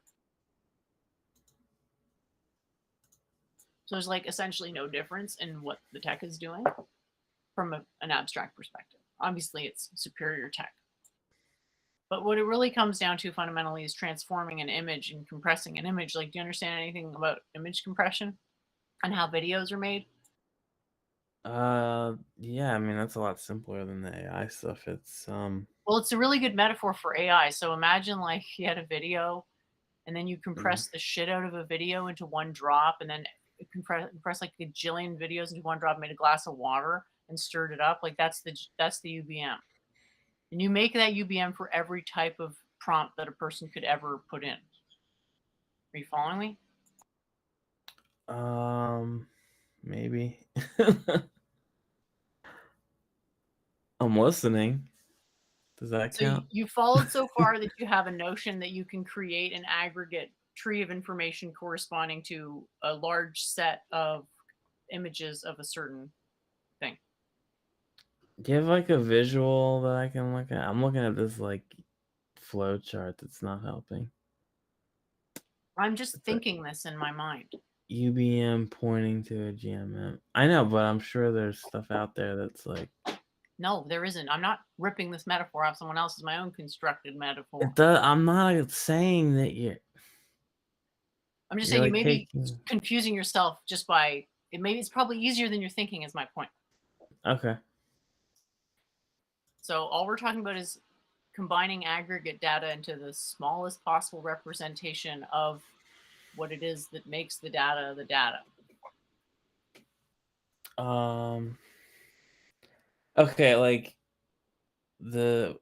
scientific notation is a good example, right? Imagine like a teapot. Okay, so I've got a million teapot images and I just like break them down, and I realize that I can create this boundary that always has a certain look to within a certain, like, it always has a certain range of fluctuation. The spout, the handle, and I can create a range in which the set of all these teacups varies, which is a restricted range. Can we like use it like a shape instead to keep it simpler? Like There's no shape here. This is beyond shape. This is just pure information. We're talking okay. about like an eigenvalue. So what is an eigenvalue relative to information? This is what we're talking about. I think you were trying to teach me about this last time we were doing the math stuff. So the idea of like software that detects a pattern in an image, could you design that? Can I design it? Yeah. Like if you had a bunch of training data, would you know how to design that? No, I would just like download a library to do it.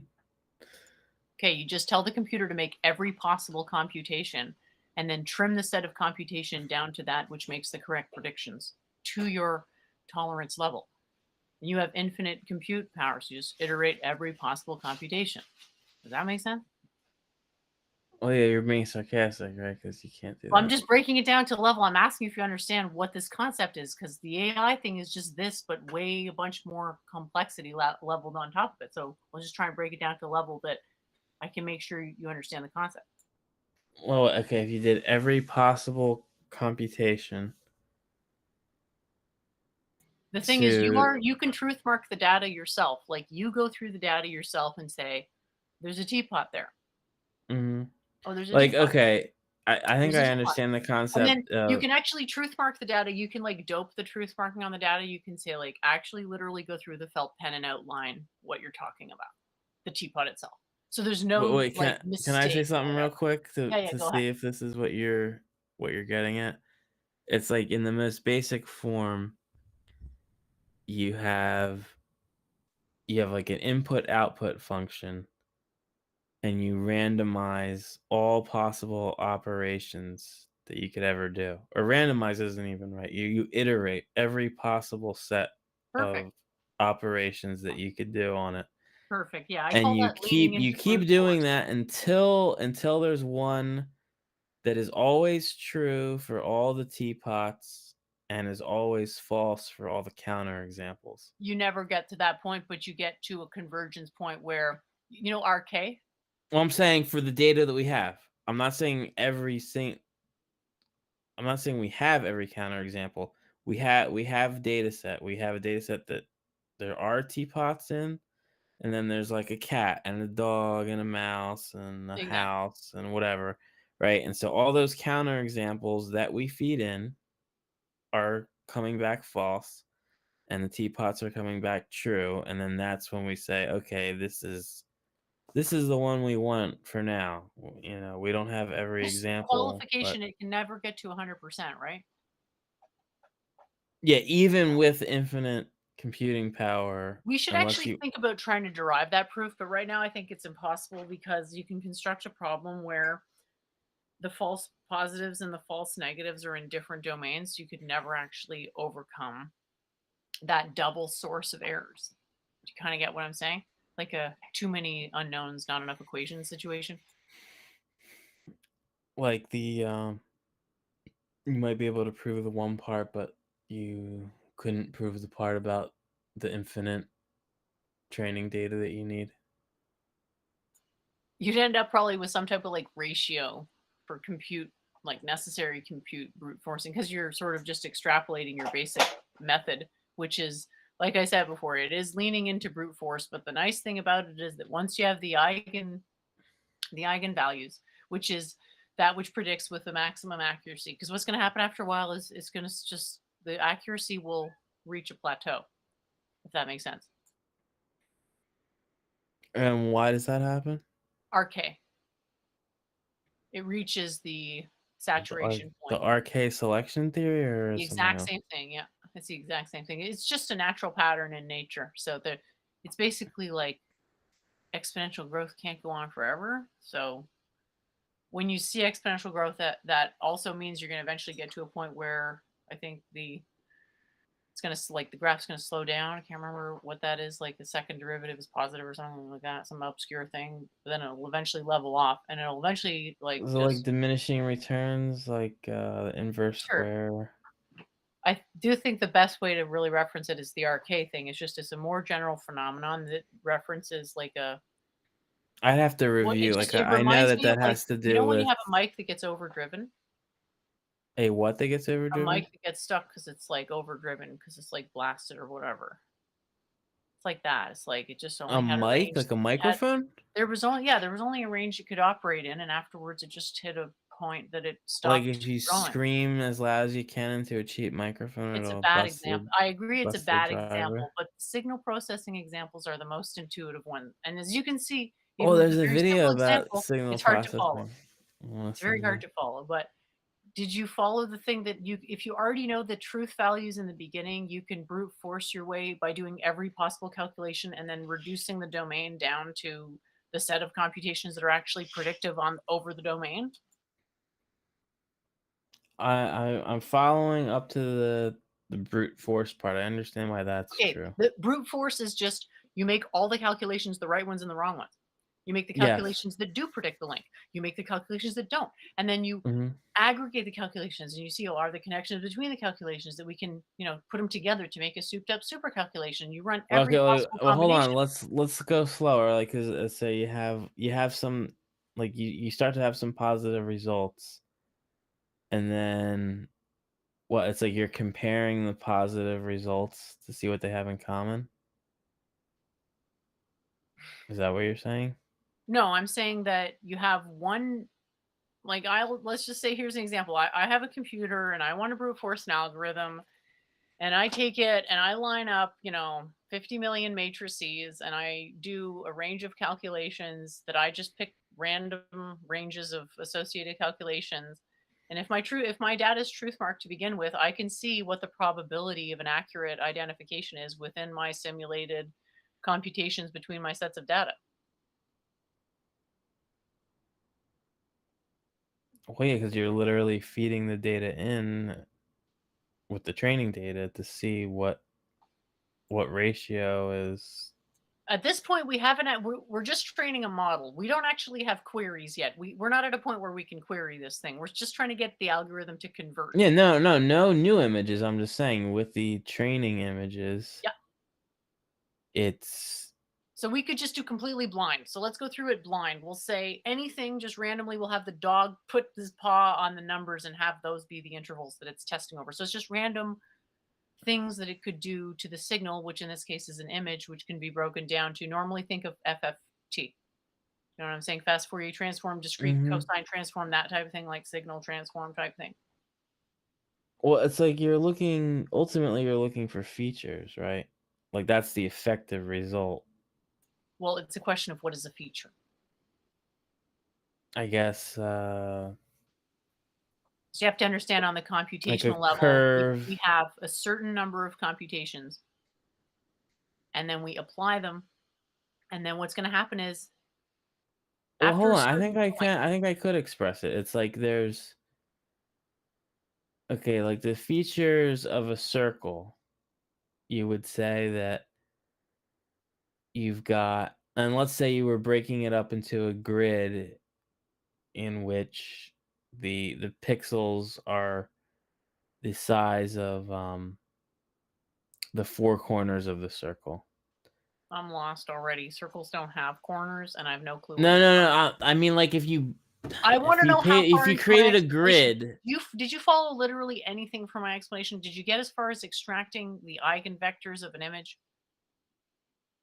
Well, I'm confused about the terminology of Yeah. eigenvector. So you haven't been able to actually follow what I've said for my explanation for the computation. So it's like, I think you can follow it, but like you have to actually build the concept up, which is running a huge number of calculations and then trimming it down to a very, very, very small subset of those calculations that is the correct identification incidentally.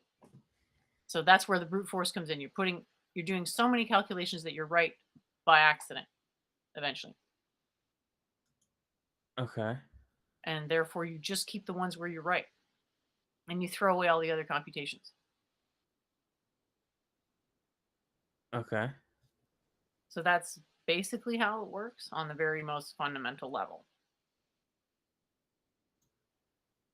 And so the question is simply how much training data do you need in order to get it so that any image that actually has that cat, the Right. software will recognize it. And that's a question of like what you said, feature extraction, but also how many features are actually stored, i.e. how many versions of a cat can this software or the robot or whatever recognize. I gotcha. So when it's making the composite images, it's just generating images that also happen to pass those filters. So like you could have a filter like circle. See what I mean? Like it would be a really general filter. Why is Photoshop giving me such a hard time? I wanted to like send you an example, but all right. I'm sorry. Keep going. I was just giving a really simple example of like a circle. Yeah, I like the circle example I have on my screen right now. I was gonna send you something, but it's giving me a hard time. It's okay. I'm imagining a circle. Well, the idea is out of all the images possible, how many would have circles in them? Out of all the images possible, like the set of, like if you had 512 by 512 pixels, how many? Again, you're thinking in terms of the concrete. You have to think in terms of the abstract. It's the information. It's not Well, extracting you can the get data pretty as bits. It's not extracting the data as bits. It's extracting it as wave function, as composite frequency. Yeah, but you can't iterate over literally all images. That's why I was trying to Right, say but with the the model, pixels. like who cares if in your own model it's infinite? You should use infinite in a model if it's de Eventually, facto I infinite. work better. What do you think? Brute Starting with. force is de facto infinite, isn't it? I know, but I work better with an example, and An then example of what? I can imagine the infinite version. But I have to start with the example. So it's like you have however many pixels, right? And then there's only so many, it's whatever. However many pixels are in the image, it's whatever the values are. It's huge, right? So let's say it was a black and white image, 0 to 255 for each pixel. So then it would be 255 to the power of however many pixels there are, is how many possible images are, which is like quintillion or something, right? But it is ultimately No, limited. No? no. The amount of information associated with an image is down to how many different filters are latent in the UBM. So it has a chance to recognize a certain number of patterns, and then that's it. And the patterns it can recognize are the ones that are already I in feel like stored you're in its model. jumping back to like the more advanced thing. I thought we were like going over a simple version. The complex version is the generalization of the simple version. And I think maybe you're stuck on some version of infinity that's not accurate, Because for me, everything goes from infinity down. I feel like you have this imaginary version of me in your head that like understood and then you like moved on, but the real me is not understanding. Well, brute force, what's the connection between brute force and infinity? It's indefinite. Well, they both are. But what's the connection? What's the connection? Brute force is as if you had infinite computational power. Well, depending on the problem. Yeah, if it's That's a certain. literally what brute force is. It's doing the problem as if compute power didn't matter. And it's been the, stick of top which technological capitalist progress has measured itself for quite a time now. Okay. So it's a big deal. Yes.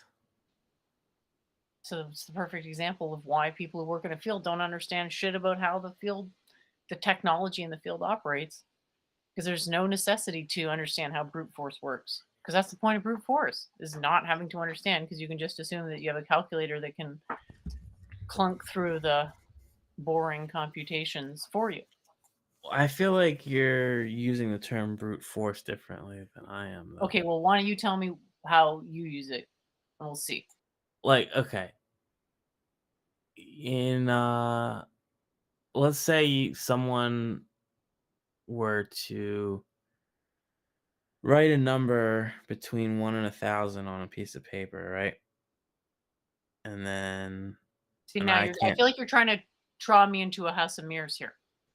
well, no, I'm just saying brute force would be rather than like using some kind of psychological technique to derive what number they would choose, like, oh, what's his address, what's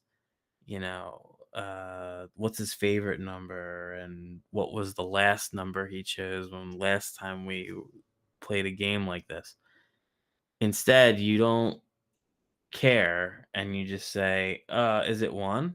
No. Is it 2? No. Is it 3? And you just keep like you're counting. To me, brute force is like not too different than counting. Yeah, exactly. Leaning into brute force is when you can count to infinity, and you actually want to be able to count to infinity based on what you're doing. That's how I understand brute force. It's like just Well, when you're I pushing would say on that brute 8 force on the does not calculator help you forever. if you don't have a limited problem set. Yeah, Brute force does not help you. these algos work. That you're basically saying, Dolly doesn't work. It does work, and don't tell Again, me it I doesn't think function on a you're basis of brute defining force. it differently. Just because it is brute force, and just because other people don't identify it as such, doesn't mean it's not brute force. If it is, it is. Well, okay, but okay, to What's the me, problem? Wait, what's a the problem if brute it is? force version of Dolly would be like it Holy shit! It's not. It's not it still. Dolly tries is not every still operating on a brute force basis. But when it trains the AI, it does so using brute force, and then it trims it so that the extraneous computations are no longer done. So it like generates a bunch of are you superfluous computations. I think you're saying brute force, but what you mean is that it makes lots of mistakes and like trial and error, which I That wouldn't is say what is a brute force is, though. That's the whole thing. It's like we're not well, okay, disagreeing. but trial and error has a different connotation But in how my is how is putting 0, 0, 0, 0, 0, 0, 0, 1? How is that not trial and error? It's No, ordinary because trial and error. you're not literally doing that. You do that for a little bit, but then you iterate on it. You know what I mean? It's like you No, do that and then you you get keep a iterating result and that instances. result Slow is down, slow down. You analyzed. keep iterating instances of brute force. But that's the nature of all computation. No, constantly doing a bunch of layers of brute force is not integral to all computation. Most of it is database access retrieval. Yeah, but even that is like, okay, we have to like get to that address in memory, so we have to like count up to it. and so the processor has to like, it's fast because it knows exactly where it's going, but like it does have to whatever address it was on. Do you not understand what I'm getting at? What are you getting at exactly? That like once you break it down to a certain level, there is going to be okay, you're multiplying something. You're It performing has to be we are broken up performing into. something that amounts to a computation. So if you want to call that matrix multiplication, you can, but it's more than just matrix multiplication. There's a signal transformation, at least, Okay. because you're starting with something, then you got to go to a string that the actual computer can intake, right? I don't know if is that self-evident that there needs to be some sort of like string to meaning function of some sort. I feel like we like understand the opposite aspects of this stuff. Okay. It's like hard to. Daryl says it's clear I don't program or know about computers. I do pseudocode, and I have every faith of the extant coder base in them that I'd be wasting my time to join that field due to my lack of natural inclination towards the topic. But I I like to mean, recognize my I limitations. think your understanding of the math is really good, and like I want to follow, but it's like For some reason, you seem to you're. be incredulous that that modeling something with infinity doesn't actually literally mean that you actually go to infinity. You stop because you converge before you go to quote infinity. It's not even about going to infinity. It's about converging to within particular interval of convergence. Yeah, it's just like there's a lot of terminology that I don't follow. I'm The just being basic honest. concept is, imagine hypothetically you have a bunch of things that are matched to each other, a huge list of truth mark data Right. where it says Labeled data sets. teapot true, teapot false, teapot Yeah, true. it's a labeled data set, right? Right. Now imagine I do every possible calculation Yep.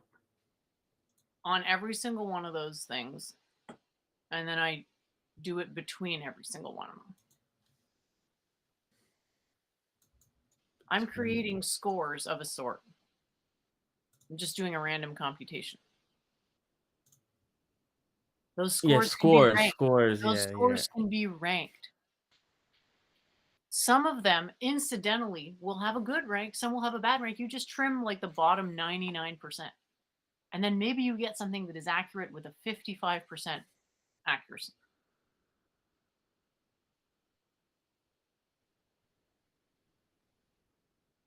Then you probably Right. got to add another level, a different cut of the data that's completely independent from your original set. So a completely different range of frequencies that you would be looking at the relations arising within them. And then you do the exact same process and just create a composite score. And then maybe you'd be at like 72%. See what I'm saying? Every step involves brute force. Right. Every step involves doing every computation within a certain range and reducing only to the best 0.1%, let's say, of the calculations. Does that make sense? It makes more sense than when you were saying it's infinite. Yeah, it's never infinite, but in my understanding of it, it's hypothetically infinite, I guess. Because it's infinite in the sense that you could always add more training data. You want to read the chat for a little bit? I'm checking out because you said someone was saying, yeah, I'm where you are now, or where you were. Someone says, imagine taking something very valuable, energy and materials, and turning it into stupid coin. Are they talking about crypto? Yeah. Well, it's kind of like you could say it's like gambling. What are you gonna go on a crusade against gambling now? Yeah. Yeah, my opinion on crypto is like it's basically it's a digital signature. Like I mean it literally is. And so we're talking about a permanent ledger and the idea that like there's hundreds of coins and that they're all gonna survive is ridiculous. But I don't think it's ridiculous that the concept will survive. That there'll be like a blockchain, um, like an NFTs. I think will survive as like certificate of authentication. It's like to prove that you really own something, instead of like a piece of paper that can, especially as the printing technology gets better, um, having a piece of paper that proves you own a car is ridiculous, I think, you know. And also, uh, in the future, it's probably gonna get a lot less centralized. And so, if there was a cryptographically secure way to say, "Hey, I really own this," and it was signed over to me, and then you can check that against, you know, you can check it against the network. It has utility in that way, is my point. Like the people who say that it's completely useless are stupid. The crypto's useless? Yeah, there's definitely utility to it. Now, whether or not you should invest in it is a whole other story. It's completely like speculative.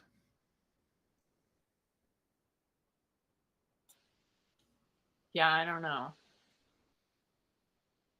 I'm more interested in how AI In what? breaks down images. I'm more interested in how AI breaks down images. That's all, but that's fine. Just feel like designing some AI. I don't know. Now that I've seen what it can do, You sort of want to interesting. build a new one? Oh, ChatGPT is back up. Should we ask it some questions? What did it go down? Rip. Yeah, well, because I think like Doovid was saying something, and I wanted to like see if we could do a Yeah, let's do demonstration. it. What did you want to look up? Um, well, earlier I asked it a practical question, and it gave me a pretty good answer, but it's very technical though. JavaScript thing that would not be very interesting. Let's see. Oh, earlier I asked it about um a Terminator prequel, and it was able to follow my idea and like pretty surprising how quickly it caught on to what I was saying. It's like, all right, write a Terminator 2 prequel in which John Connor and his people capture and reprogram. Are you familiar with the Terminator franchise? Yeah, I've seen most of them, I think. Thanks for asking. You saw Judgment Day, right? With Linda Hamilton and Schwarzenegger, of course. Uh-huh. All right, so in that one, spoiler alert, um, that the one of the Terminators is actually a good guy, right? So Robert Patrick is the T-1000. He's like the liquid metal one, and Okay. he's trying to kill John Connor. And in the beginning, you see the T-800, which is Arnold Schwarzenegger. You think that they're both after him, or you don't know. Then Arnold protects the kid, Edward Furlong, and he shoots at the liquid metal guy, and then they run away, and the whole movie. Anyway, um, like I was watching the Terminator Salvation, the one with what's his name, Christian Bale, and like I was just thinking about like that they spent all these money on these sequels. And I was like, well, if you're gonna make a movie that takes place like in the aftermath, right, in the future, why not like tell the story of how they captured that the T-800 that they send back in Judgment Day, right? I thought that This was is a already very one of the plots. dorky thing. If you want to switch to something else, I thought that was the thing is I thought that was already one of the plots. no, I'm saying it's talked about, but I was saying I thought that if you wanted to make a movie that takes place in the future, in that universe, that would be a good story to actually show it, like, to actually show how they did it, and how they reprogrammed it, and how they, like, got the time travel technology, and, like, they never show any of that. That's all, like, you just find out, "Oh, I was sent here by your future self," right? And it's like, hey, if they stop making the movies after that, I'd be like, whatever. But the fact that they kept making the movies, it's like I started thinking, well, wouldn't it be a lot more interesting than like Terminator 5 or whatever to go back to the source material and like fill in some of the story that happened but didn't was never actually shown. I'm just thinking of the prequel of Aliens and that. Yeah, did you like Prometheus? Andromeda was it? And no, what was it called? Prometheus and Yeah, Covenant? yeah. Yeah, did you like those? I was just saying, that was sort of a mistake. I think it wasn't good, but I do think your idea in They were theory is a good cool one. though. They looked really cool. I love Ridley Scott. Did you like the original Alien movies? Well, we're fine. I mean, yeah, sci-fi's fine. I just Well, find I the feel like stories if from you're our early calling the movies so prequels a good. mistake that you have some kind of investment in the originals, right? And which ones? No, Like just it Alien or flew as a Aliens. story. I mean, I don't even think all the Predator stories were good. Like, I thought Oh, Alien yeah, versus Predator was Predators. fucking good, even though I'm sure some people thought it was cheesy, but I thought it was good because it was cheesy. So, Which one did you think was good? Alien versus Predator, when they were in the Aren't Arctic. there like a bunch of different versions of that? I don't know. What do you mean? Like Well, I'm alternate asking like endings? which one are you thinking of? The underground pyramid in Antarctica, where the Is that from like giant alien 2009 or something? queen becomes deployed to lay a bunch of eggs. Do I need to keep getting like? Are you really confused between more than one?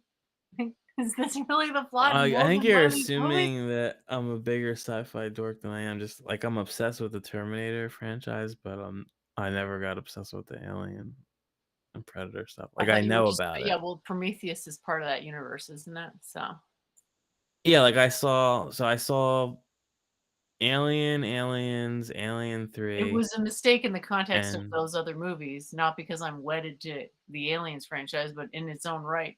Blue chunks you just relative thought, to. yeah, you just didn't find it appealing. Did you find the plot appealing? Of Prometheus? I mean, the graphics were good, but the plot was horrifically bad. Well, I remember like when I saw it in theaters, I like didn't know what the hell was going on, and I think I might have been stoned. Um, but then I was like watching it years later on video. On video. I'm so old. I was watching it on streaming service. And I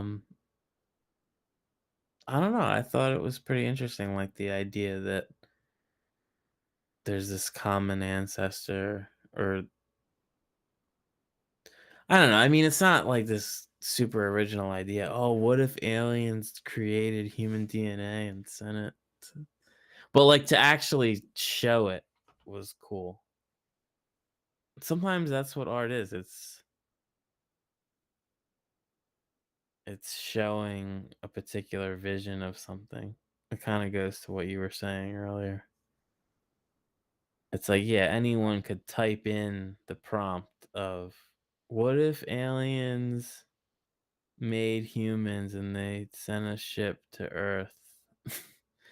But like to actually show that vision, I thought was really cool.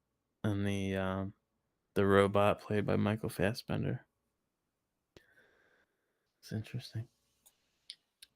I just don't think they're going to let it say much about religion other than very vague generalities. Just answering Andrew's question in the chat there, like, Oh, what to they don't want, ask that? doesn't want to have the appearance of bias.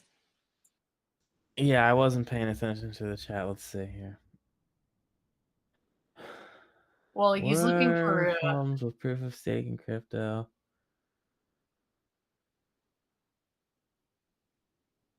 Are there more similarities between Omega Point and Christ? What does that mean?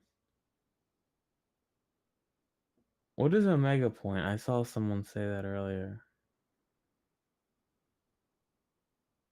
Oh, Doovid was talking about it before. Some theological concept. It's like the opposite, quote unquote, or the antipody of the Big Bang. Yeah, were you paying attention, like where he started talking about like the newspapers are and it wasn't, I didn't even disagree, but then he's like, "Oh, what, you think they're gonna sabotage each other?" And I'm like, "What?" Like I had never said anything like that. And he was like, I don't know, he like assumed that I said all this shit. It's weird. Were you paying attention to that at all or no? A little bit. Yeah, I think Dude was a little touchy. He was talking about the big motor companies versus Tesla. I guess next week if he I wants mean, to it talk just about seems it like some such an more. incredible long shot. I guess it's conceivable. The What he said Tesla about will Tesla win, taking over or Tesla taking over majority market share. I mean, it's seems really unlikely. Like basically in the same left field as the I don't know military enough dictatorship about the in Israel American theory he car had. manufacturer. What theory? He has had this pet theory that there's going to be a coup in Israel and a military dictatorship type government. What, like by the left or the right? Who knows? He's just had this pet theory for a while and haven't heard it Isn't from him for a the while. right is in control now, right? Netanyahu. I don't really follow it, so I guess last I heard was the guy who got in with an incredibly low amount of support. Oh, that's not good. Yeah, Omega Point. I never heard of it, but I've got it up on the screen right now. Omega Point. Hey, do you have access to Dolly?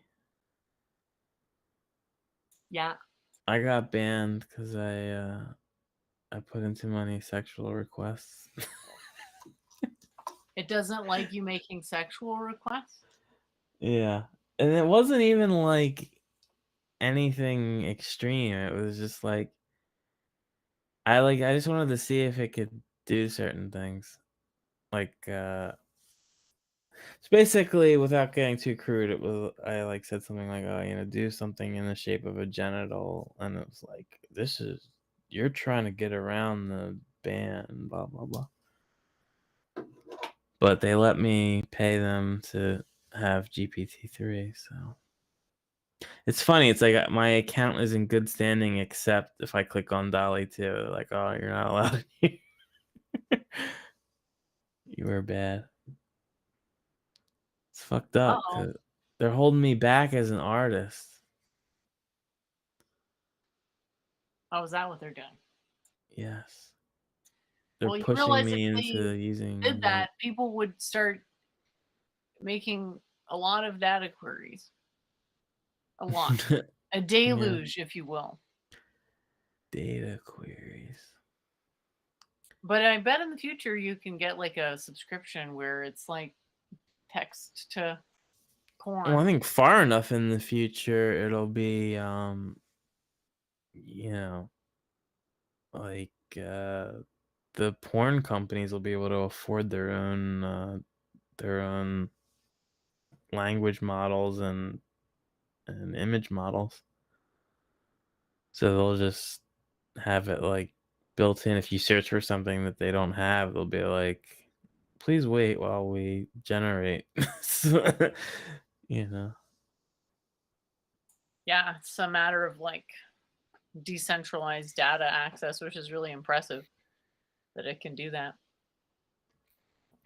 Well, it's basically someone worked out the hardware requirements. It's like you need a terabyte of RAM, like ultra high speed. You need I forget how many processors it is. It's in the hundreds. Um, and you run it for like a month on your training data. And I think they estimated the cost. I think they were doing if you wanted to make your own GPT-2, but with your own data, right? Like I want to scan, I don't know, my own writing collection or something instead of the internet. So you Chat says there's already a porn one, by the way. Stable diffusion. I'm saying the full Dolly because Dolly is more advanced. Like stable diffusion can create beautiful images, but it's limited. Like, and it doesn't understand a lot of the shit that you tell it. Because I have stable diffusion. I have it use it right now. I have it through Discord. Do you need a huge database of images or what? No, I'm talking about there's a company other than OpenAI that they sell a thing for stable diffusion. And you It's have two, that. two different topics. Like I'm saying, if you wanted the full capability of Dolly 2 on your own porn data set, or just basically turning off the filters, you would need like several $1 million to train it. But once you trained it, the processing power is not that bad. It's like pretty much Yeah, so how do you find the training data? the data is not the hard part. You can like get it all like there's like torrents of like massive data collections. Okay. It's the training. The training process is so computationally intense.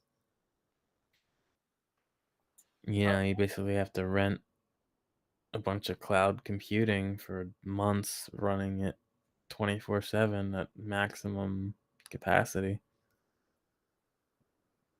Does someone in the chat know the numbers for how much if you wanted to train your own GPT-3 on your own whatever data set and have full control over it, obviously would be at the point.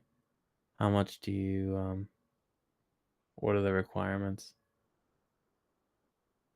if you were to So try to it build sounds like like your own it's data center?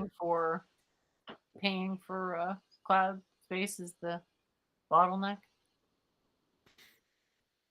Well, the initial training, once it's trained, it's like pretty traditional requirements to query it,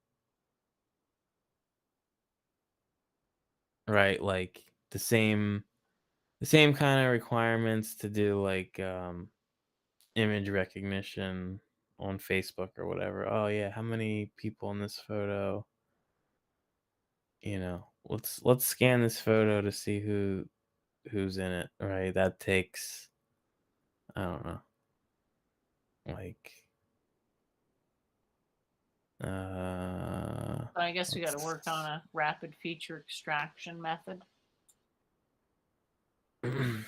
really break it down into money, like how money per query, right? How much does it cost to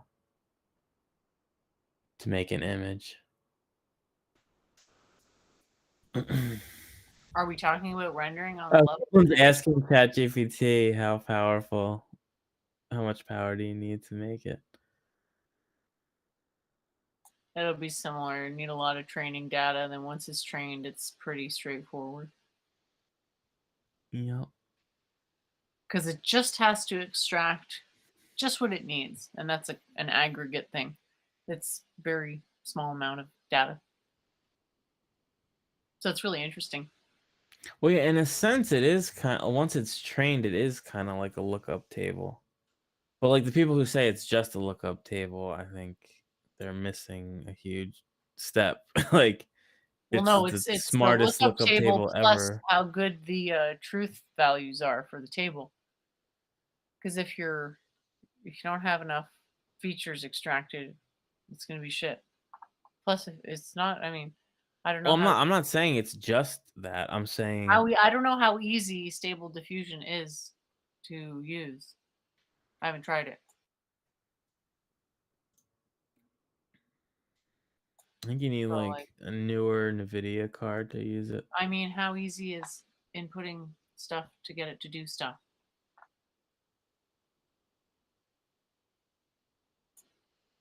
What, like setting up the training data? Yeah. Do you have to truth mark the data? Is what I'm asking. Yeah, I mean you have to categorize it. Exactly. So, how do you do that? I mean you could do it simply with like folders. Really? Millions of images. Well, you would download like okay, so there's existing data out there that you could, there's probably stuff for free, but um if you're really serious about it, I think you could purchase a data set from a company or let them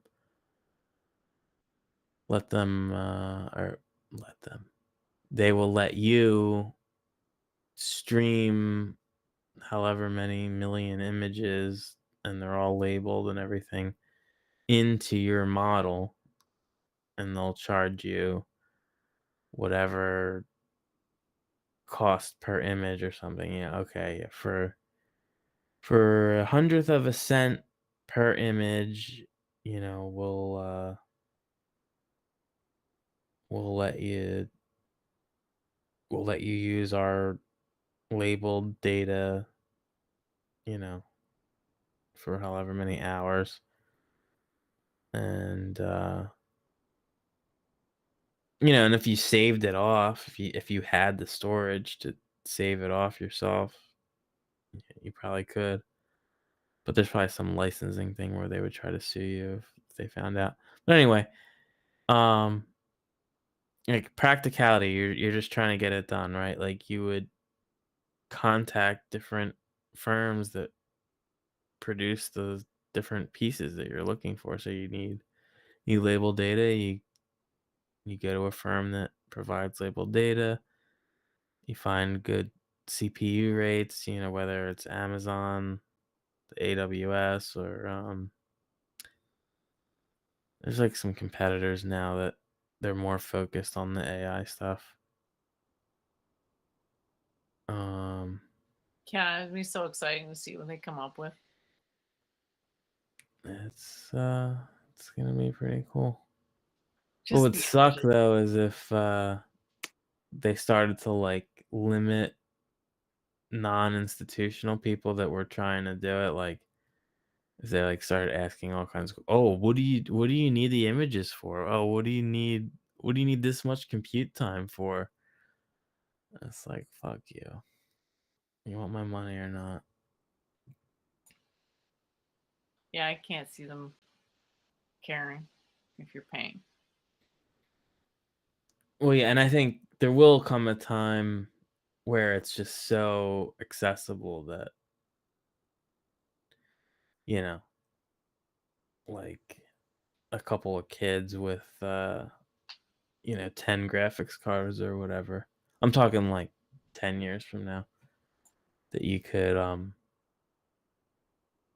someone in their basement, they get a Might be handful sooner of, than that because some of those techniques might work in series and might like increase in accuracy when lined up in series.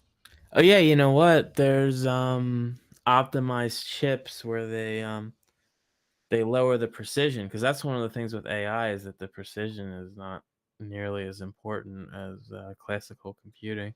Because you make up for it on the brute force angle. The power is that you're using a range of things because you can't isolate it Mm. down to just one thing, just ranges. Yeah, yeah, you don't need the exact answer. You need to know if it's between X and Y.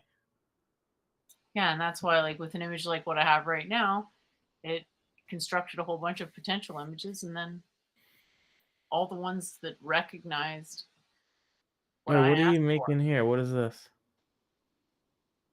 Sorry, what?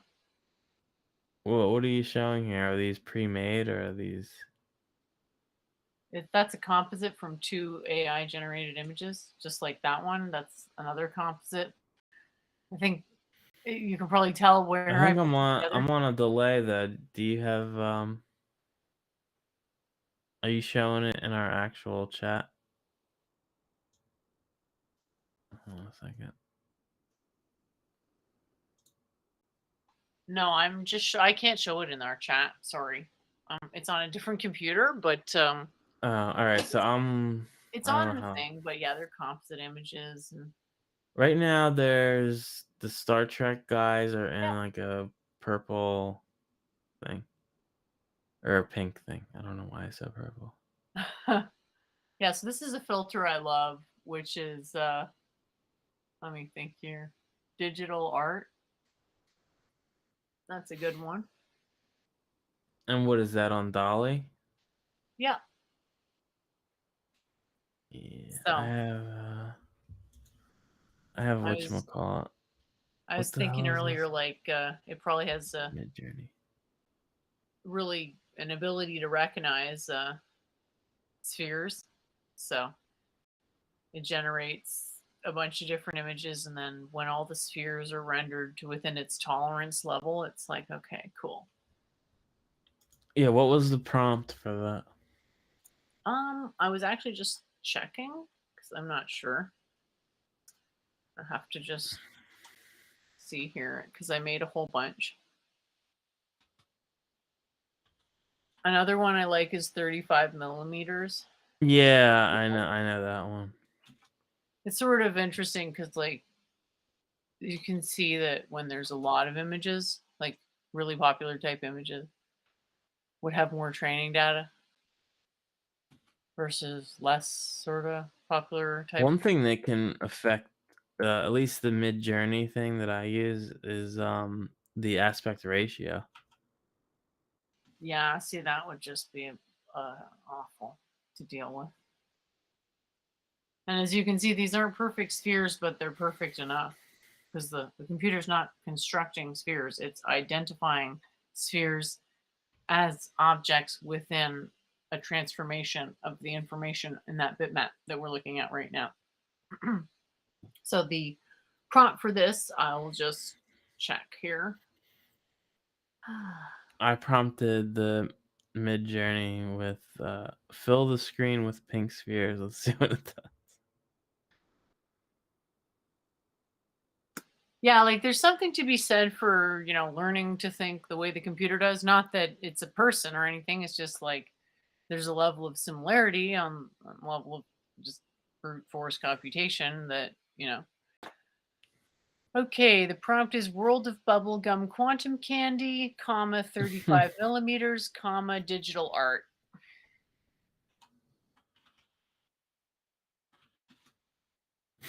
What is it? World of quantum bubblegum candy? World of bubblegum quantum candy.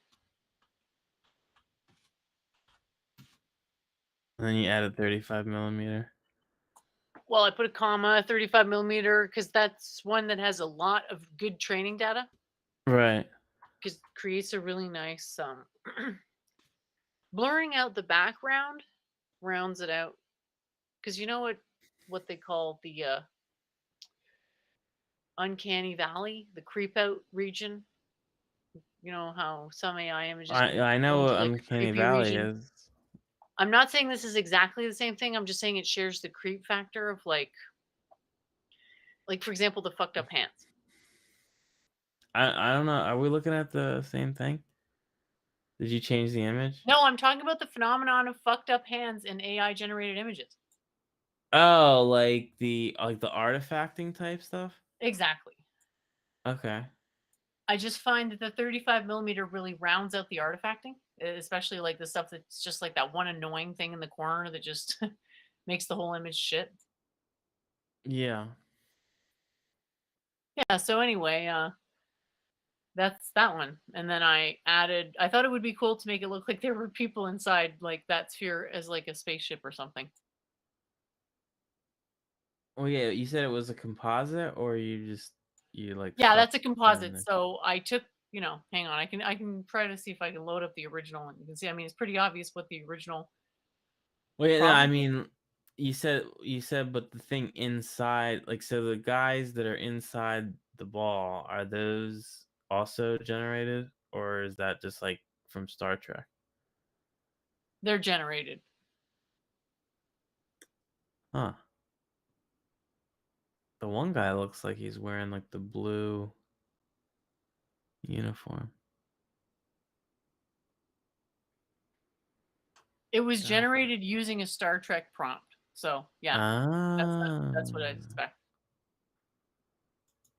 I wanted it basically like at first I was using stuff like AI becomes sentient in the form of an image and then passes judgment on its author looking through the computer screen. Yeah. I don't know if that's the exact prompt, but I was like I along actually those lines. I prompted the Mid Journey, which uses Stable Diffusion. I prompted it Stable Diffusion algorithm. You want to see what it put out? Oh yeah, that'd be awesome. All right. It's it doesn't really make any sense, but here it is.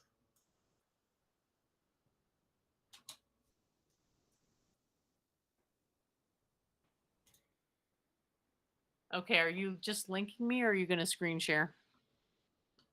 Oh, I'm sending it to you on Discord. Okay, because I thought you were gonna screen share, but that's fine. If I Don't worry. screen share, will it come up on the main thing? I could make it come up just like with Doovid. Because you're already the main you're the pin person, so yeah, it'd be easy. Don't trouble Uh, yourself though if you don't want to. I mean, it's up to you if you feel like screen sharing and showing it to everyone. I've had my image up there since pretty much the beginning. I'll send you these images, and if you want to show them, you can, and if not, fuck it. Let's see here. Okay, I don't want anything disgusting. I'm sending. They're not Well, disgusting, if but you're not sure if they're, I'm not gonna be able to show them right now. Just so you know, okay. my computer is already on the verge of its capacities. Oh yeah, you have like that weird setup where it's the Mac and then Are you? Could you stream while running Discord and downloading images from Discord instantly? But I didn't think so. What? That's easy. What are you talking about? Right. Let's see some evidence then. What, you want me to like run the stream? That's what I'm saying is bullshit. Pixar didn't happen. Anyway, it's up to you. Do you want to screen share or not? Because I'm just going to move on if you're not going to answer. All right, fine. I'll screen share. I thought, Screen sharing can be fun, but sometimes content creators are shy. So like, I just don't want to put pressure on you. I just want you to do what you're comfortable with. But obviously, I would enjoy seeing something that is, tasteful. All right. Hold on a second. Andres is asking a weird question. Yeah, I mean, it's hard to a new car model. Probably not. My guess is because like Share. individual companies probably don't have a industry-wide protocol about how to sketch the drawings, to sketch the technical specs or whatever. Like, you need convergent truth mark data. Is kind of what I'm alluding to here. Okay, I just got to screen share you. That looks good. What do you think of that one? It's a little creepy. It reminds me of that. You know what I'm it trying to reminds make me it of? bigger. It reminds me of the the insulation in walls. Okay. Let's see. So what was the prompt for that? I tried to. I think fill the screen with pink spheres, but then I put exactly what you did, and I got nothing like what you got. So this is stable diffusion when you do world of quantum bubblegum, blah blah blah. So it only generates one at a time? Well, it gives you 4, and like this is the one I picked. Okay, so why did you pick it? And what do the other ones look like? I'll show you in a second. It's It giving didn't me a mean to hard seem time. like I was interrogating you in a covert military base or anything. I just got so dang excited. Okay, so I just want to make it full screen so people could see. I think it's pretty visible. I mean, people can chime in, but I could theoretically maybe make it just a little if you want. But the problem Let's is when see. you switch between the screens, like it's sort of different proportion of the screen. But yeah, try it out. Hold on, can I zoom in on? Okay, so this is like the 4 that it spits out like a preview, and then I told it to make full scale of all of them. So there's that one, which I didn't think was that cool, and then that one. Oh, this looks like an album cover. Okay, I like. so I there's love the missing detail some there. like it's just not that aesthetic. You'd need to add more filters to it to like What's the basically pink one? remove all the shitty versions of that image. You talking about the pink one? You're just going to need to put more specs in the prompts if you want it to look something like mine. Wait, whoa. I didn't notice this until now. You see the top? Hold on. What are we looking at? Is there some way for you to put a pointer? Okay, I see it. So bottom left large ball, you've got your No, at the magnifying glass. top. Put your At the magnifying top, glass on it's the thing that like. you're looking at. Wait, can you see the magnifying Well, glass? somewhat, but you keep kind of going out of the range of what I can see. So, all right, stop resizing it, please. And if we can keep it there, I should be able to see it. Yeah, I was gonna highlight exactly what I'm talking There you about. go. Now it's huge, so I can definitely see it, and I'm sure Yeah, you I'm sure the see, so audience can see it too. this gray, it's like. So all I did was I fill the screen with pink circles or pink spheres. Yeah, pink spheres. And for whatever reason on this one, it almost looks like it put like Adobe. So maybe there was a source image that was like, oh, look what I'm working on, and they like showed their tools. You know what I'm getting at? Like Are you? someone had a screenshot of Photoshop with an image in it. Oh, so you're saying your rendered image that Photoshop boundary? That's not you. That's the AI. yes, like the training data. The training data had it had to have at least more than one for it to show up, right? Like That's interesting.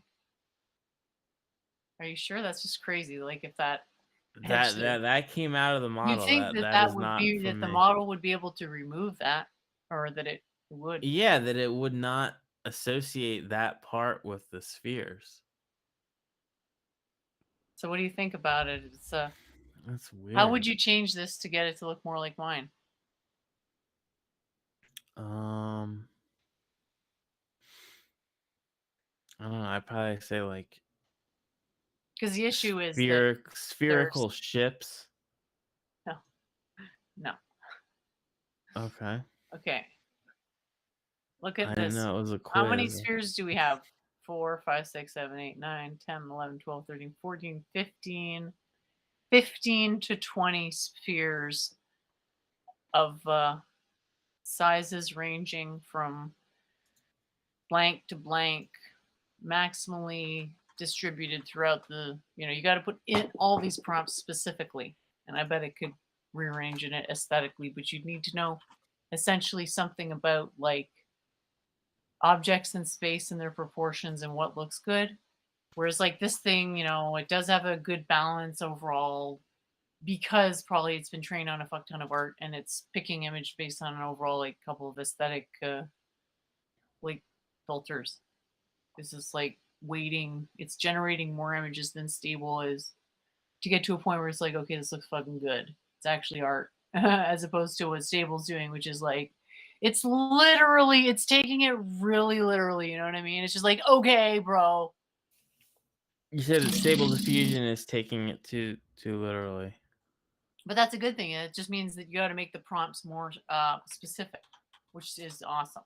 I mean, I don't know how specific I could go with these types of prompts before it became basically noisy, like trying to be all things to all people, God forbid.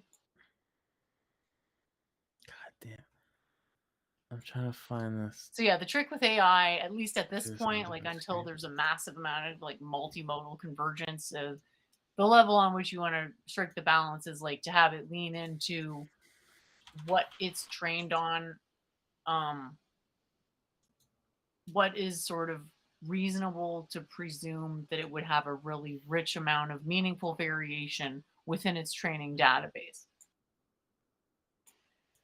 And that's why I was like saying earlier to Doovid, like it doesn't really have anything to do with how good you are at art. This is a sense of a meta, an aggregate, composite sense of what information is important in art, and then translating that to a prompt. So, not at all.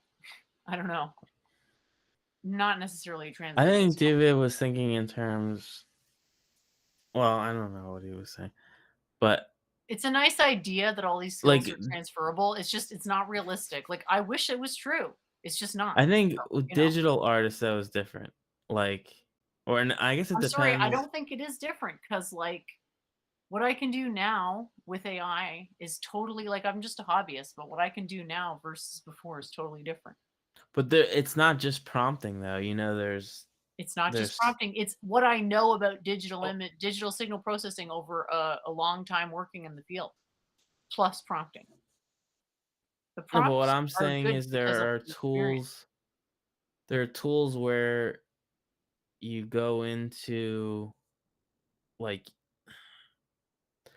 compositing tools, basically, and I'm sure it's all gonna get rolled into Photoshop 2025 or whatever. Um, where Okay, can you we get some can context as to what we're looking at? the image it reminded me of this music video, the purple or the pink all the pink circles. It's this music video called Pon Pon Pon. It's really cool.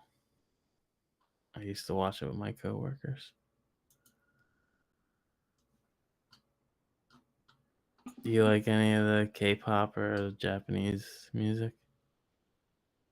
Not big on music. You're not big on music? Okay. I suppose I should have to wear a pin on my shirt. I don't know. It's just an odd. People find it so shocking. It's like I just got done telling Doovid I purposely don't look at people's eyes so that I can have a better shot at measuring other attributes. So it shouldn't come as much of a shock that I'm not too focused on music, especially since I don't. What does one have to do with the other? well, just means I have specialized knowledge. So You're special. It means I'm special. no, it means I have specialized knowledge. Okay. Well, okay. Is there some advantage to not listening to music, or you just don't care for it? Uh, both. And I do kind of care for it. Like I like some music, and I like listening to the odd song. It's like a wine and cheese party. I don't want to have one every weekend. Maybe That it's doesn't never mean I don't been like that wine and easy. cheese. So I'm I not mean, saying I'll go like a couple days without listening to music sometimes, but it's really just like to intensify when I do listen to it, like sex. whoa, that was a massive change of topic, but interesting I didn't nevertheless. say that I wanted to change the topic. I was just saying it's an No, it's all analogy. good. I'm just It's an analogy. wondering, like, this thing, is it free that you're on this server? Can you just What? make as many of these variations as you want? You have full permission on the server, so if you go into the AI art room, Oh yeah, I'm on this server. That's right. yeah. So if you go in here and you do /imagine.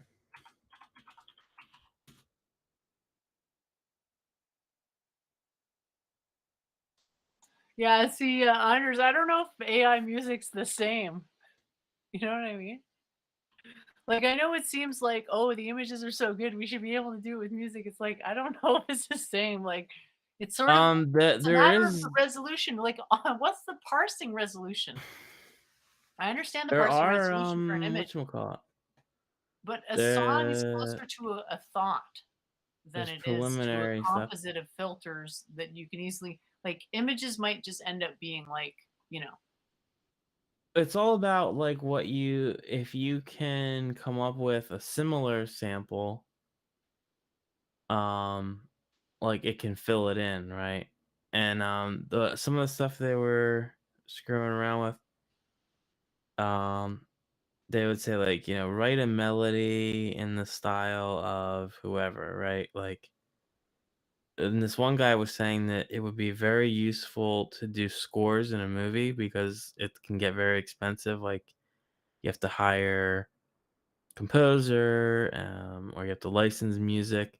But if you just wanted like, you know, to communicate intensity in a certain scene, right? And it's like, sharp piano chords and then like a sudden crashing sound, like a crashing cymbal. It would be able, like, as long as you can break it down into instructions, it'll do it. yeah. Can you break down songs being good into instructions? No. I didn't say you could. I'm saying That's why if I'm saying, you like, I'm agreeing with you that it just, like, that is all you can do. So, like, this AI art could be broken down to instruction. Mhm. But I don't think music is the same. It's not going to sound good. I mean, so far there's no AI music that I was like, "Oh yeah, I would love to listen to this," like, Yeah, there's, other like, than as a no point in demonstration. tagging me on these things. Like, literally, if you don't show me step by step exactly how to do it, I'm probably not going to do it because I already got my own prompts thing set up that I pay for, and I don't mind paying for the extra added functionality because obviously what you're generating to me here looks kind of You good. But asked. also kind of shit. You said No, I how said you start prompting it with the prompts that I say, not tag me in some shit. Thanks, but I get it. Yeah, I understand the concept of learning how to prompt an AI thing. I've done I'm it if myself. you, I'm giving you. It's like you're complaining that I'm giving you access. I like spend money on this. Sorry. No, it's great. Thanks, appreciate it. I just I can not. tell you I'm not exactly how to use usually. it. I'm not usually. Okay, that's fine. Not usually one for. I thought you wanted to compare I it. think I have That was the impression more I than got, is one. that you want to compare this one to what you're using now, which I assume is DALL-E No. 2. Mine's obviously way better in every conceivable way. All right, well then, should I just close Unless this? unless you think yours is better in some way. It just seems kind of like it's trained I on. actually do think sometimes it creates more quote artistic images. Well, that's really good what you have there. Right? So that's probably better than what DALL-E could do, but what's the prompt for that? I just put hi Jen. And it comes back with that image? Yeah, I just like put That's random shit hilarious. into it sometimes and it pops out some crazy shit. Well, it's just like, It's probably like every random. portrait of someone named Jen. Why is it on fire? Because you're being mean to me. Oh yeah, it's hearing the Fire starter. Let's see. I think it's What like, should we put? What if I put Doovid? oh god. How many O's? How many O's should I 4. go? This is I just feel weird about doing this like publicly. Like what if it comes back with something horrible? Oh, that doesn't really mean anything. I'll close it really fast.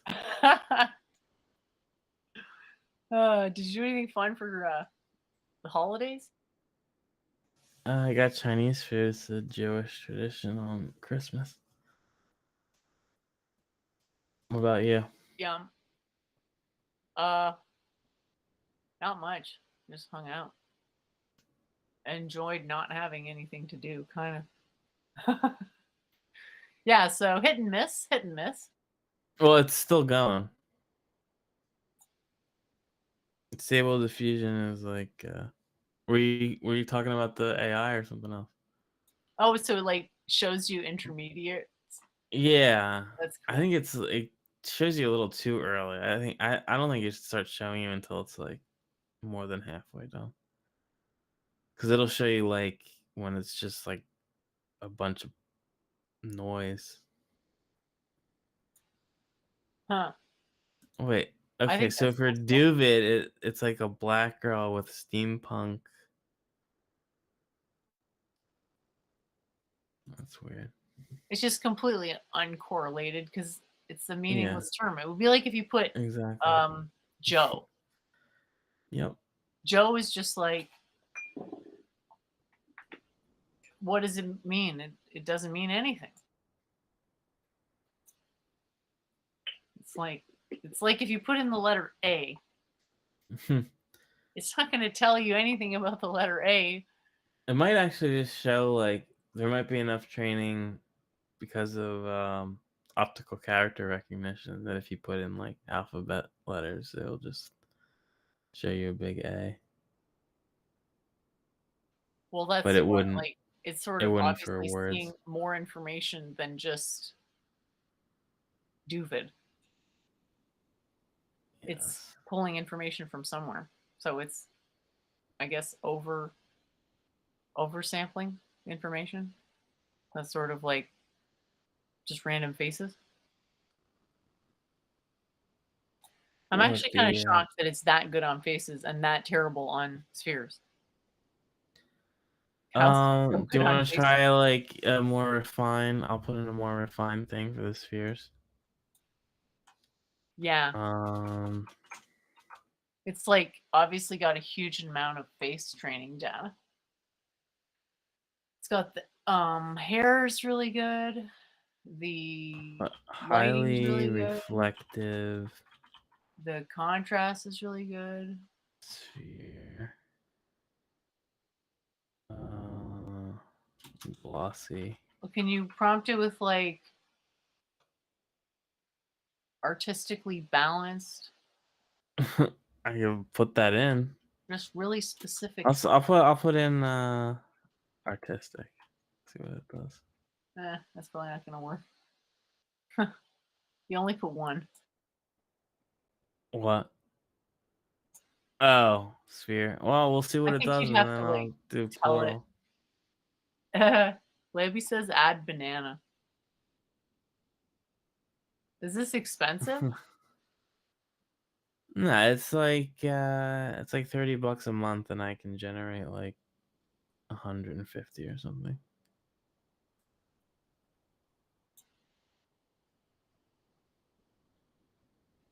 I'm probably gonna stop paying for it though, because I don't use it enough to justify $30 a month.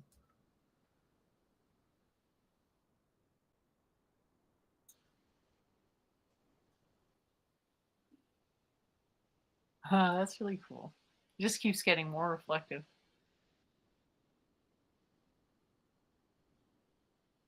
All right, where's the?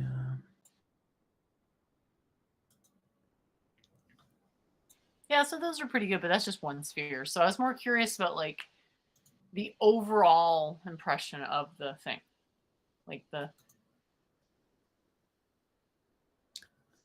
how good is it like, at interpreting kind of metadata?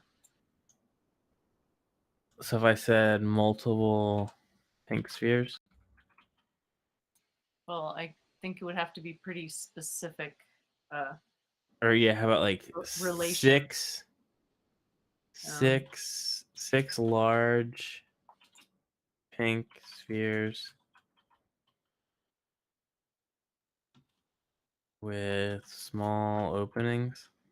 I don't know. Should I try to? Yeah, like how did you get it to make it so that they have like an opening? Or just kind of did that naturally? It just did it naturally because I just didn't prompt it with that much information and it interpolated the rest. So it has its own, I guess, like aesthetic filters that's just adding more to it and just literally interpreting it. Ether theory. Oh, let's ask the AI about ether theory. Let's do it. Let's do it. I haven't looked at it with someone else, and that sounds like a lot of fun. Because I'm just basically using it to be like, how come my writing sucks? Anyone who's looked at my prompt history, they're gonna think, wow, this person's pathetic. I can help you with writing if you want. I'm actually kind of getting somewhere with it. It's just like these. It's like the images on the chat GPT. It's coming into deeper focus each time, you know? Wait, how do you spell? Is it AE or What just are you E? looking to ask it? Is ether theory true? Oh, God. No. Now discredited. I'm highly offended already. Yeah, so if people are looking to develop their intuition for understanding, like, oh, well, what does it mean for something to be automatable? It's a question of like what's automating the task and how specific do you need to be to automate the task? Because like I know I do some tasks, no chance in hell they could be automated. Maybe I could automate a Oh, here we subroutine. go. It's gonna friggin' cite me Einstein's. It's a little too small, so if you could just give us like the gist of what it's saying, because I can't quite read it. Oh, I can make it bigger. Here, it's okay. I just made it bigger, but I'm still not sure if I can see it. Okay, so what are we here? Now discredited and not considered valid. Okay. Yeah. It's not considering my beliefs valid. I'm highly offended. One thing I thought was interesting was asking it why isn't constant change a contradiction? You want me to put that in? If you want. Why isn't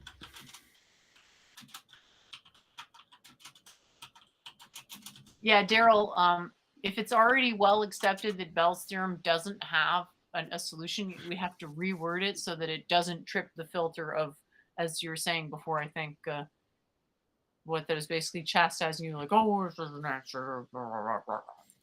Yeah, it'll just spew out like whatever the accepted. It'll just like explain Bell's theorem. It won't. It's not necessarily a contradiction for something to change constantly. In fact, many things in the world around us are constantly changing. For example, the weather changes constantly as the seasons change, and living organisms are continually growing and changing. They go through different stages of life. Concept of change is an inherent aspect of the way the universe works. Change is a fun.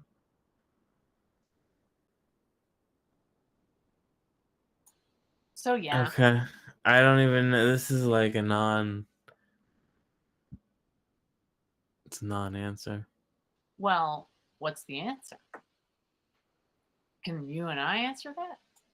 I don't even. I get the hint that you're like talking about some philosophical contradiction that. Does that have to do with like Constant and I walk change is halfway and then a quarter constant and way? change are contradictions in terms. That's all I'm saying. Oh, like just like a word play? Well, it's not a word play, it's a literal analytical contradiction. Well, no, but it's constant in the sense of never ending, not constant as in. No, it is wordplay because it's not the form of constant that means static. It's the form of something that The is point is that not I get it. going I to. get why it's not, but it's hard. Getting why it's not a contradiction and being able to explain why it's not a contradiction isn't the same thing. Because obviously it's not a contradiction. Because we have All right, examples of let's constant see change. here. If either Oh, so contradiction, then did it answer? Okay, living around.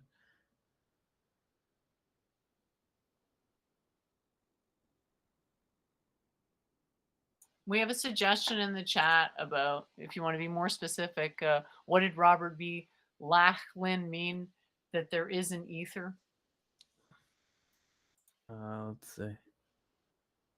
I don't feel like typing it, so I'm gonna just copy it out of the thing. Where Oh, is wow. Wow. Wow. Wow. Yeah, Wow. Just wow. that's right. Wow. Wow. Shh. Wait, why can't I find it? I don't know What the what to say hell? right now. I'm in shock. We can review. Another thing you could ask is in Ayurvedic medicine, what is ether?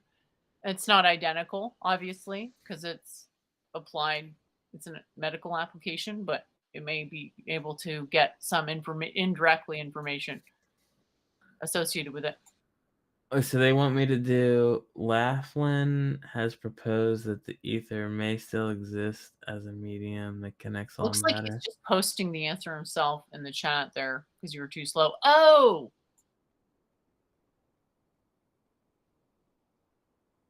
We could do ChatGPT versus ChatGPT. Whoa, dude! No one's ever thought of ladies and that. gentlemen. Yeah, I'll just paste the answer into.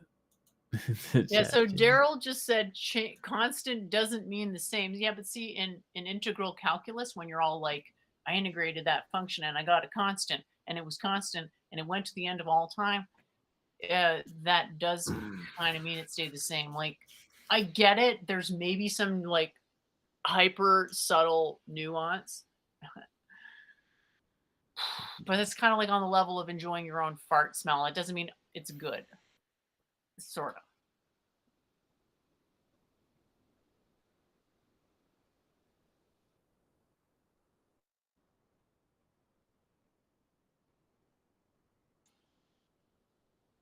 So what? They disproved it. You know, the Yeah. AI is just like, oh, it doesn't. There's no evidence.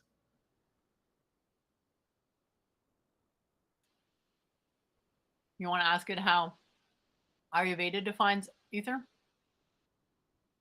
How do you spell Ayurveda? Well, put how does in first. Uh-huh. AYUR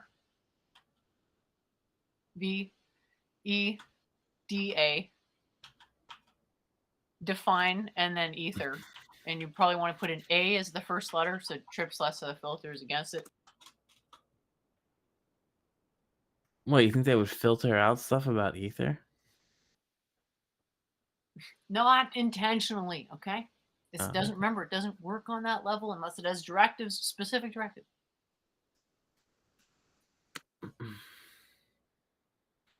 Oh, you mean like so it doesn't associate with the wrong The ether version? associated with Ayurveda is way more likely to be spelled starting with an A. Not always. I'm just thinking. Yeah. You get wanted to better find the right we're training going to get data. better information with the better prompts. Because they Yeah. are prompts. They're not quite prompts. They're like meta prompts. They're context indicators. So the more this, like, they, enriched prompts almost.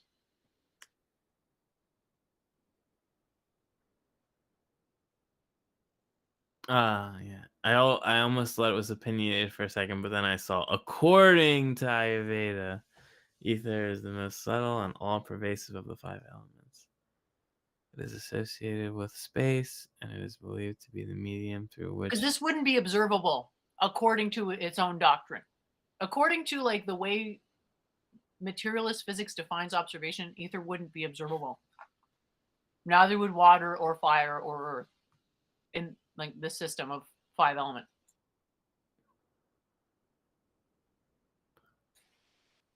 Because, like, they're abstract concepts, not literal elements. So it would be like observing a 2.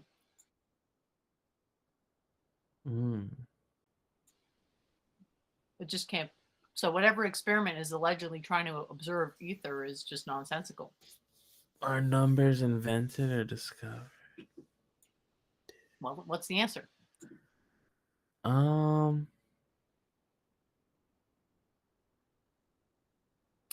I think the natural numbers are discovered, and I think the real numbers are invented. I think the universe is Why don't you ask Chad GPT there? pixelated. Are numbers invented or discovered? He'll probably give a super nuanced answer. That'll be fun.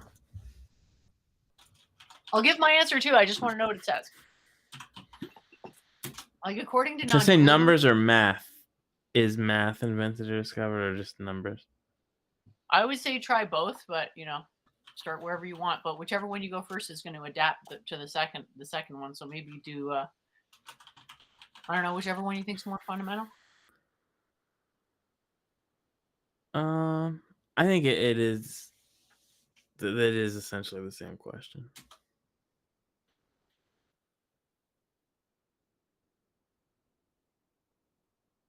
It's a question of whether math reduces to numbers, and I don't agree that it does.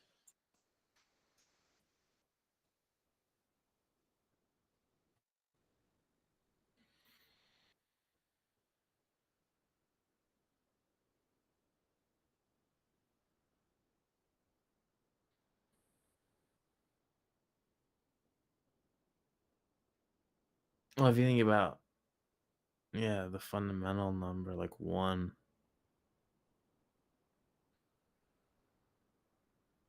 That's very abstract. Well, according to non-dualism, numbers are all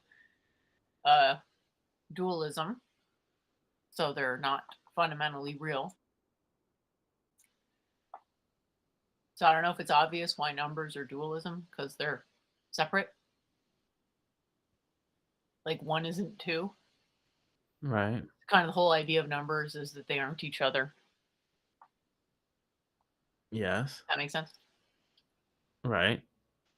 So yeah, according to non-dualism, there'd be, not very satisfying that numbers are 100% invented, but that there are some that are less invented than others, like 3 plus 1 is as an intrinsic reality to it that other numbers don't. And then arguably you can say like 118 is special because that's how, like, what the actual quote size of the periodic table, hypothetical size of the periodic table is.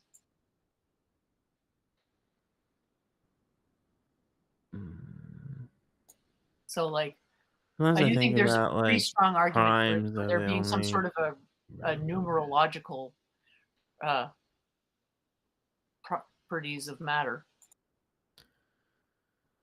One time, like I realized, like I always knew that non-primes were called composite numbers, but like when I realized why, I was like, oh my god, how did I not realize? Like it's kind of like if you hadn't thought about it before, it's pretty mind blowing to think that like every non-prime number is composed of other primes.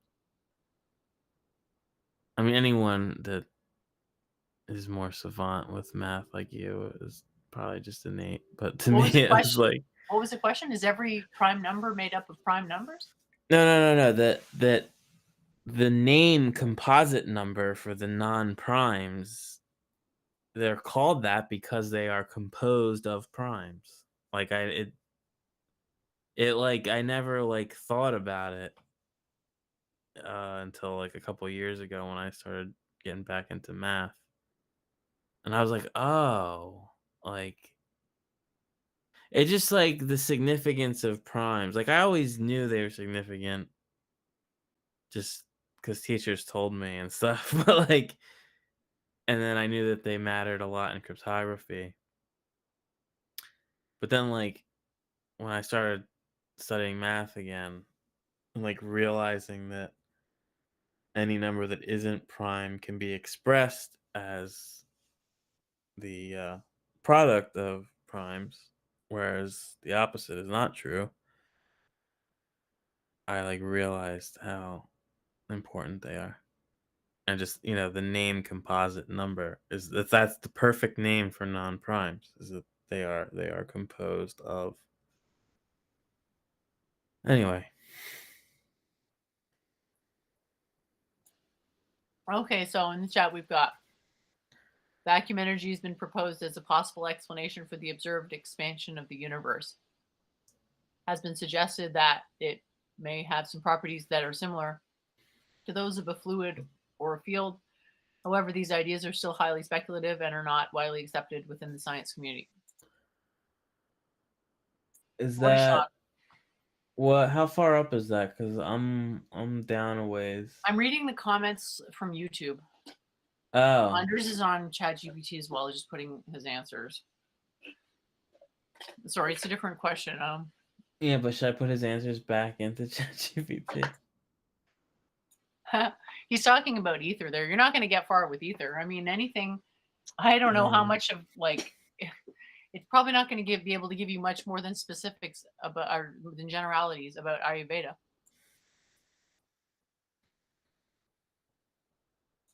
And like ether doesn't directly apply to Ayurveda. They use Vata.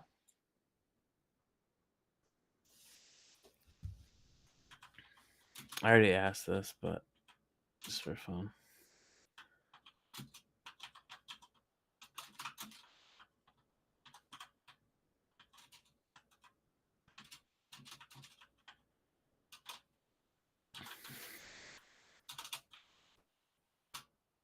I think if people want to look at things the way that ether models tend to is contemplate and consider whether you agree that the universe is a perpetual motion machine. Do you agree with that? Do you want me to put this in ChatGPT or you Go just ahead, yeah, anytime. I mean, feel free to answer it or throw it in ChatGPT. It's up to you. Like I'm just like asking. thinking of think the it's universe as a pretty perpetual motion machine? pretty reasonable to ascribe that description to it and say that that's accurate. Well, a lot of people have said that the universe may just be computation. I said perpetual motion. Yeah. That has nothing to do with computation. All right, fine. So, I do you wasn't agree? talking to you anyway. Did you ask it? Hold on. How do you want me to phrase it? Is the universe a perpetual motion machine?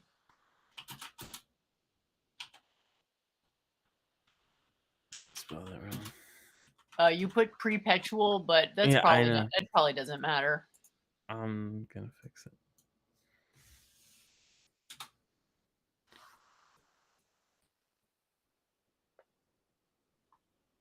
Yes, the universe is a closed loop system that is continuous. Call that perpetual motion if you'd like. Yeah, I would like to. I would really like to. Do.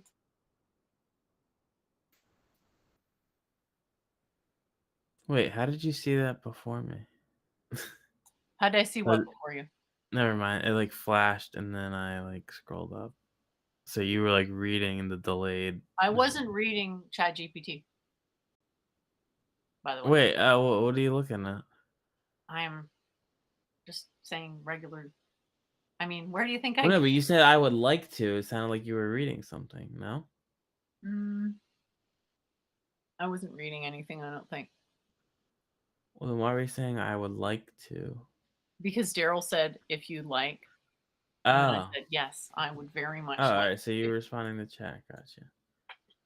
Okay, I guess I was reading in that sense. So I is didn't know the you were other- engaging with chat because I have the thing I have, and then Oh, it's okay. called Chat GPT. It's very confusing.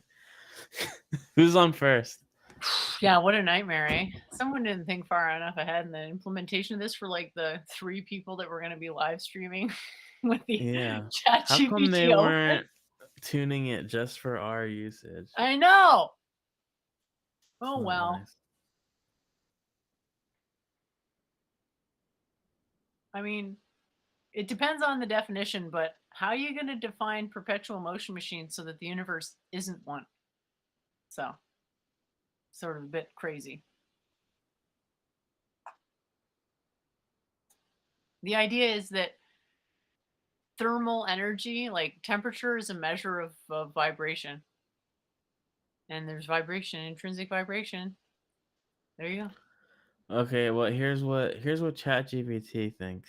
It is important to note that the universe is not a closed system, according to it, as it is constantly exchanging energy and matter with its surroundings. As such, the laws of thermodynamics do not necessarily apply to the universe as a whole in the same way they apply to a closed system. Despite this, it is not accurate to say that the universe is a perpetual motion machine. The universe is not a machine at all. How do you know? And it does not operate according to the same principles as a mechanical device. Instead, the universe is governed by laws of physics, which describe the way in which matter and energy interact and change over time. While the universe is not a perpetual motion machine, it is constantly evolving and dynamic system that has been expanding and evolving for billions of years. Cool. Yeah, so pretty bad answer. And, that's fine. That's about what I thought it would say. Honestly, that's about. I'm surprised it's Right. so like definitive. It would usually say like, "Oh, theories indicate that," but it's actually saying it is not accurate to say.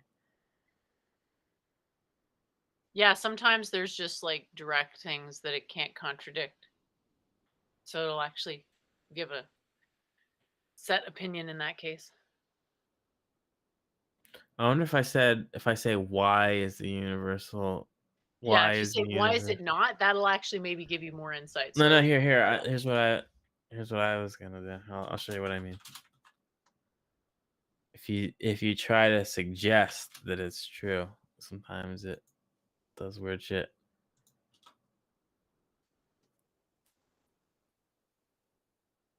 Oh, no, see, I didn't get it this time. Sometimes you can get it to say the opposite thing.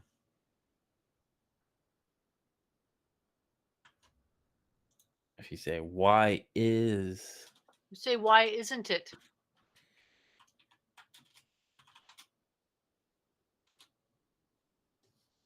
Here's a lesson here. Don't be sarcastic to AI. Doesn't get it. No, I'm not saying... I'm talking about... I'm I was trying to talking to trick the it. chat, not you. Oh, okay. Sometimes you can get it to contradict itself. It's probably pretty easy. Yeah. Well, it's fun when you can like do it very intentionally.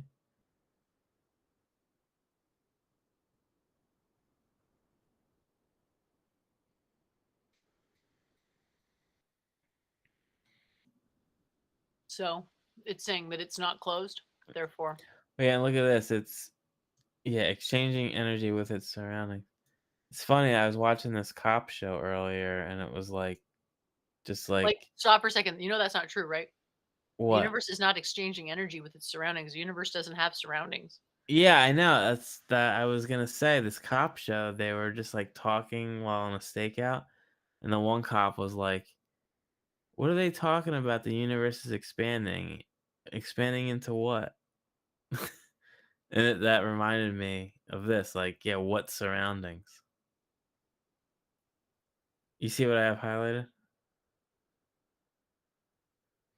Yeah, that's what I was thinking about. Yep. We're on the same page. All right, so you want to see what it said to your latest question here? My God, I keep telling it stop explaining. It's like you obviously understand something if you're asking a question like that, and it's like it has to always. It's like don't give definitions. And I told it stop apologizing, and it said I apologize for my last response.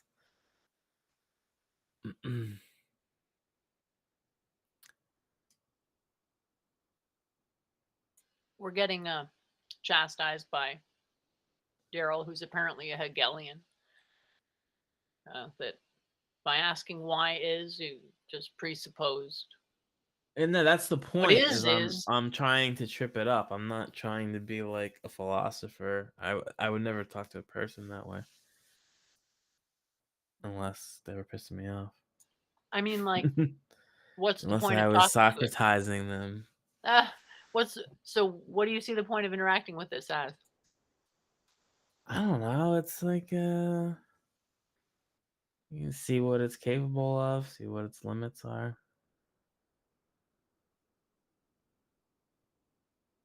Oh yeah. So try to break it.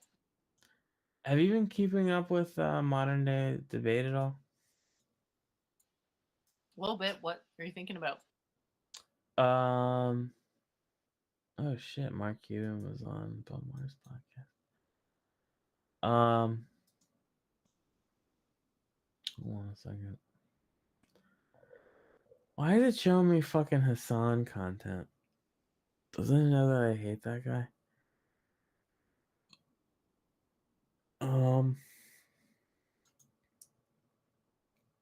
Okay.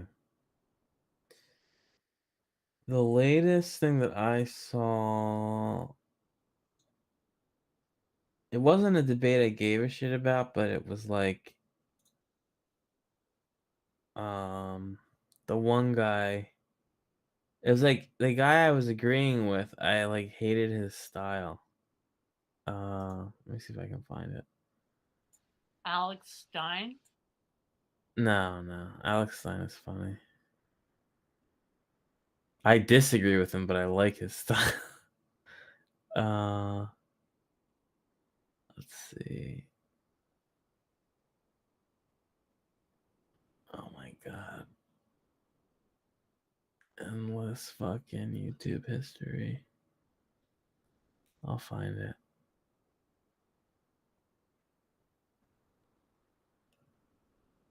I gotta go in like 10 minutes.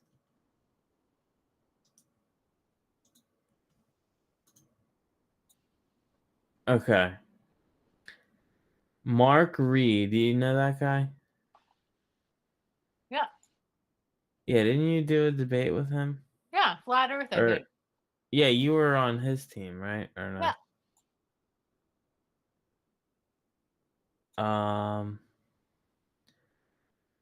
Yeah, it was NASA versus Which anti-NASA. debate are you talking about? It was on Was it yesterday or no, 2 days ago? Well, technically. It was on Christmas Eve. And Amy was moderating. I just watched like maybe 5 minutes of it. Topic didn't really interest me.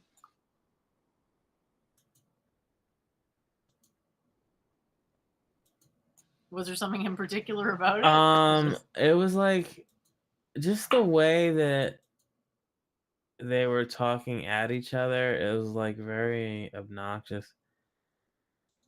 Like I wish I was on the pro NASA side and I could like I would just actually engage with the the bullshit that the guy was saying just to like try to actually understand. Because I think if like you could just like let them hang themselves, you know what I mean? Like, Also, some people will not concede a point to save their own life. well, and the guy, it's like the Mark Reed guy was just very, I don't know, like full of himself and like laughing. He was like doing the same shit that the other guy was doing, like just being like obnoxious. And it's like, you're supposed to be representing like the serious side, just present the fact. I don't know. Yeah, it's unsettling a little bit. It is kind of scary how many people like believe that the Earth is flat. I Like, mean, is how it could actually a lot of people that believe that? it seems like the movement is growing? Have like you seen those rallies?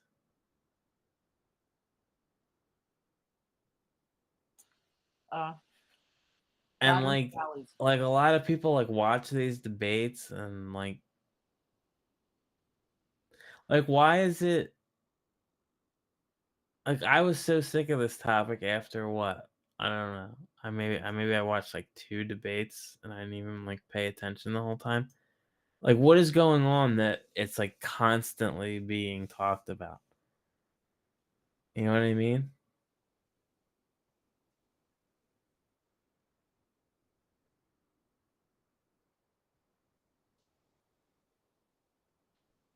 Yeah, money.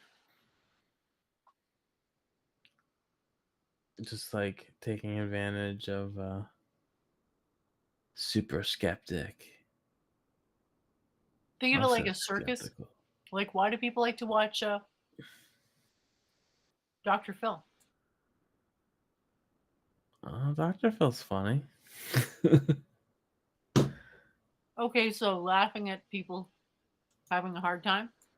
No, I'm saying the way like the Dr. Phil talks. You have a problem. I think sometimes, yeah, the people that come on, they're like taking advantage of them. It's really not nice. So I agree with you there. Well, I That's just think stupid. like in a way it's kind of a darker side of people that like part of the fun of watching it is that it's not you and you feel better about yourself that you're not that pathetic. So maybe it's the same with the debates. Oh, it's like everyone is watching saying like, "Oh, thank God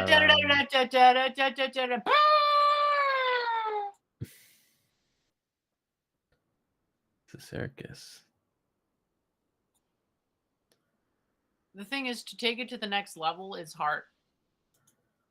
Because you at some point have to actually be gracious and realize that never conceding a point is just bad sportsmanship.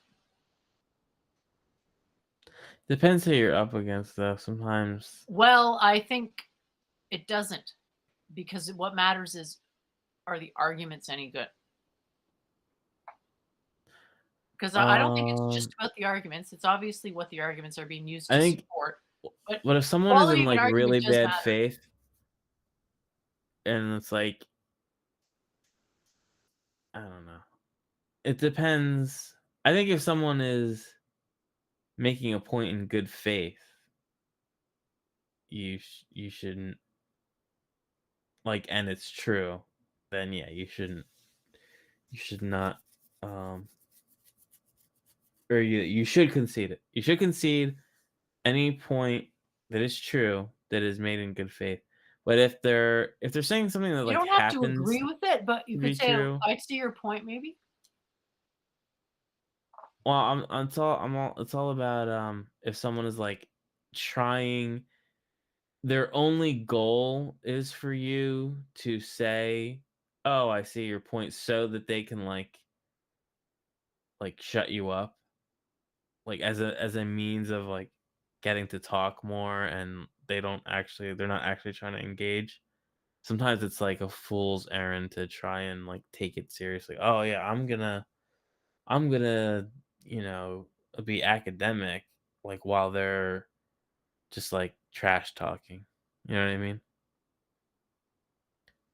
Yeah, it's hard. Sort of have to But know. if they slow down for a second and it's like, oh well, no, seriously, do you really disagree that in all the years of space exploration, you don't find it odd that we've never discovered any of this matter that we predicted or whatever? I say, oh yeah, I guess that is odd. Or like, you don't find it odd that one thing that these conspiracy people say is like, why did they tape over the moon landing? Like what? Something that big. It's like, yeah, that is fucking weird. I don't like I don't know. Is the tape really that expensive that you would tape over something that Well, I like, fucking clowns with huge? green hair and clowns with blue hair. Those Right. are my favorite kinds of clown. But I don't Yes. sit around wondering whether the clowns are real people. Mm. So it's like, Yeah, I got the AI like after all of its like warnings and stuff whenever you do anything that's like kind of offensive or whatever. Once I like got it into a storytelling mode, it like started talking about the characters as if they were real. It was like, "Oh, well, then they probably would start talking about this." And I'm thinking like they would probably that is such a weird way to put it. why? It's looking at it as Because a the way decision that tree. Probably what? is just it's looking at it as a decision tree. Probably is just a range of expected values. I think what it's doing is it's pulling from discussion boards and stuff that it's scanned, and it's like that's a word that comes up when, because like when I was putting in my fan fiction thing, I'm sure the way that it was able to like craft its responses is, how many, Terminator's like the most popular or one of the most popular things on these discussion boards where they talk about sci-fi shit. So it's probably like, scanning however many, 100 million words about Terminator fan fiction. It's like getting into that, the way that those people are talking, right? I'm not I sure think that's how that's why it started using that kind of language. Wait, yeah. you think it's more on like a higher level of its Well, how are you like, sure that it's just being trained on fan art, fiction? Could be no, trained not on just. I'm saying like when it started putting output that was more like casual like that, it was my impression that, oh, okay, now it's shifted to training data that's more casual. Like that, the way I look at it is like, what training data have I tapped into at this time? Does that make any sense to you? sure. So like, now we're asking it these like technical questions. The training data it's tapped into right now is like science textbooks, Wikipedia, maybe some like highly moderated Stack Overflow, What you about know, books? I said textbooks. You said textbooks. What about books? What, like novels? Scripts? Novels? I'm saying because of our prompts being like questions about the universe and stuff, I don't think that it would be activated on like fiction and That's because you're not thinking about it correctly. It's information. Information okay. is not content, it's structure. So Okay. it's giving an answer that's not fit for science. Giving an answer that's fit for readability. It's giving an answer that's basically maximizing the information density per 3 paragraphs. Are we talking about the why isn't the universe a perpetual motion machine? I'm describing all these answers. It's But I'm saying maximizer. like the reason that it gave this answer, you're saying it's just as informed by fictional novels as it is by Conceivably, yes. I'm not saying certainly. I'm just saying if you think it's only trained on like fanfare, it's like no. When it says what? No, probably, I know it's trained on all kinds of stuff. I'm saying what is being activated in this response? something along the lines of the most information transfer, that's the simplest information transfer per number of words, which is approximately 3 paragraphs. And in some cases, I've had it run off like 5 to 6 paragraphs for incredibly complicated stuff, but it does eventually crash.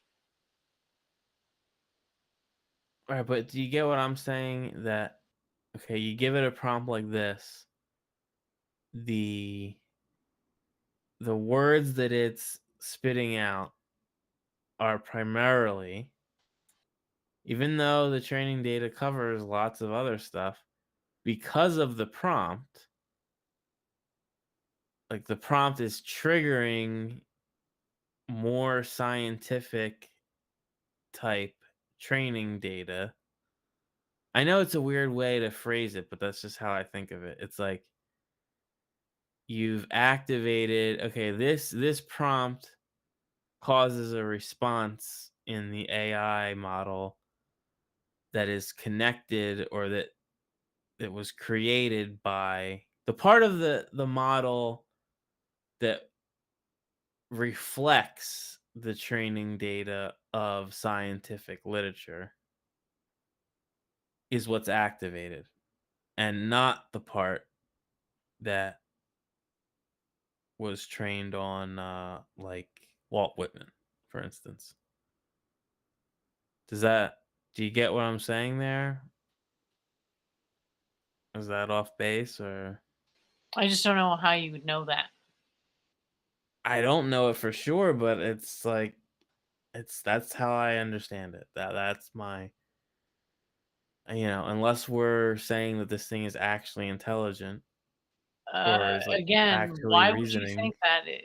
I don't think it's Well, actually reasoning. I what think I'm it's saying doesn't make it quote like you know that whether it's intelligent is just definitional, right? That but I'm just saying if you it's don't like the idea of it distinguishing being intelligent, just define intelligence so that the computer can't be intelligent. oh, hold on a second. What I'm saying is a human, you could ask a question like that and it may trigger a thought about, oh yeah, didn't Walt Whitman write about that once? Huh. But then they dismiss it, right? Whereas the way that the AI works is if there was some accidental triggering of that, it would screw up the output. Like if there was some mentioning of that exact phrase in poetry, it would erroneously output like poetic prose when it's meant to be answering a scientific inquiry. Whereas the human would know, oh well, that's not what they're asking. Oh yeah, that reminds me of this poem, but That's not what this is about. Like, so it's purely statistical. Like, it's very advanced, it's very layered, but it's not like reasoning through I know it's all whether or not. statistical. Why do you don't think I think it's reasoning through whether or not whatever, dude? It's all statistical approximation. Do you think all human intelligence is ultimately that? Yeah. Mm, so do I. But I still Statistical think approximation is as close as we can get because of the uncertainty principle. So it just means that there's intrinsic vibration. So the edges of something you're measuring have a built-in variability. That doesn't mean so. you What can't do you measure think is things. It missing? means Like, that there's an intrinsic variability to measurement. what do they have to add to this to make it truly human level? That's like saying how soon can we get shit text to something I can fucking come to? What? The point is that the people who are already at the technical skill of text to something I can come to don't need a technological revolution to get to the point where that's the case for their use of technology. They're already doing it. You understand? The whole it's going to eventually get to the thing that seems like it ought to be easy based on where it's at right now. That's like 2 more weeksism.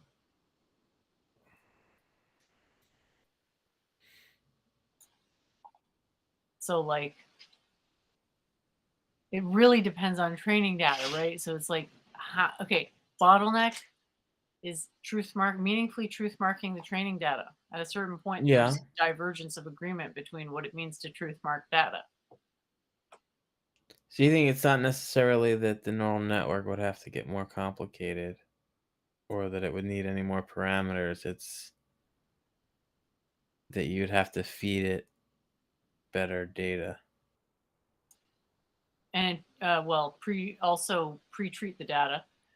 So like for example, if you took a felt pen, like a neon marker, whatever, and like a teapot example from before, drew the outline of the teapot, Mm-hmm. that would significantly assist the training data. And if you actually manually marked it out and said, "This is where it actually is. That's where the teapot is," and say, "Well, Mm. there's a 10, if you want to be super sensitive about it, say there's like a 10 scale factor. It's like, how prominent is this thing figuring? Is it 10? Is it super? Is it 10 would be that it's like uh the object of the painting, I guess, or the subject of the painting. You understand? Wait, you know what I think one of the big differences is that biological minds can retrain almost like every every second. Like that's what.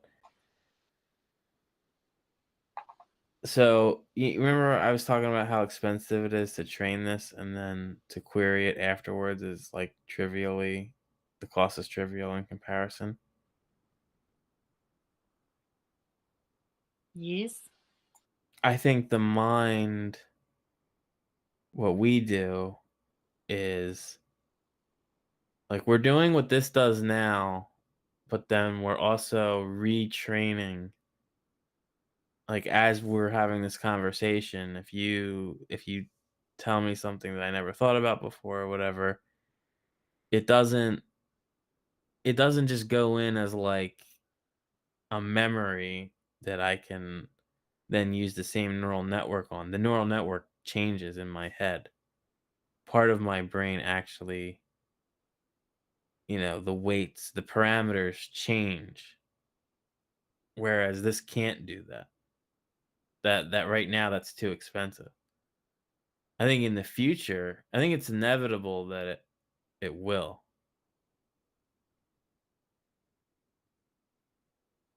But I think that's probably one of the big differences is Once that you it get a can't. feel for how the computer actually thinks, you'll realize that just because there happens to be one huge amount of development in one direction doesn't like it's not really a rising tide lifts all boats situation. It could be, it will be probably eventually, but at some point there is going to be a situation where it is going to come down to like The labeling is a absolutely going to balance be of a filters. huge It's problem. truth labeling is important, but a balance once you assume you have the truth label problem solved, it's the balance of filters. Because too much stuff makes it busy and then ugly. Because aesthetic is about a certain degree of minimalism. And also, it has no. I mean, this is obvious. Like, there's no raw stimulus. There's no. It has no body. It has no actual. I know it's like very anthropomorphizing and shit, but it's like I think of it if you were born and instead of like an eyes and ears, you had like just like raw text feeding into your brain since birth. It's like a completely different spin on what it would be like to evolve and grow. And I think that's where it's very hard to understand what it's doing because it's so distant from how because we're like busy trying to like walk and understand like basic syllables when we're little, but it's like as soon as it starts training, you know as soon as the mind starts forming, it's just raw text data, and it's like Okay. I don't know. I mean, you're just like stuck on the raw math of it, but I think it's bigger than, it's the sum of its parts. It's not just those eigen values and stuff. I mean, look at what it can do. It's Yeah, not you're just saying that recognizing because you don't text understand anymore. eigenvalues, though. Because you, for some reason, want to anthropomorphize this thing, but it's just like I I don't do. want to do that. I do want to anthropomorphize it. So you can see why I wouldn't want to do that. Because it's a natural, you know, desire to anthropomorphize things. Do you think it's able to like Like you do understand in my worldview that like the table's unironically conscious because the whole universe is conscious, right?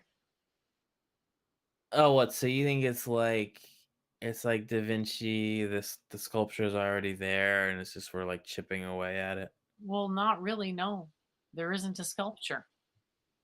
You know what I mean. It's an Well, analogy, the thing not is an that forms exact. are important in my system because of the periodic table, because that actually creates a shape as it's spinning. But what you're saying is that this thing is already more intelligent than us. It's just we have to reveal it, right? No, that's not at all what I was saying. Well, That's then what?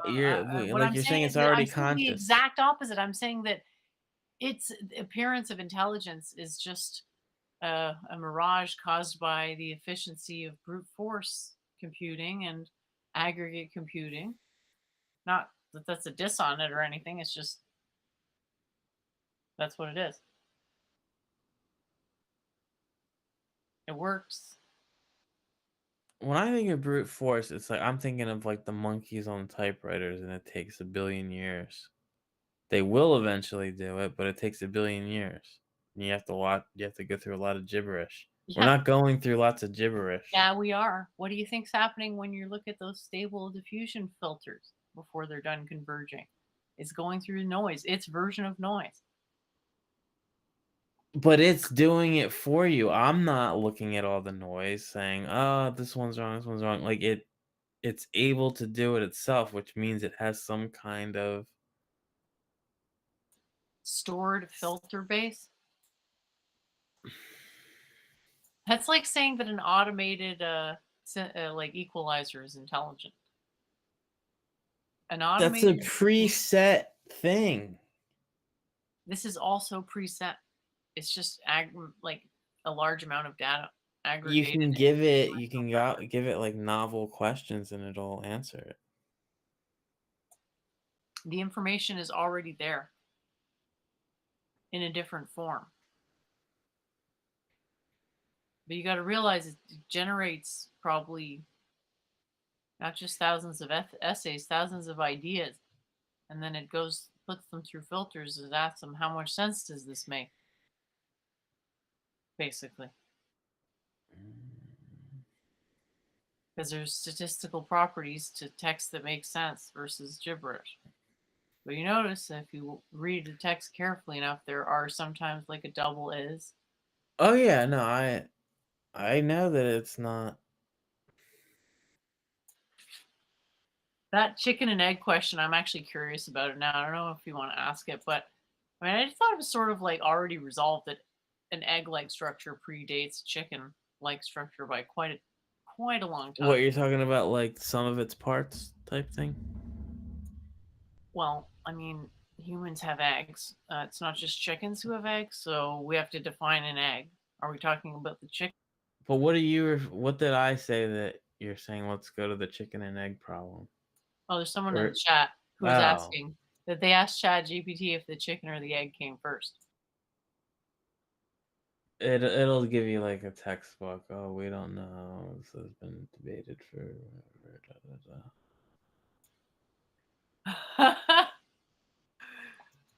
So stable diffusion, awesome for faces that are super well defined. Not awesome for super abstract. Super abstract. But it does look like it has a lot of functionality. I suppose if you could just get good with the prompts, it really seems to be able to render them near perfectly. I mean, I couldn't quite see them, but they're pretty good.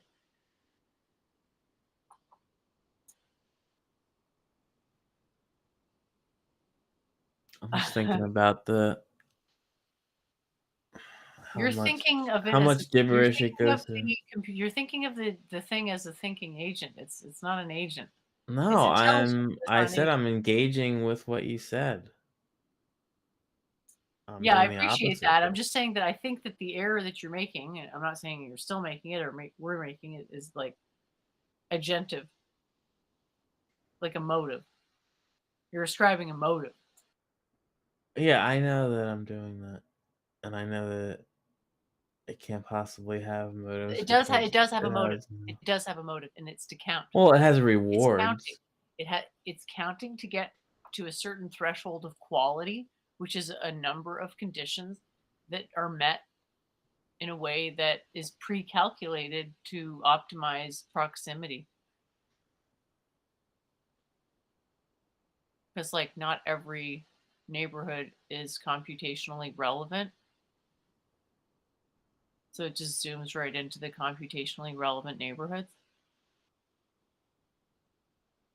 I'm just thinking about the idea of it's like you put in a prompt and then behind the scenes it's generating like gibberish answers that it then rejects. Yeah, think of it like that.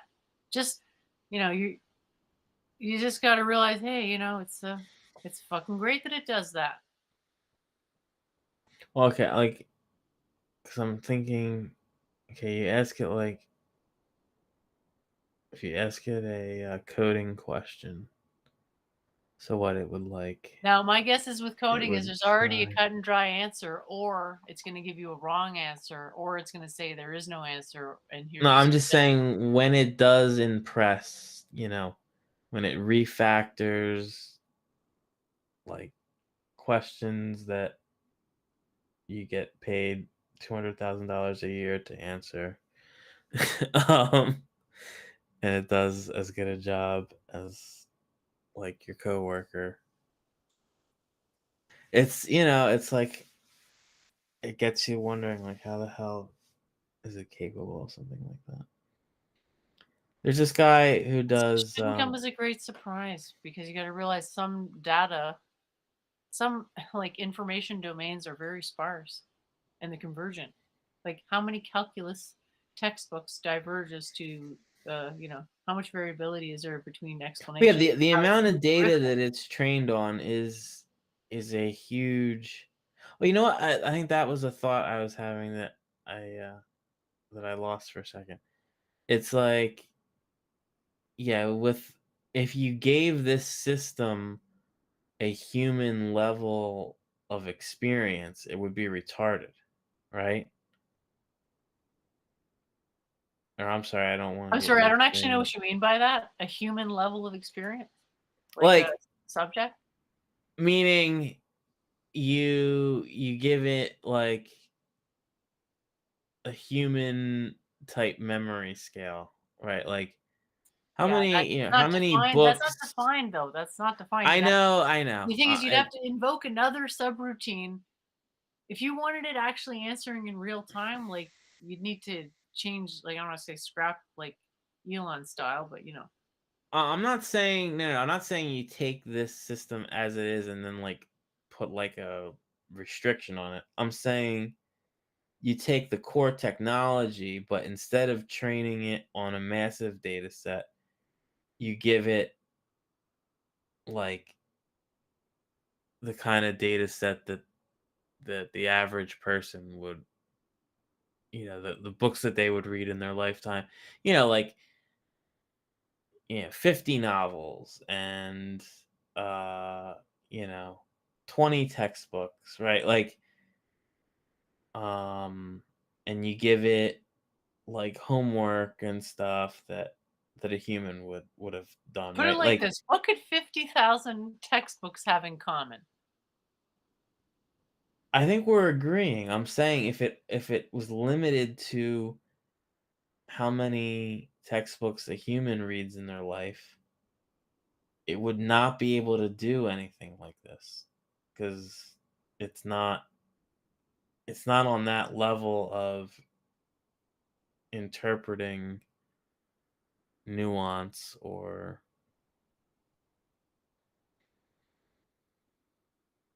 The thing that's impressive is that there's always sort of a balance between technical specificity and general understandability, and it seems to strike that balance more often than not well.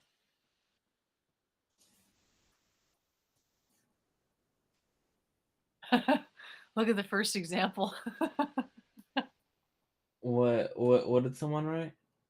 It says explain quantum computing in simple terms. Oh god. Yeah, that's like yeah, let's check it out. Oh Yeah, and the no. whole point is that there's no proto chicken, right? So, you know, you can say there's a co-arising, right? And that's what makes the most sense. The chicken egg and the chicken co-arose and so forth. But then you can also say, well, with a slight emphasis on egg, because, eggs pre-exist chicken. That's old school.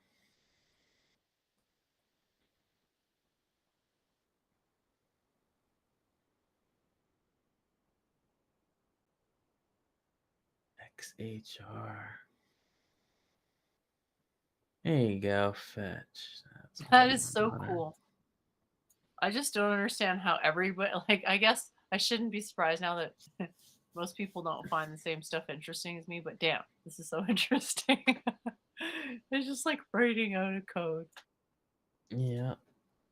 Well, yeah, and now so here's what I find really impressive is okay, so it does that, and then all I would have to do is say, how do I do that?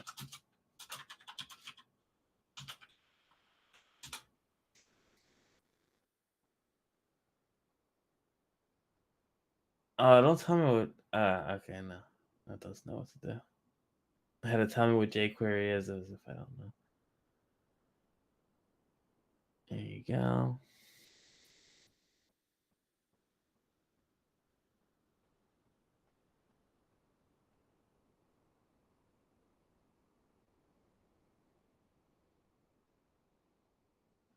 Okay, now here's what I find really incredible is I could do, how would I code the endpoint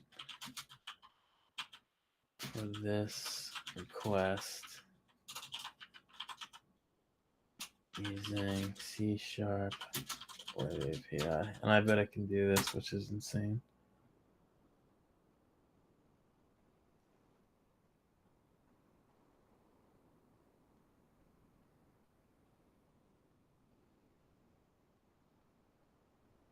Hold on a second.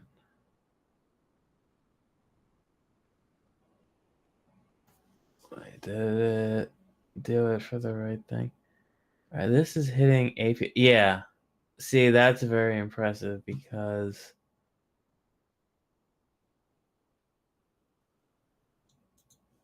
hold on a second. Get data. Oh no, never mind. No, if I ask it to.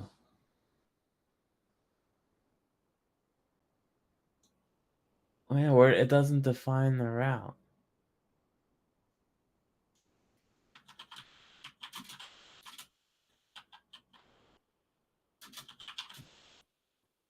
I'd just like to sort of like maybe answer the question that I don't know if people ask, but how close are we to AGI? We're no closer to AGI. AGI is I wouldn't say we're not, no closer. we can't establish this as indicative of general intelligence in the sense of what we call general intelligence, which is pattern matching. I think it's like It's not whatever aware of part. the patterns that it's matching. Yeah, but whatever part of our intelligence is unaware raw pattern matching, we're there. Like that's like covered, I think. Where Now, what's getting covered? it to be Hold on, what's aware covered? of the patterns that it's matching, of course, is the challenge. But it's like I think we've put to bed the raw, like instinctual type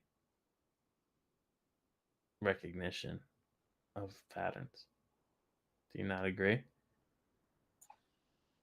Well, we're not identifying all contexts and then carrying out a probabilistic interpolation, which is what it's doing. So until it can think like us, it's not AGI. That's what I mean. Because the idea is we have general intelligence. It's just a low level of it. Wait, hold The on a idea second. is What's Anders saying? Tell ChatGPT if something isn't defined.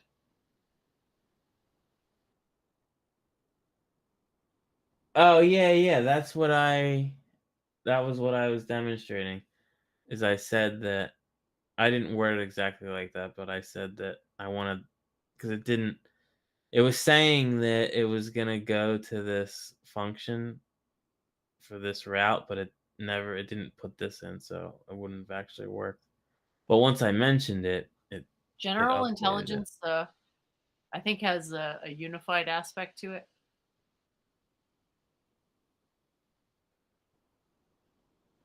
The computer's no closer to that. If anything, it's less close to that because it has to do even more and more and more. That's why there's more compute power needed, more separate things. It's going farther away from what it would need to be general intelligence. It's just super specific. Yeah, you know what? Intelligence. Yeah, they need It's to better. work on. It's more specified than us because it's like trained on a bunch of humans together. You know. They need to work on whatchamacallit?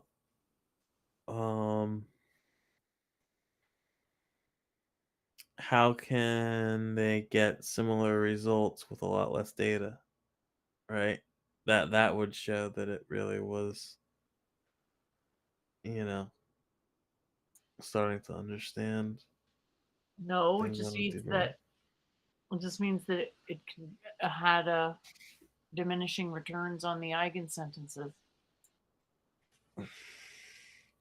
That it had truly become able to extract every possible context and decide which was the optimized context, which is always going to come down to a lack of prompt precision to But know if it's doing actually it the on the winning with a choice in the decision tree. well, wait, hold on a second. If it's able to understand on a human level, given the same No, limited amount of information, it can't. That's what how I'm do saying. you It's not getting closer to the human level because the Yeah, human not now. level I'm is saying that's the unified. test. The test is if you don't give it all this data advantage, that's how we'll know whether or not it's actually getting smarter. Well, no, it would have Okay, to have centralized you tell processing. me. Centralized processing. We Centralized. have no instance of general intelligence that doesn't have a centralized processor. Computers don't function on that basis. They brute force approximate a central processor, which works due to, essentially no real limit in teraflops. Anders What wants you're to know if it saying that corrected there's the code. I like have a no clue. divine kind of like conscious, like true understanding. Where'd you get that from what I said? That I sounds don't know. like I don't know what you're saying. Like, you know, I kind of until I'm shown otherwise, I buy into integrated information theory. the point is that the um whatever you want to call it, centralization, a Mhm. unified chooser, the decision not being cut up into a jillion steps, the decision being made in a step by something that could explain why it made the decision. We're not getting closer to that. We're getting farther from that. Why it made the decision.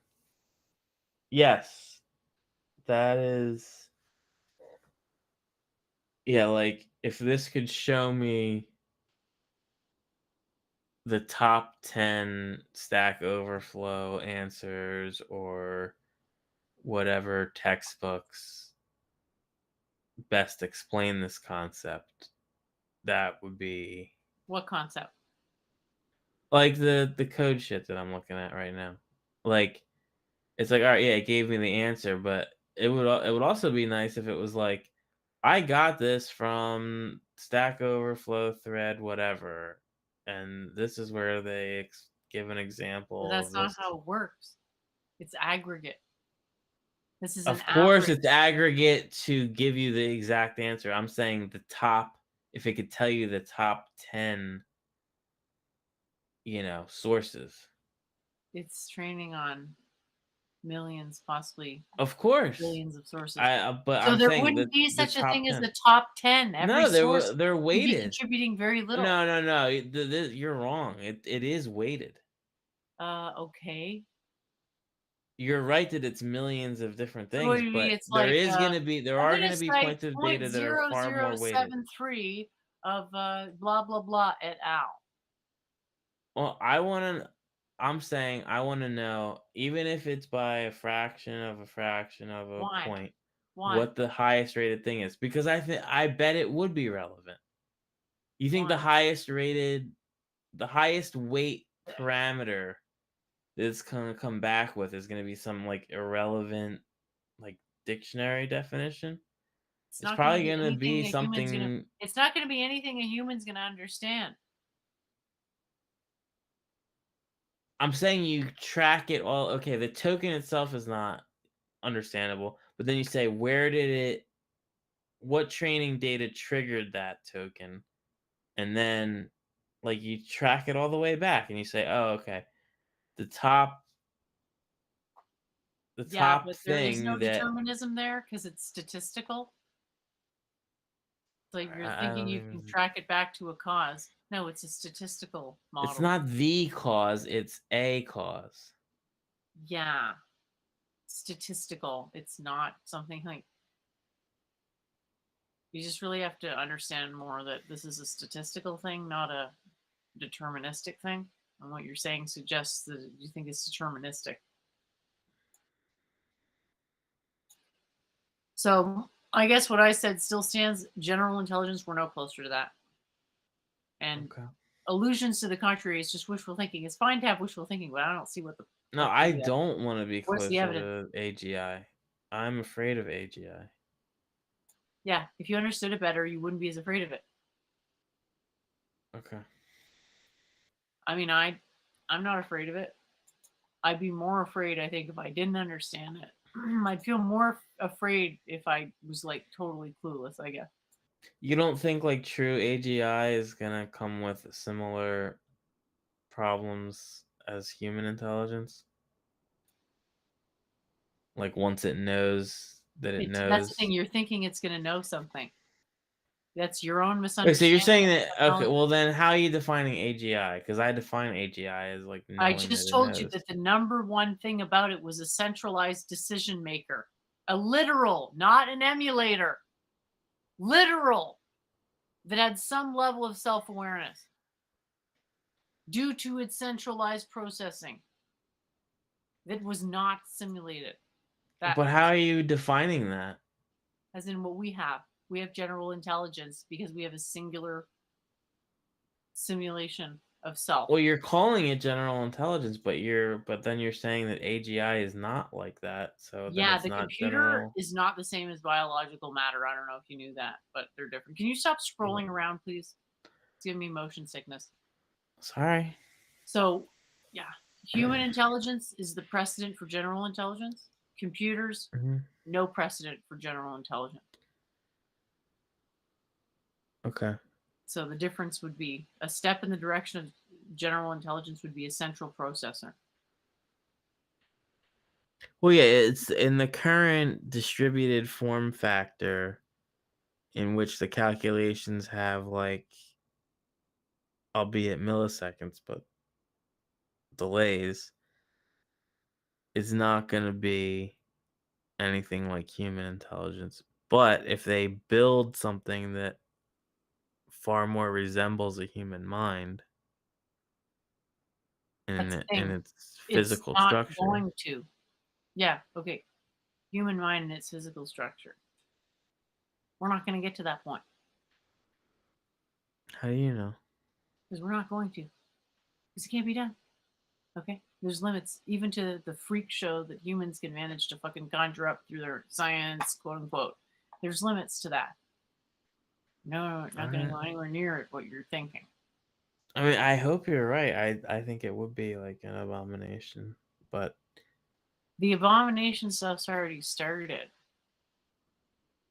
But what was it that you were okay. saying? You're saying the computer is going to know stuff. No, not the way we know stuff. Yep. Not the way that the things that it knows matter. There is nothing that it knows. It's just literally computing every time. Yeah, I know that. We can choose whether to make computations or not. It can't. So Well, now the meaning of volition is that's in the something that I choosing. have to think about. I have to The think about meaning that. of volition is in the choice. What informed the choice? If it's When just you're a series receiving of steps, stimulus, do you have a choice of whether or not your optic nerve is going to process you it? have a limited ability to respond to stimulus. You don't have full control. The metaphor that I like to use is basically like a cruise ship run by AI, Mhm. and the level on which you can control it is to update the code for the AI. And the The motion cruise you ship. experience is the boat, and the control level on which you can alter it is the code that is itself a complex, incomprehensible computational network that, within certain limitations, you can alter its course. But yeah, the point being is that that metaphor still has a thinking agent in it. It's just like a model for the mind versus the body, where the thinking agent is inside the body.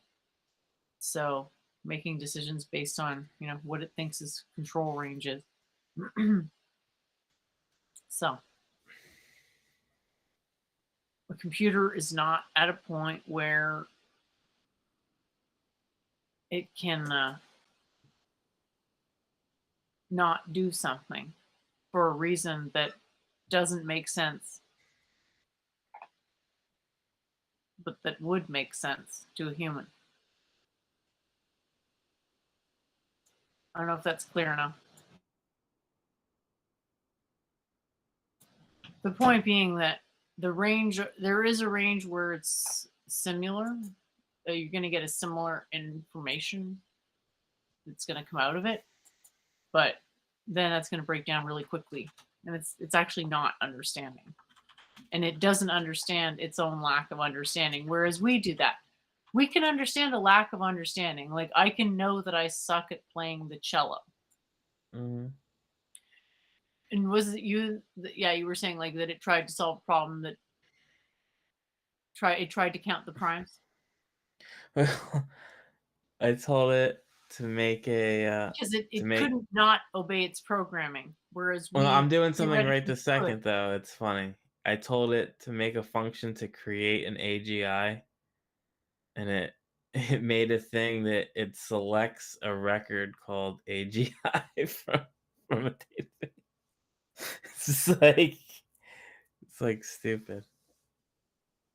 It's like silly. It's Well, it almost like sounds a like it joke. knows all about recursion already. Yeah, Well, I mean, self-aware. we It's can't like. totally Could you super explain excellent.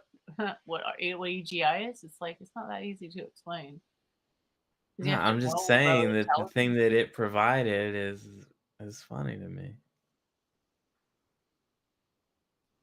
I'm Yeah, sorry, what were you saying? The primes thing? I told it I told it prove that primes are finite. They may have fixed this.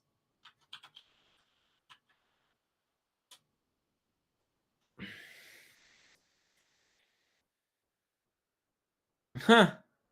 No, they didn't fix this yet. It is a well-known fact that the set of prime numbers is finite. The fundamental theorem of arithmetic which states that every integer can be expressed as a product of prime numbers in a unique way. Okay, since every number can be expressed as a product of primes, and there are only a finite number of prime numbers. So yeah, it's like it just like creates this axiom. Yeah, I wanted to talk to you about that because because in its it did world this there last are a time. finite number of prime numbers. Just kidding. No, that's definitely just a technical error. You have to Yeah, but understand I how it think thinks. It's a multimodal processor, and we're both unipolar processors. So to go from a unipolar processor to multimodal processor in terms of like understanding what the computer's thinking to optimize your utility of it is pretty complicated. Well, I mean, you got to understand the metaphors. It does work though, yeah, I think. but no, the way that it's failing is well, yeah, I know you're saying it's hard to imagine how It's it's. failing because you're not querying it in the range of questions over which it functions. So you have to like know where to query it. I mean, But do you think it constructed an axiom like that? It does. It's like, yeah, assuming that there are a finite number of primes, then it would follow there is a finite number of primes. well, the way that I I don't estimated it, know. the way I estimate it's working is it's misunderstood your question on some level and proceeded to answer a straw man version of your question. And the way that it did that was find all the set of related concepts and their, string representations and whittled that down to something that made as much sense as possible. Wait, it's doing like the original proof here, but Well, what's it proving? It's obviously bullshit.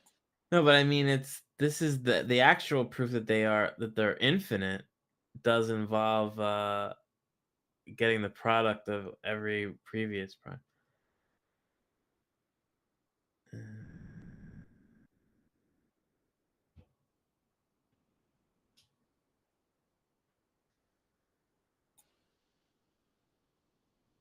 Yeah, it says it's a contradiction, so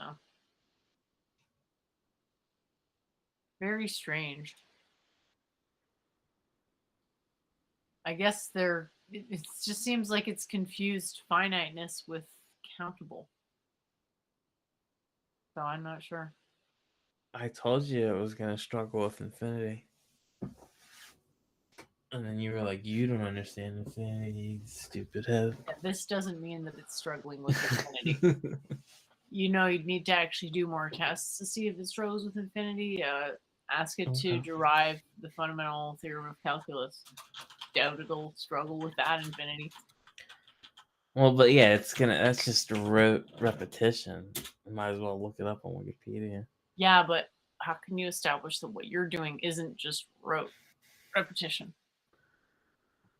Because I have to think and like redo it. Yeah. Derive the Making an error fundamental. doesn't mean you can establish it as more than just a memorized thing, though.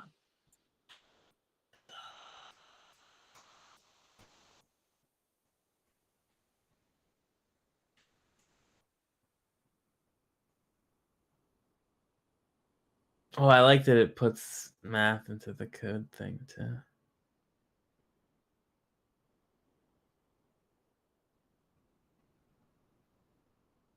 The limit of a to the b f of x f of b minus f of a equals the limit of a to the b times f of x times dx. Wait, isn't this are some of these supposed to be subscript?